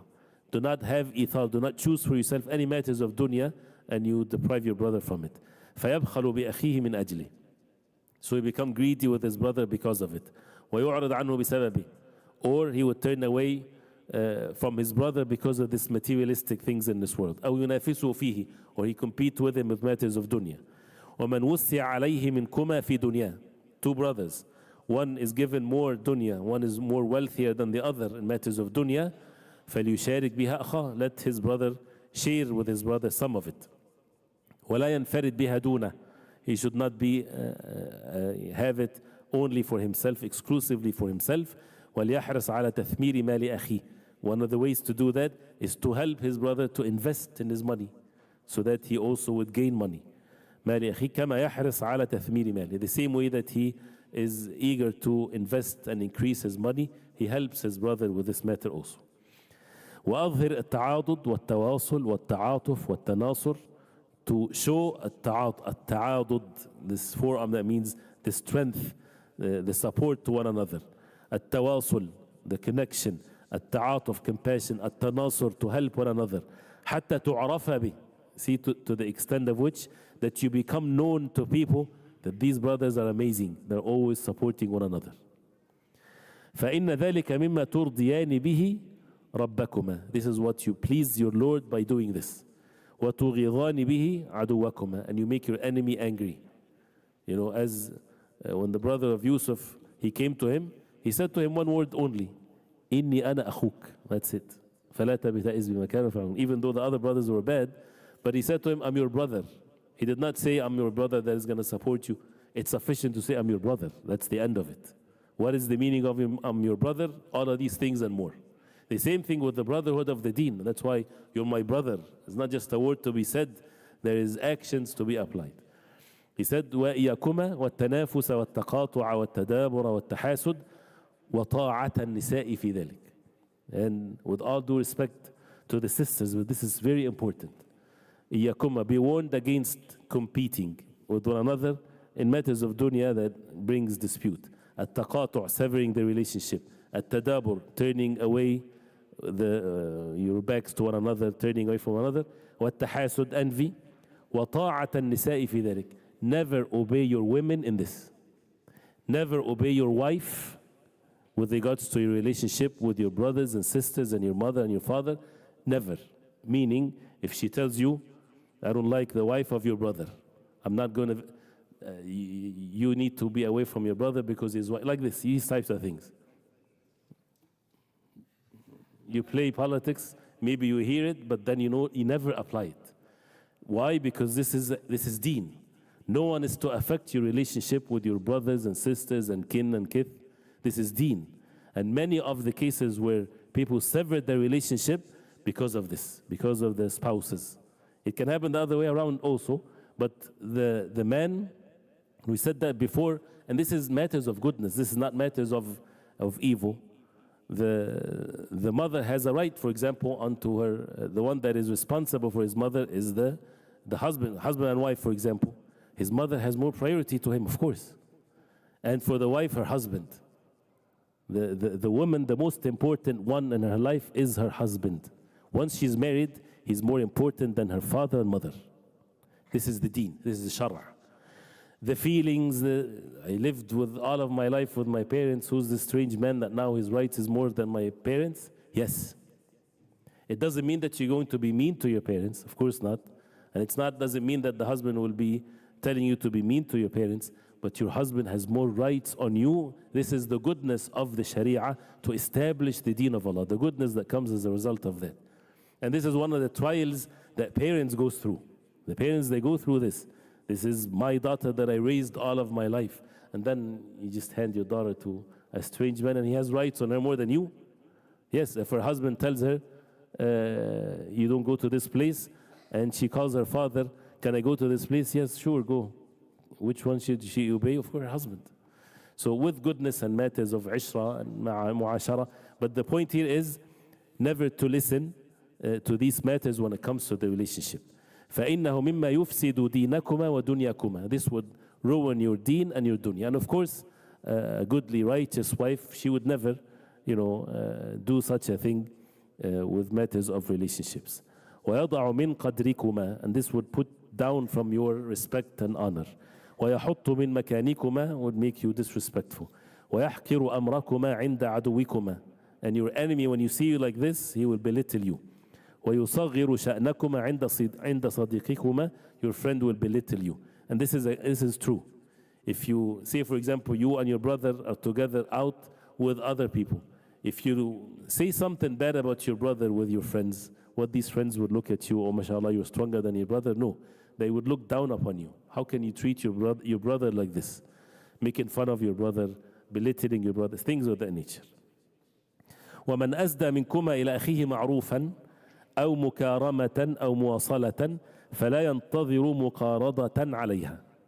Whoever asda, al-isda is to give someone. If you give to your brother ma'ruf, matters of goodness, أو مكارمة, matter of generosity, muwasala, anything to have the relationship in a good way, you're doing this without waiting for muqarada عليها, like a qard, like a debt.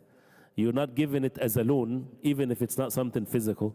Now I did a favor for him, then I'm waiting for that to be returned back to me. Don't wait for it, because that will make you at least don't like your brother, right? You're doing it for the sake of Allah because he is your brother. This is the bala, this is the ibtila, this is the test from Allah. Allah gave you a brother like this. Then Allah subhanahu wa ta'ala is watching you to see how you're going to deal with him. Whenever you do something good for him, don't wait for something in return. All of your life, you're the one that is given. You're the one that is kind. And he's not doing anything. MashaAllah, great ni'mah from Allah subhanahu wa ta'ala. Again, if this is when a person is an adult, a parent should make sure that things are treated with justice if they're children, of course.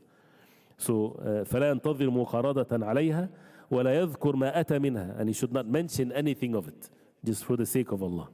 فإن ذلك مما يوجب الضغائن, it brings the hatred inside, ويسبب التباغض, and means for hatred, ويقبح المعروف, makes the معروف, the goodness, to be belittled and to be looked down upon, ويحقر الكبير, and belittle the elder one, ويدل على المقت والضعة ودناءة الهمة, and it's an evidence of المقت. المقت is شدة الغضب, the extreme anger.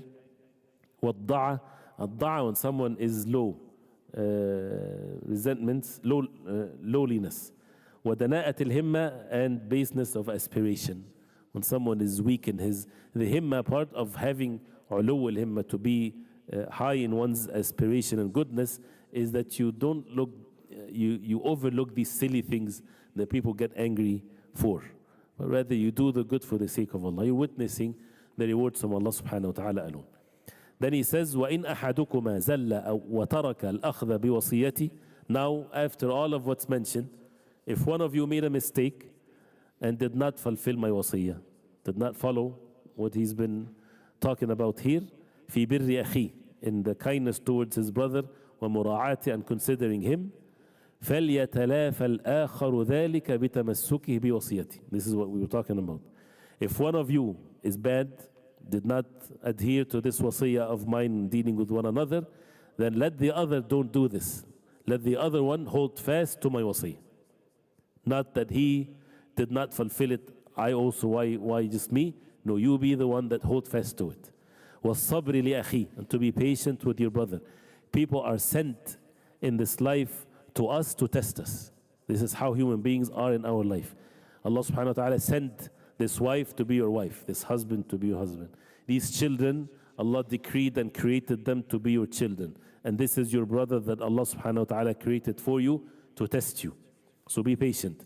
وَالرِّفْقِ بِهِ, and to be gentle to him. وَتَرْكِ الْمُقَارَضَةِ لَهُ عَلَى جَفْوَتِهِ, and to stay away from waiting for the return of the favor when he is jafa, he's harsh, he doesn't care.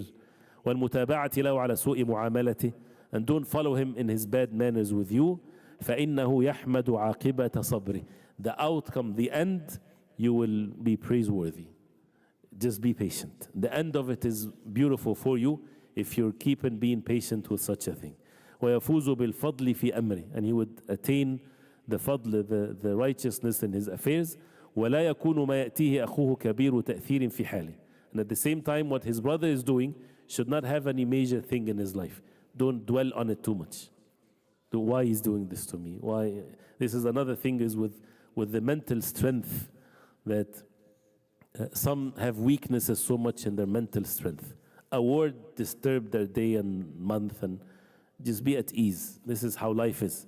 Be strong mentally when things like that, even though it's not good from the other side, but we're talking about you as an individual. Then he says here, time is tight of course, but inshallah we have 10 more minutes inshallah, if you guys don't mind.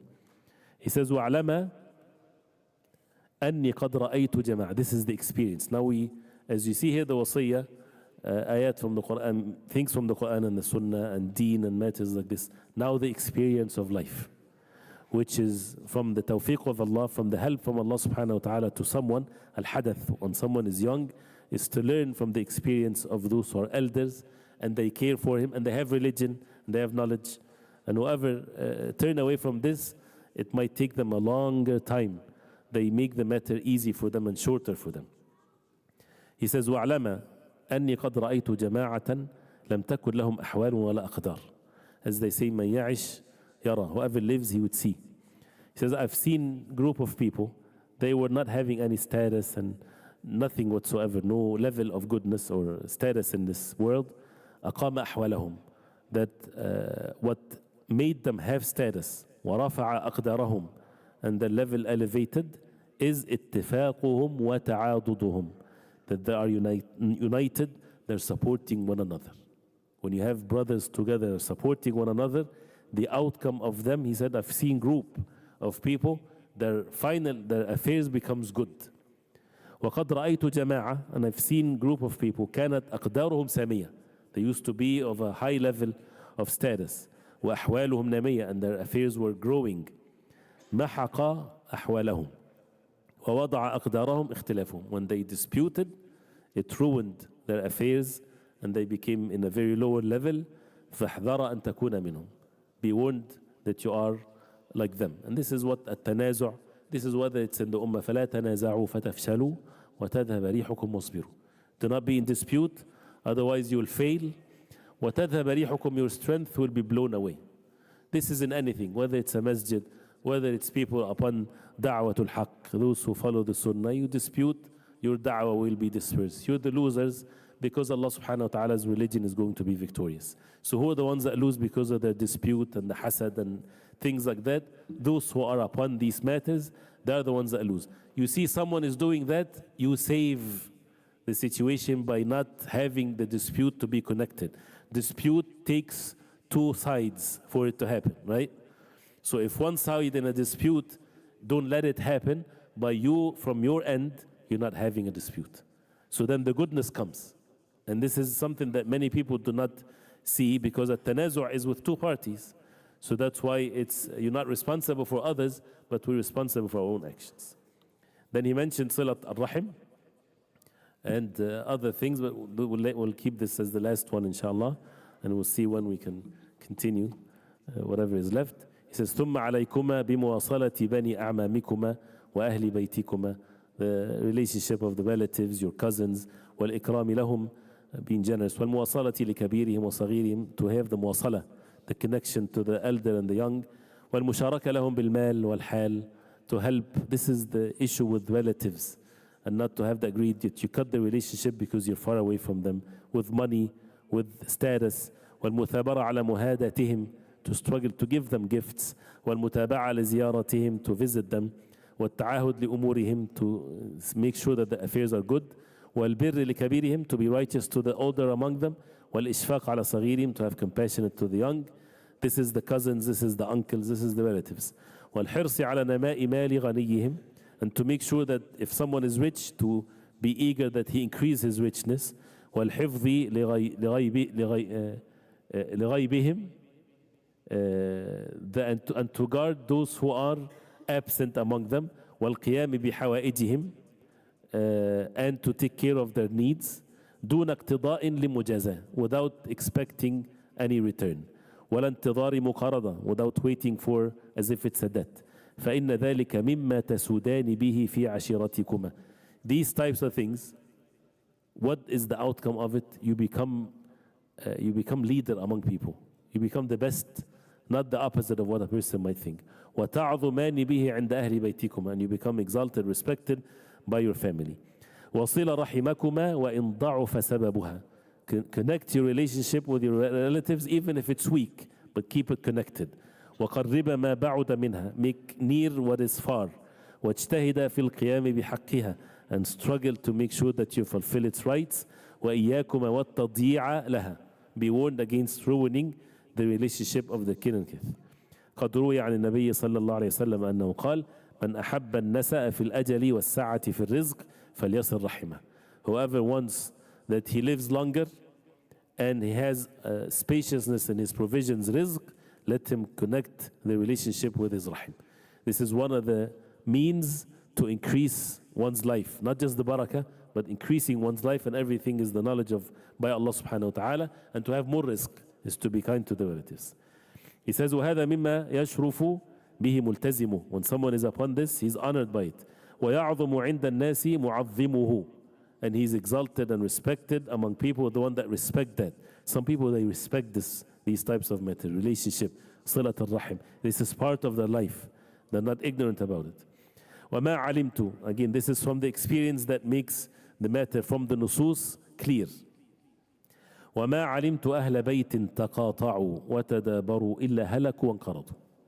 He says, I've never seen a household that they disputed with one another unless they all perished and they vanished from the face of earth. They don't continue when this happens to them. وَلَا عَلِمْتُ أَهْلَ بَيْتٍ تَوَاصَلُوا وَتَعَاطَفُوا إِلَّا نَمَوْا وَكَثُرُوا وَبُورِكَ لَهُمْ فِيمَا حَوَلُوا. And I've never seen a household, if they are having tawasul, connection and compassion towards one another unless they would increase. They would increase in wealth and number, and Allah subhanahu wa ta'ala would bless them in whatever means they have. And this is by the mercy of Allah for people to see. And if you see that, you would see that this is true, because this is how the effect of disputes and things like this. After that, he talks about the neighbor and the friends of the father and the brothers, and to be patient with the harms of people, at-tawakkul ala Allah, and with the dua, and to be grateful to Allah subhanahu wa ta'ala with the favors of Allah, to be warned against not being respecting the favors of Allah, then also the obedience of the ruler with matters of ma'ruf, and to warn against revolting against the ruler, and لزوم الجماعة جماعة المسلمين, be patient with the unjust rulers, to stay away from competing with the rulers, to try to take over, revolt, all of these evil things, with details actually. And الاعتزال في الفتنة, to isolate oneself at times of fitna, to have zuhd in matters of dunya, and to know that كل ذي نعمة محسود, and afat الدنيا, so many things. So I know that it's not sufficient for one day, but at least we have it, inshallah. We'll continue, inshallah. So a week from now, inshallah, maybe, or something, even if it's online, if you guys don't mind, but inshallah, keep the booklet so that we can finish it. And after Fajr tomorrow. But are you guys willing? Some people are far. After Fajr? Any objections? Objection? طيب ما شاء الله. Those who are, it's okay? طيب خلاص إن شاء الله. جزاكم الله خير. We'll continue inshallah after Fajr with the book inshallah, and may Allah subhanahu wa ta'ala make it easy. But even though it's not too much of an extensive of sharh, but it's very valuable as you see inshallah ta'ala. And maybe after Isha if there's any questions, but يعني selected questions inshallah. بارك الله فيكم وصلى الله وسلم وبارك على محمد وصحبه وسلم. سبحانك اللهم ربنا بحمدك أشهد أن لا إله إلا أنت أستغفرك وأتوب إليك. We'll continue after Salat al-Isha just for a few minutes inshallah.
And then we'll have a QR code up, so whoever has the question that's related to the topic that we're being discussed today, then we'll have a brief Q&A. And then we will continue tomorrow morning after Salatul Fajr. And then inshallah there's also breakfast here, so everybody's welcome to join. Jazakallah khair, barakallah feek.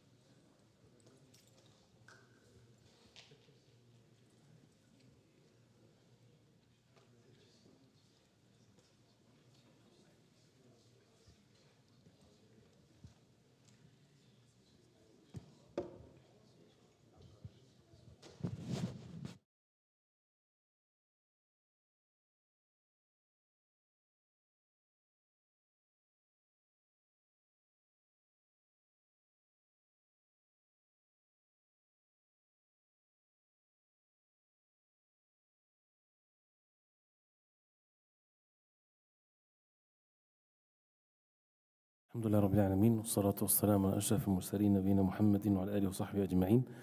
Just 10 minutes inshallah, some of these questions that is related to the topic, and it doesn't mean that it would have a full answer because of lack of knowledge, of course. That's one thing. And the other thing is, may Allah subhanahu wa ta'ala guide us and help us inshallah. The first question, what advice to give to parents when it comes to advising and training their 10-year-old regarding salah? In our case, our son who turned 10 years old recently is praying 5 times a day, but he needs to be reminded at the times pushed to do it. Also, his prayers lack concentration as well as other shortcomings.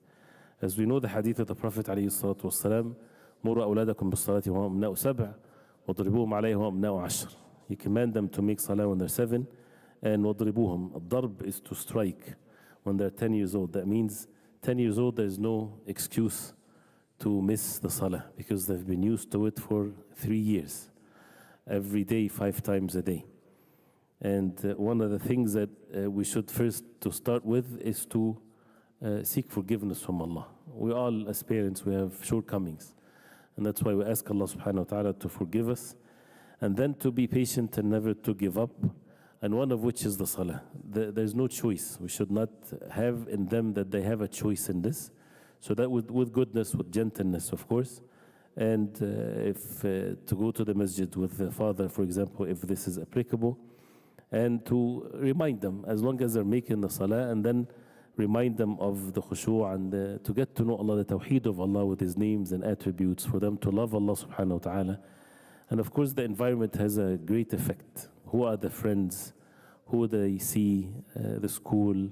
These types of things, of course, has a great effect. And that's why we do the best we can, and with the dua, may Allah subhanahu wa ta'ala guide them all, and to explain things as we heard here in the book. This is the obligation of all obligations, the 5 daily salah. If a person makes a salah, then this is where life starts to have a meaning afterwards. May Allah make it easy and put them in the right environment and teaching, inshallah. There's a question here saying, I'm a high school student in Islamic school. Alhamdulillah, I try to follow the teachings of Islam and according to the Quran and Sunnah. I understand that Allah is the most wise, but shaitan bothers me with waswas about women's rights in Islam a lot. Like why women can't travel without a mahram, or why there are many restrictions for women in the workplace. Please advise me on what I should go to get rid of these thoughts. As you said, alhamdulillah, you said in the question the answer, which is waswas of shaitan. This is whispers of shaitan. And the way to deal with the whispers of shaitan is to push it away. Because when we keep it, then it has an effect on our hearts. And the covenant between us and Allah subhanahu wa ta'ala, the ahd between us and Allah subhanahu wa ta'ala, is to sami'na wa ata'na, is we listen and we obey. And knowing and believing in Allah subhanahu wa ta'ala to be the most wise, the unknower subhanahu wa ta'ala, the most merciful, and there's no command from Allah subhanahu wa ta'ala unless it's based on justice, knowledge, mercy. Bring all the names and attributes of Allah, you would see it in these commands. And we are limited as human beings. We are limited in everything. And He's the creator of the heavens and the earth. If Allah subhanahu wa ta'ala ordered us, and it's not in the deen of Islam, if the order of Allah was for us not to eat and drink, and if this was the order of Allah, we would say, سَمِعْنَا وَأَطَعْنَا. We listen, we obey. Who are we to say anything? We are ibad to Allah. So to have this understanding and to get to know Allah subhanahu wa ta'ala with His names and attributes, the tawheed of Allah is important. And that's why when it comes to tarbiyah and raising and schools and things like this, the tawheed is da'watul anbiya. If you read the Quran from the beginning to the end, you would find the ahkam counted. And the entire deen of Allah is about the tawheed of Allah and warning against shirk, knowing Allah subhanahu wa ta'ala with His names and attributes. And that's why my advice to myself and question and everyone, يعني تعرفي على الله. Get to know Allah subhanahu wa ta'ala with His names and attributes. And to put the time and the effort to study the Quran, to reflect upon the Quran. And make dua to Allah subhanahu wa ta'ala that Allah subhanahu sincerely, that Allah make you see the truth. That Allah make you firm upon the truth. And be warned against the environment, who you see, who you listen to, if it's something that has a negative effect, because this is a widespread evil that is being spread with these types of thoughts. And knowing for sure that every command of Allah has a great wisdom behind it. And we're created to, the benefit that comes as a result of the deen of Allah, it's not the greed that we have. Meaning that we as human beings, we might have a greed. For example, a family, husband and wife and children. A husband might have his own greed. He wants something. And the wife, she wants her own thing. But you have a family now. So it's not about your desire. It's about what Allah subhanahu wa ta'ala wants from us, so that the benefit that comes for the deen as a result of being a family is much greater than fulfillment of the desire. The concept of life itself were not created to fulfill our desires on the face of earth. We're created to be obedient to Allah subhanahu wa ta'ala and to bring what is good in our life. يا أيها الإنسان إنك كادح إلى ربك كدحا قد خلقنا الإنسان في كبد. This human being is created in kabad, struggle after struggle. So if you are a woman, be patient in being a woman. If you're a man, be patient of being a man. If you're a husband, be patient of being a husband. Not that be a husband, enjoy what does it mean to be a husband. No, be patient with being a husband. You have responsibility. Be patient of being a wife. And when Allah subhanahu wa ta'ala mentioned the women and men, in the Quran it says, وَاسْأَلُوا اللَّهَ مِنْ فَضْلِهِ. Instead of wishing for something that is not there, ask Allah subhanahu wa ta'ala from His bounty. And if someone has a spouse that he doesn't like, be patient. Someone lost his legs, be patient. You know, things like this. So if we talk about these rulings, it's very clear, but I mean, because of the time and other things, it's part of knowledge that we learn. And the Prophet ﷺ, he said, لا تسافر امرأة تؤمن بالله واليوم الآخر مسيرة يوم ولا إلا ما يحرم. A woman that believes in Allah and the last day, she should not travel a distance of a day and night, distance-wise, except with a mahram. And this is, if you think of our ancestors, from the time of the Prophet ﷺ, till today, those who are adhere to this, they love that. So they love being under the protection of men. When they travel with a mahram. Who wants other than that? First of all, it's because of the commands of Allah. So a thought to comes to oneself, it doesn't mean that this is right. There are millions of people are enjoying the fact that they're obedient to Allah. So ask Allah subhanahu wa ta'ala to change what's in the heart. And when women having men in their lives that they respect them and honor them and take care of them, this is something becomes at ease. These matters becomes even enjoyable. But when men are not being men and not taking care of their wives, maybe this is one of the means, or children or so on, this is one of the means that can be problematic in their life. So there's so many things to be observed here.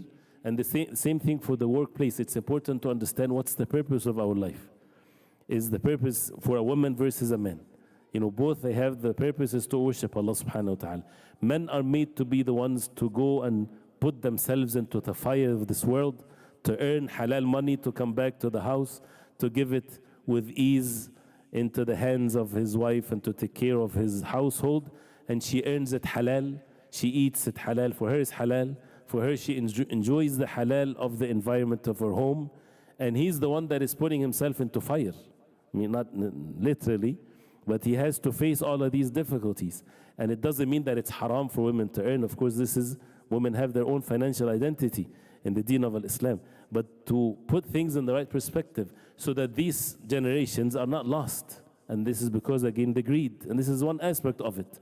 And then the husband is working. And the wife, she works in the workplace with the evil that comes with it. And then where's the children? Which is the greed then causes problems. And Allah subhanahu wa ta'ala will ask us. This is the balance of the Deen of Islam. This is the perfect way of life with goodness. Allah subhanahu wa ta'ala created us this way. Physically, there's differences in the creation. And that's why you would find the rules accordingly. But it requires some details, inshallah ta'ala. So be patient, inshallah. Read Quran, learn the Deen of Islam, and ask Allah subhanahu wa ta'ala. These things will go away, inshallah. What advice would you give to the parent of a daughter who is very keen to seek knowledge and she wants to seek it in permissible manner, where she does not leave the house unnecessarily, but she wishes to learn the Deen so she can benefit herself and others? MashaAllah, this is good. And as you said, from home, MashaAllah, this is good. And if Allah subhanahu wa ta'ala made it easy with things online, this is a good opportunity to do that. And if Allah subhanahu wa ta'ala commands something, the barakah comes as a result of observing the commands of Allah. Maybe this is not the best choice for a man, but it's the best choice for women if they observe وَقَرْنَ فِي بُيُوتِكُنَّ to stay at home. So there are many options, and you can study online, inshallah ta'ala, as mentioned after Isha too. And there are special accommodation for women also online, and even sisters to test them and things like this. So this is something that can be done, inshallah ta'ala, and being consistent, inshallah. May Allah subhanahu wa ta'ala make it easy. Can you expand a bit more on what the author said about madhab of Imam Malik and why the author put so much emphasis on it? Because he's Maliki, mashallah, and there's nothing wrong with that. But as I mentioned, is which madhab is the best madhab? This is a debatable issue, right? And it depends on how you look at it, from what perspective. For example, if you look at the last of the madhab, time-wise, is madhab Imam Ahmad rahimahullah. Madhab Imam Ahmad has the most of a hadith is in madhab Imam Ahmad, for example, versus the other madhab. So a person can look at this way. Imam Shafi'i, same thing. Imam Malik madhab is a great madhab.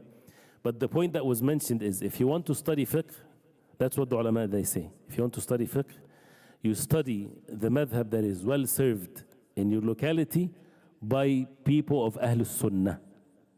This is the condition that needs to be attached to it. So if you're in your locality, people, alim or student of knowledge upon the Sunnah, from Ahlul Sunnah wal Jama'ah, follows the way of the early generations of Islam, his aqidah is sound, his manhaj is sound, and he taught the fiqh according to the madhab of Imam Shafi'i. If he's upon the Sunnah, he knows how to teach, and he knows how to make sure that the matter is not about blind following and turning away from the evidences with the madhab being taught. So that's why it's important to be like this. And if you look at the biographies and the life and the differences of the madhab, mashallah, great a'imma of the deen. And you can look at it from one way or the other. No one is worse or like these matters, but rather is to study and to have the proper belief of the people of Ahl Sunnah instead of being corrupted with matters of deviations. Wallahu a'lam. How should one navigate backbiting with their children? For example, if our children were to backbite, how should we prohibit them from doing so while not criticizing them too much? When we're sitting in a gathering, rules. Backbiting is not permissible whatsoever, and no tolerance for this. And we set the rules in our homes. This is how we conduct ourselves. We're not going to be mentioning people in their absence. One of the things to make them at ease is when they give up on something. We think that it's going to be criticizing them so much, it's because we're not very clear. Once they become no hopes in it, they'll start to accommodate. They maybe do it behind your back, then you have no blame here. But when you are sitting together, it's not allowed. And to change the subject and to make it something that it doesn't have to be with backbiting. Inshallah ta'ala, the matter is easy, and no sins are permissible because of feelings of others, because people not to be feeling that they're less or more criticized. The deen of Allah is the most valuable thing and the most beloved thing to us. More beloved than our wives and our children, the life, all of the entire life. The deen of Allah is more beloved to us, right? But with gentleness, with goodness, with rifq, no doubt. But the heart should be upon that, inshallah. Two more, inshallah, and we continue after Fajr. Someone says, regarding a mother who is 60 years old and does not have a job, she lives alone and currently does not need help. In the past, she leaned towards staying with her daughter, but the daughter cannot accommodate her now due to young children and a very busy husband. She is already struggling and feels significant guilt for not being able to care for her mother as before. As the mother ages, what should be done? She has other children, but they are in similar situations or may not have spouses open to such arrangements. Can you advise us? I'm not giving fatwa because fatwa is for the specific case. Present your case to someone with all the different variables and circumstances to get the right answer. But I'm saying something here general, so don't necessarily apply it. But if this mother has children, the men among them, it's her right for the men among her children to take care of her. And if their wives are opposing it, divorce your wife if it reaches that state. And I'm not saying that even to be or to change my state. If it reaches that state, your wife or your mother, take care of your mother. But of course, it doesn't have to be this way, right? But this is what's in your heart.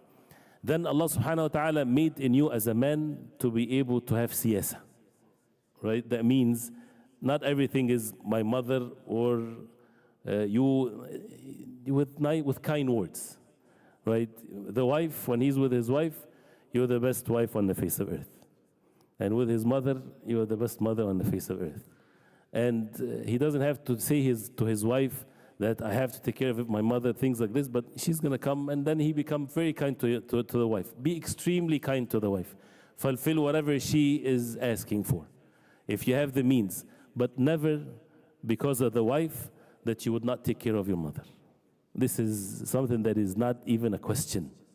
The mother comes before anything else when it comes to rights of people. But again, it doesn't have to be, as they call it in Arabic, mu'adla safriya. Is there any translation to this? It's not either or. With goodness and kindness, everything can be, inshallah ta'ala, accommodated. So if you present it, inshallah, there'll be solutions, inshallah. Should someone keep kids away from the company of friends who use very bad language and make light of it by saying it is just for fun? If we are parents, we have to put our foot in the ground with goodness and kindness. This is our responsibility. That means we take them away from the bad company, or our kids are our kids. For example, in our community, these are all our kids, and we all have issues and problems. So one of the good things is that for adults to get together to maybe agree on certain things, so that the kids, when they're together, they're not, having these types of things, and maybe something to think about, so that we fix these matters, inshallah. But we have to be taking the means to bring what is good, inshallah. May Allah make it easy, inshallah. And we'll stop here, inshallah. We'll continue if there's more questions tomorrow. And I hope, inshallah, there's any misunderstanding to what I said. I'm not saying for anybody to divorce anyone. I'm just saying to test the hearts. That means do not let your mother be without care. That's the thing, to hold on to it. Everything else can be fixed. But to leave the mother like this without being taken care of, it's not the responsibility of the daughter if she's married. It's the responsibility of the men, the boys, the men. This is their responsibility. Now, barakallahu fikum. Sallallahu alaihi wasallam.